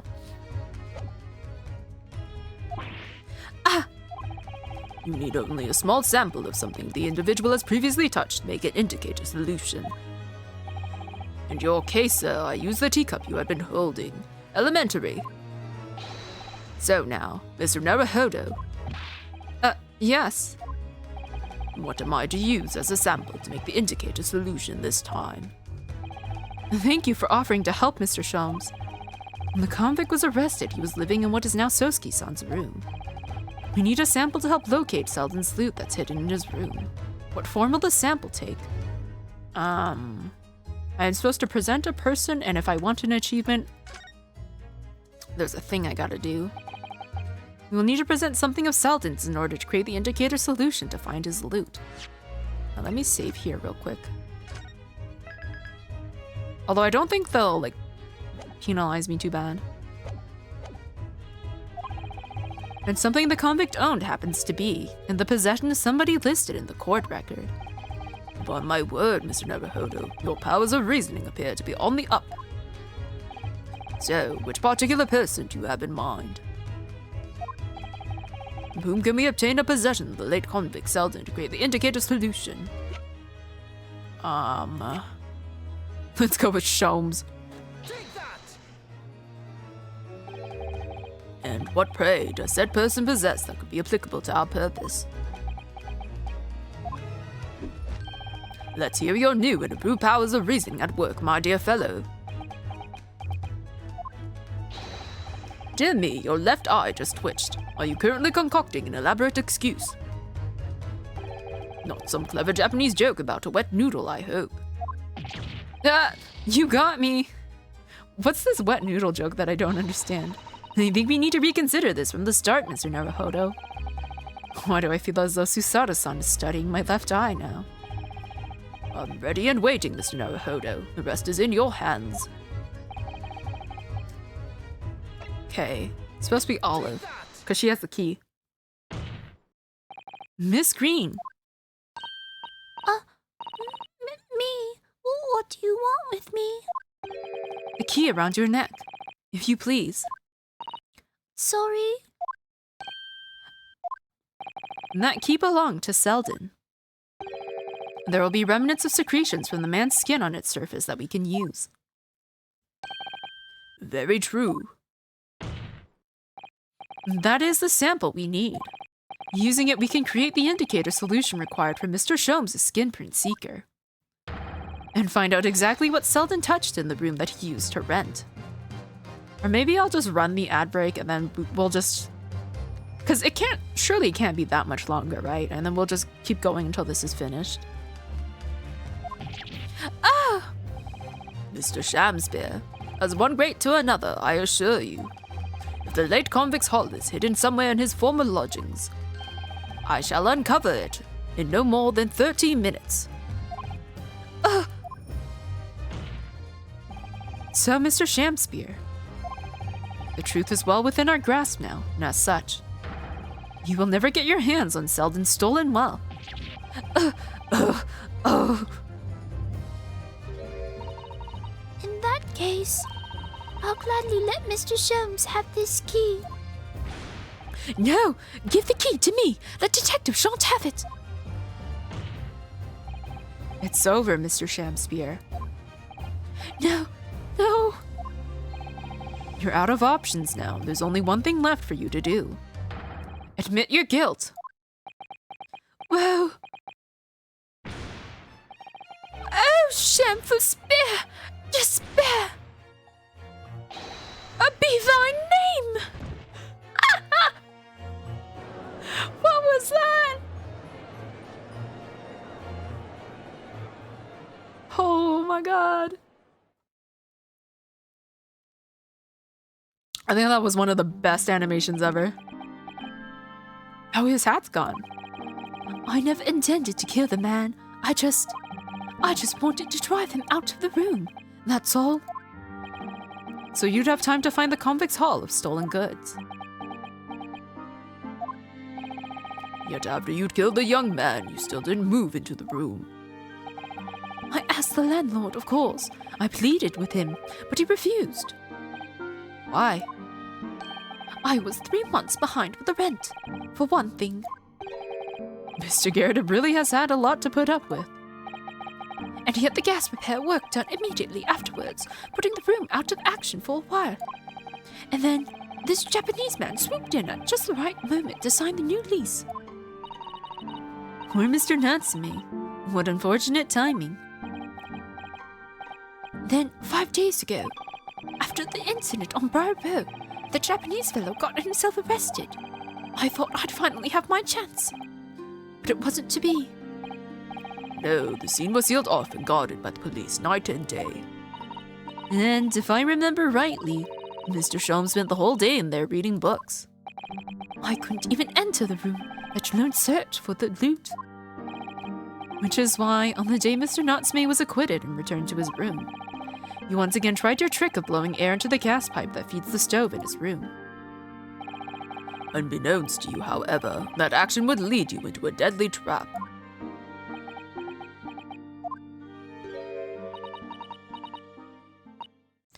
William Shamspeare, how does it go? To be or not to be? That is the question. From Shakespeare's Hamlet, Act 3, Scene 1. Let me tell you, in your case, it's not to be. That is the answer. You deserve to die for what you've done. She's brutal, man. I love her.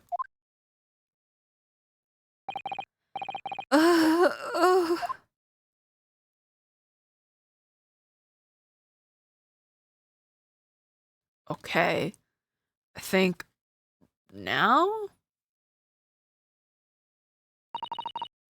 At first, I really did think it was just a terrible accident. Okay, yeah, no, I can pause. Okay, we're gonna go run that ad break now. 3 minutes. This should be the last one. I don't think wrapping this case up will take more than like half an hour, hopefully. So I'll see you guys in 3 minutes and we will come back to this. Because we're so close. And I really want to finish this.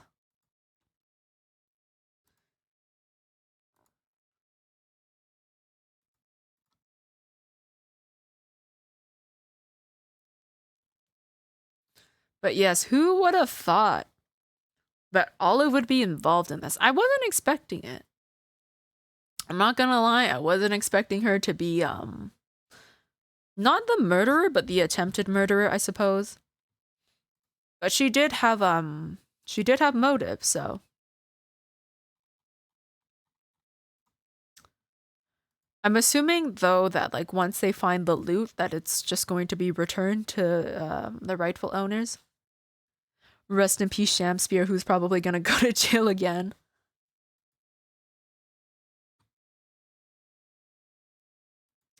But yes, 2 minutes left of ads. I still have this bowl I need to go put into the sink. The cereal bits are sticking to it.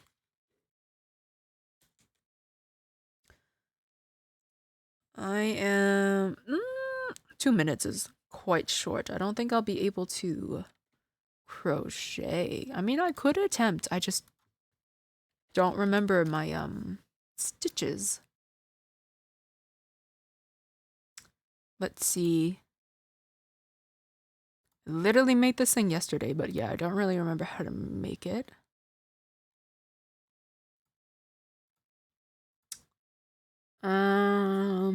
Oh, okay. 3 single crochets in one and then slip stitch the next. That's not too bad. All right, well, I probably shouldn't attempt this because I'm not going to be able to finish this in a minute. But you know what? We'll speedrun it. We'll try. I'll try. I do wonder what the next case is going to be about, though. Because this one is a flashback one, right? So I'm assuming after this one, we're going to be taken back to Japan, probably? Unless the next one is also going to be in Britain, but, you know, who knows?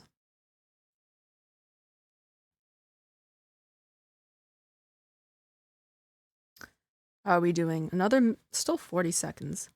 Maybe I can do it if I'm really fast, but I don't think I can do it fast.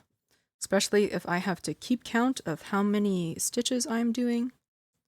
Which I'm very bad at if I'm talking at the same time. But you know what? I'm not doing too bad right now.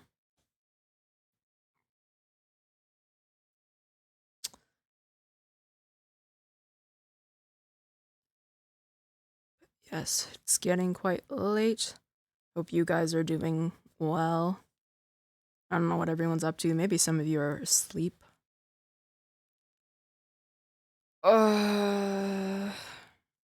It's just thinking about all the things I have to do this week, and it's a busy week. 2 seconds left of ads. We're almost there. We're almost done. And you know what? I am almost done this row. I don't think I'll be able to finish, though.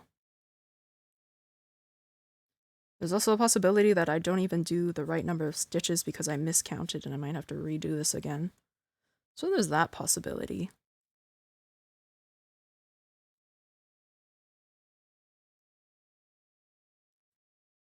Okay, let me just finish this one. Put in a marker for later. I'll probably finish this after the stream. All right, welcome back. We are, dear Lord, I hope we're almost done. At first, I really did think it was just a terrible accident. I'll never forget our conversation the night before Duncan died.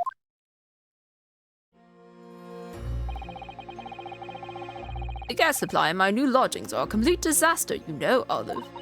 The gas? The gas supply? Yes, the stove always seems to go out in the middle of the night for some reason. That's no joke. That's no joke. They say it's the convict's curse. Oh, Duncan, please, don't stay there. I don't care how cheap it is. All right then, if it's that important to you, I'll start looking for a new place. Thus, There are spare rooms at my house. Why don't you leave that horrible room tonight? no, I'd better not. He said we'd wait until we graduated before we told our parents, remember? Well, that was the last time we ever spoke. That very night he fell victim to the gas. Damn. If only I'd known it was going to happen, I'd have insisted he left that horrible room that instant. But instead, all I've been left with is bitter regret. I stopped going to school. but something kept drawing me back to the house on Briar Road. I saw a stooped Eastern-looking man with a mustache coming out of the house one day when I was there. Walked up the road to Grubbery for some food, so I followed him and sat myself down next to him. He had some watery-looking soup and started to pick a quarrel with the publican. That place is cursed, I tell you. Cursed. The ghost of that convict who used to live there is trying to suffocate me. I wake up in the middle of the night, freezing to death because the stove has gone out. The room is full of gas and I can hardly breathe. But the pipes have been checked, no problem there. It's like, I'm the problem. That's what they're thinking. But how could that be? Duncan was gone, and now this man had almost suffered the same fate. Could it really be a curse? Then I remembered a rumor I'd heard about how the gas companies go around investigating the gas installations. A rumor? Ah, you mean? Yes, everybody's heard the stories, it seems, about how they go around checking the pipes. How anything connected to the gas can be extinguished by blowing air into the pipework.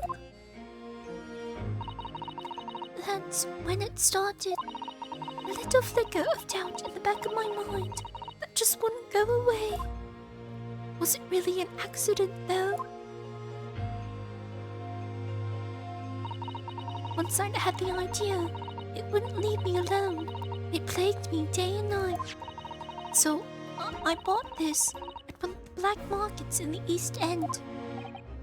Black market? I'd never been. I just heard people talk about them. But you really can buy anything you can think of there. In some ways, being able to get my hands on this so easily made me even more determined. I had to find out one way or another. Was Duncan's death an accident or was it murder?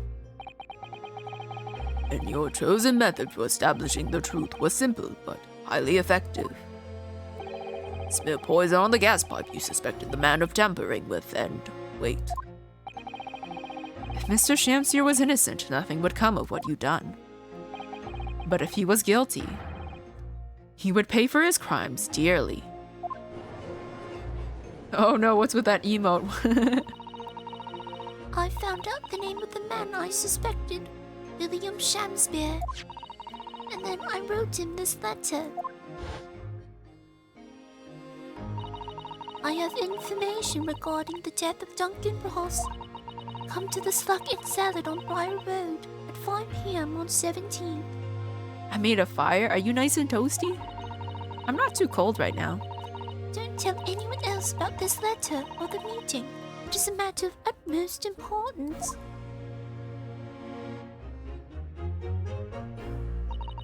If he'd done it, I knew that would worry him enough so he'd be sure to go.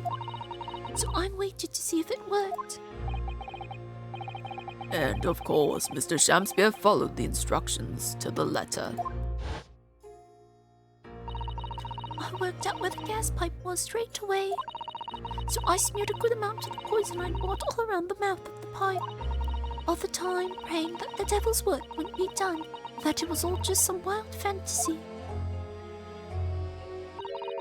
Actually, no.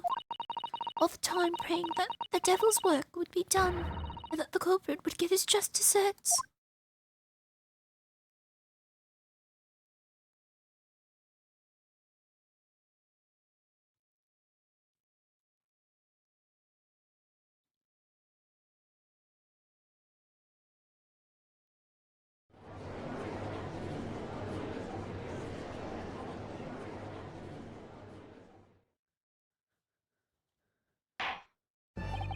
"3 days ago, when you were first stood in the dock before me, this whole affair seemed relatively straightforward."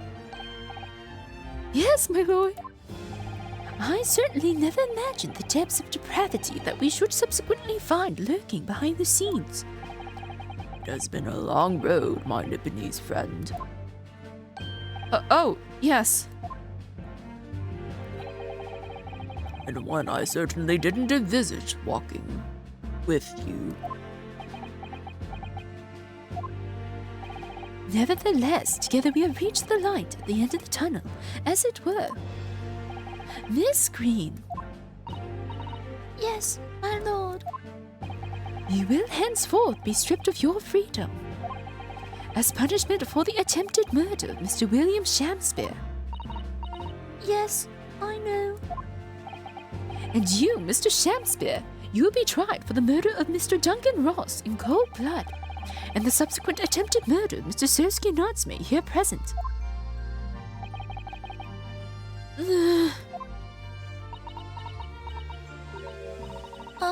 Mr. Naruhodo, Yes. yesterday at the hospital, when you and your friends stopped me from... From ending your life by drinking what was left in the poison bottle. I wasn't myself. I can't even really remember what was going through my mind.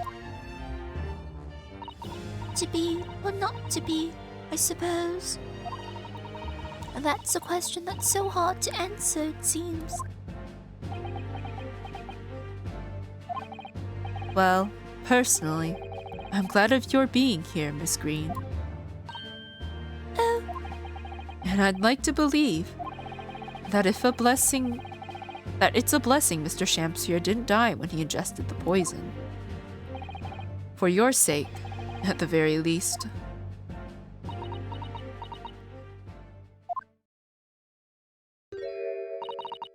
because of you, I chose life, not death.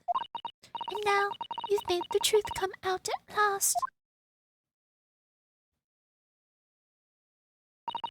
Really, I can't thank you enough. Oh, Miss Green. Mr. Sersky Nodsme. Yes, my lord. The court declares that you are exonerated from all blame in this matter. Oh, hello, Laxus. Thank you for the boop. It's nice to see you. How are you doing? Accordingly, I would call upon the ladies and gentlemen of the jury to present a verdict of not guilty. We are in full agreement, my lord. In that case, I hereby declare the defendant. Woohoo! Confetti! Oh my god, thank god we finally reached the end of this.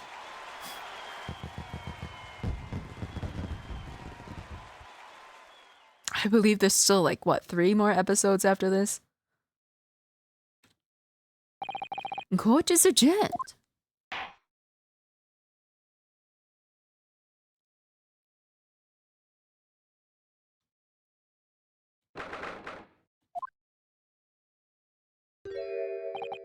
Oh, yes, yes, at last. Divine justice duly done. Divine justice. My dear fellow, if there were any divine justice in this world, you would shave that mustache. Oh, that's... Why you gotta be so mean? No, this has nothing to do with my mustache. Some say that a luxuriant mustache is a sign of physical prowess, Mr. Sholmes. Locum student Mr. Naruhodo Esquire. Once again, you saved me from the doom. I'm very happy to have been able to help, Mr. Natsume. Congratulations on your acquittal. Your second in almost as many days. I was first acquainted with and gained affection for English literature whilst in our great homeland empire.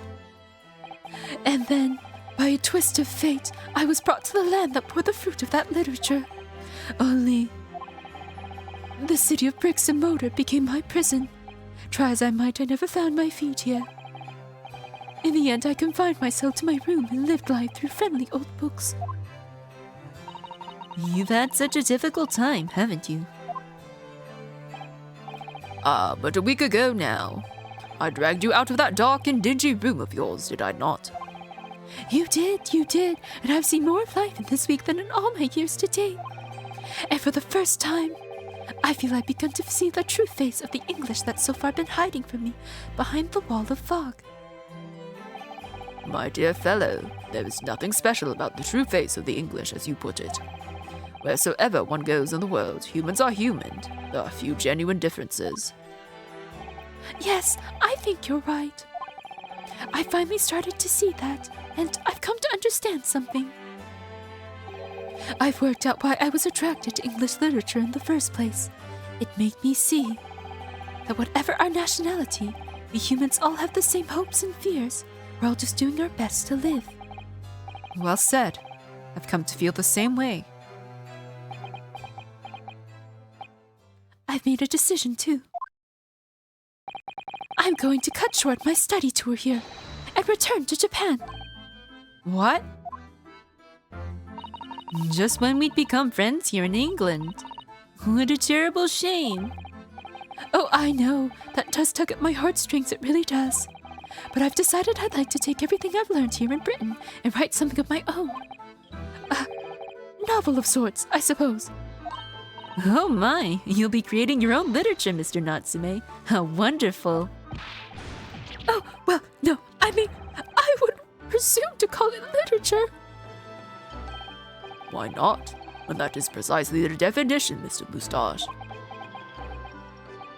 I suppose you're right, yes. It will, in a way, be literature. But as of now, all I know is that I'd like to try my hand at writing. I have no delusions of grandeur. I, for one, would love to read your work. Well, all things considered, it may be for the best. After all, you have once again emerged victorious from a battle with the Reaper. Ah, that's very true. And there is no salvation for a person in the dock when the Reaper is the prosecutor. The desire to return post-haste to the perceived safety of your homeland is one I quite understand. My goodness, yes. Faced with such a terrifying prospect. Nobody would consider that cowardly, I'm quite sure. But that's not why I'm leaving. I mean it. And that was the case that we found ourselves embroiled in 6 months ago now. Sosuke-san did indeed return to Japan and submitted a report about both cases to the government. It was on reading that report that Professor Mikotoba was prompted to visit the scholar. And barely any time later, Susato-san was given the news that she must return to Japan as well. On the back of a telegram stating falsely that her father had fallen gravely ill. The only possible explanation that comes to mind is what happened after the trial on the following day. The day that we uncovered the loot hidden by the now deceased convict in his former lodgings. Oh!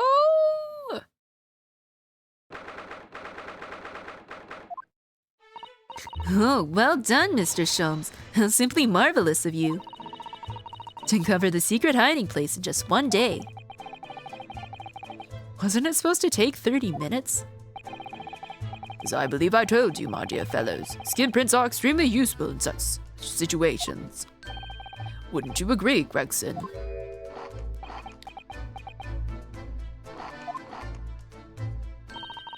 Gregsy's been happily munching in agreement this whole time, you know, Hurley. Happily, I think perhaps humorously might be closer to the truth. So, it transpires the man fashioned a hiding place in the ceiling. What's in it? What exactly is the loot? Let us look then. If you're ready, let's examine the late burglar's haul. What is that?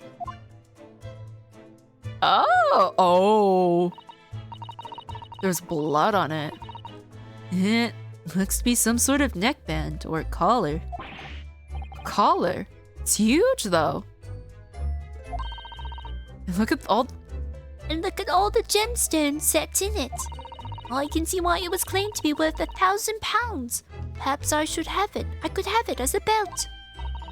Oh, have you noticed on the inside there?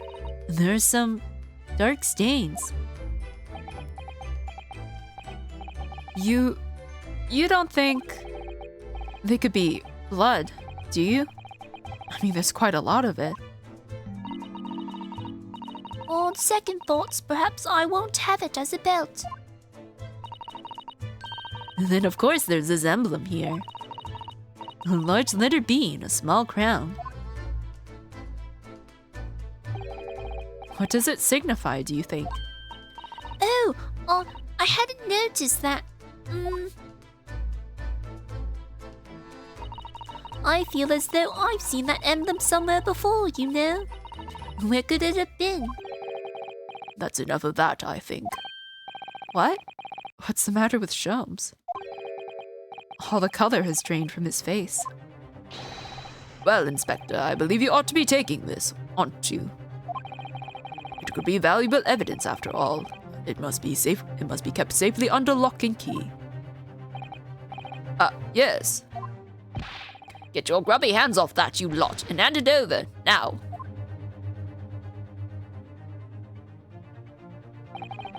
I'd never seen a collar that large before. And all those jewels certainly look to be extremely valuable. That's not what stood out the most to me. At least not once I'd noticed it. Those dark marks on the inside of the collar. Those stains. Could they really have been blood?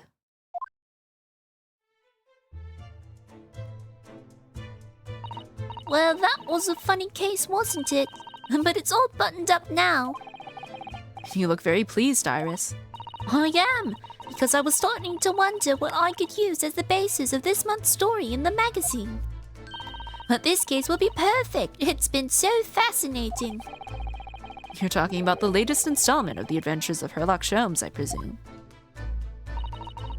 The mystery of the knife in the mist and the moustache man and the convict's curse, perhaps. I could make it a 2-part story. Oh, I can't wait. A word, please, Iris. Yes, what is it, Hurley? I'm sorry, but you can't write about this case. It's out of the question. What? Why not? It's a great case. And I shall have to insist that you limit yourself to the first of your 2 titles.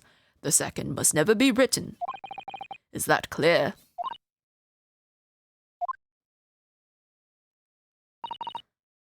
Yes.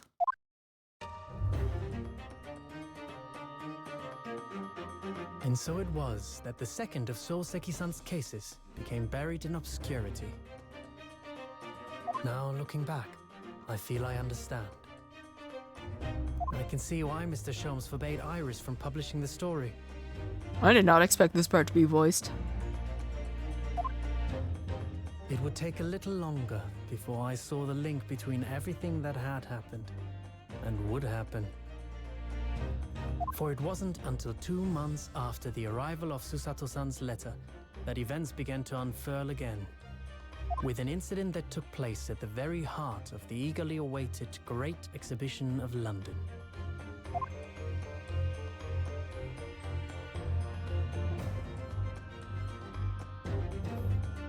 Oh my, the end for this one. We have been seeing stuff about the Great Exhibition, like we've seen flyers. But I guess we're finally going to see what it's about in the next one. Okay, we're gonna save here, and we're gonna... what is it? Woo! It hasn't been, that didn't take too long. Okay, it's like only almost midnight. Okay, not too bad. Just gotta speed run to get to bed. Alright. What is the next one? The Return of the Great Departed Soul. That makes me think that someone we think who's dead has come back, but I don't know. We'll see. Alright. Who is still streaming right now? Is there anybody?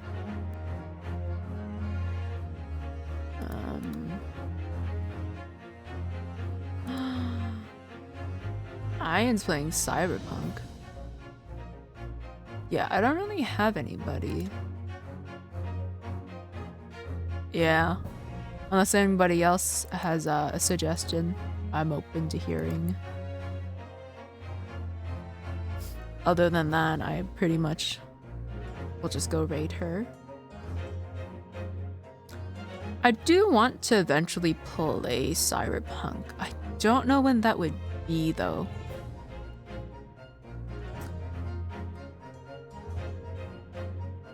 Maybe after I finish Mass Effect? I don't know. We'll see. Okay, I'm gonna go start the raid then. Here we go. Next stream is what? Tomorrow?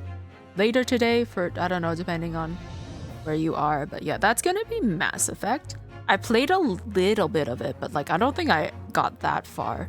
So that'll be interesting. So sad about the romance options. You literally only get 2. How could they do that to me? But yeah, thank you guys for stopping by. Today, I'm so glad we finally got to finish that case. And I will see you guys next time. Whenever it is you guys happen to stop by. I hope you have a good rest of your day or night. And yeah, I will just see you guys next time. I'm gonna go... I'll see you at the raid. I'll go lift myself out. I don't know how long it'll take me to finish Mass Effect. Can I assume maybe about the same time as The Witcher 3? Maybe? Oh, man, but I played that for like so many months. We'll see. I don't know. Maybe Mass Effect's not as big as I think it is. Maybe it's bigger than I think it is. Anyways, I'll see you.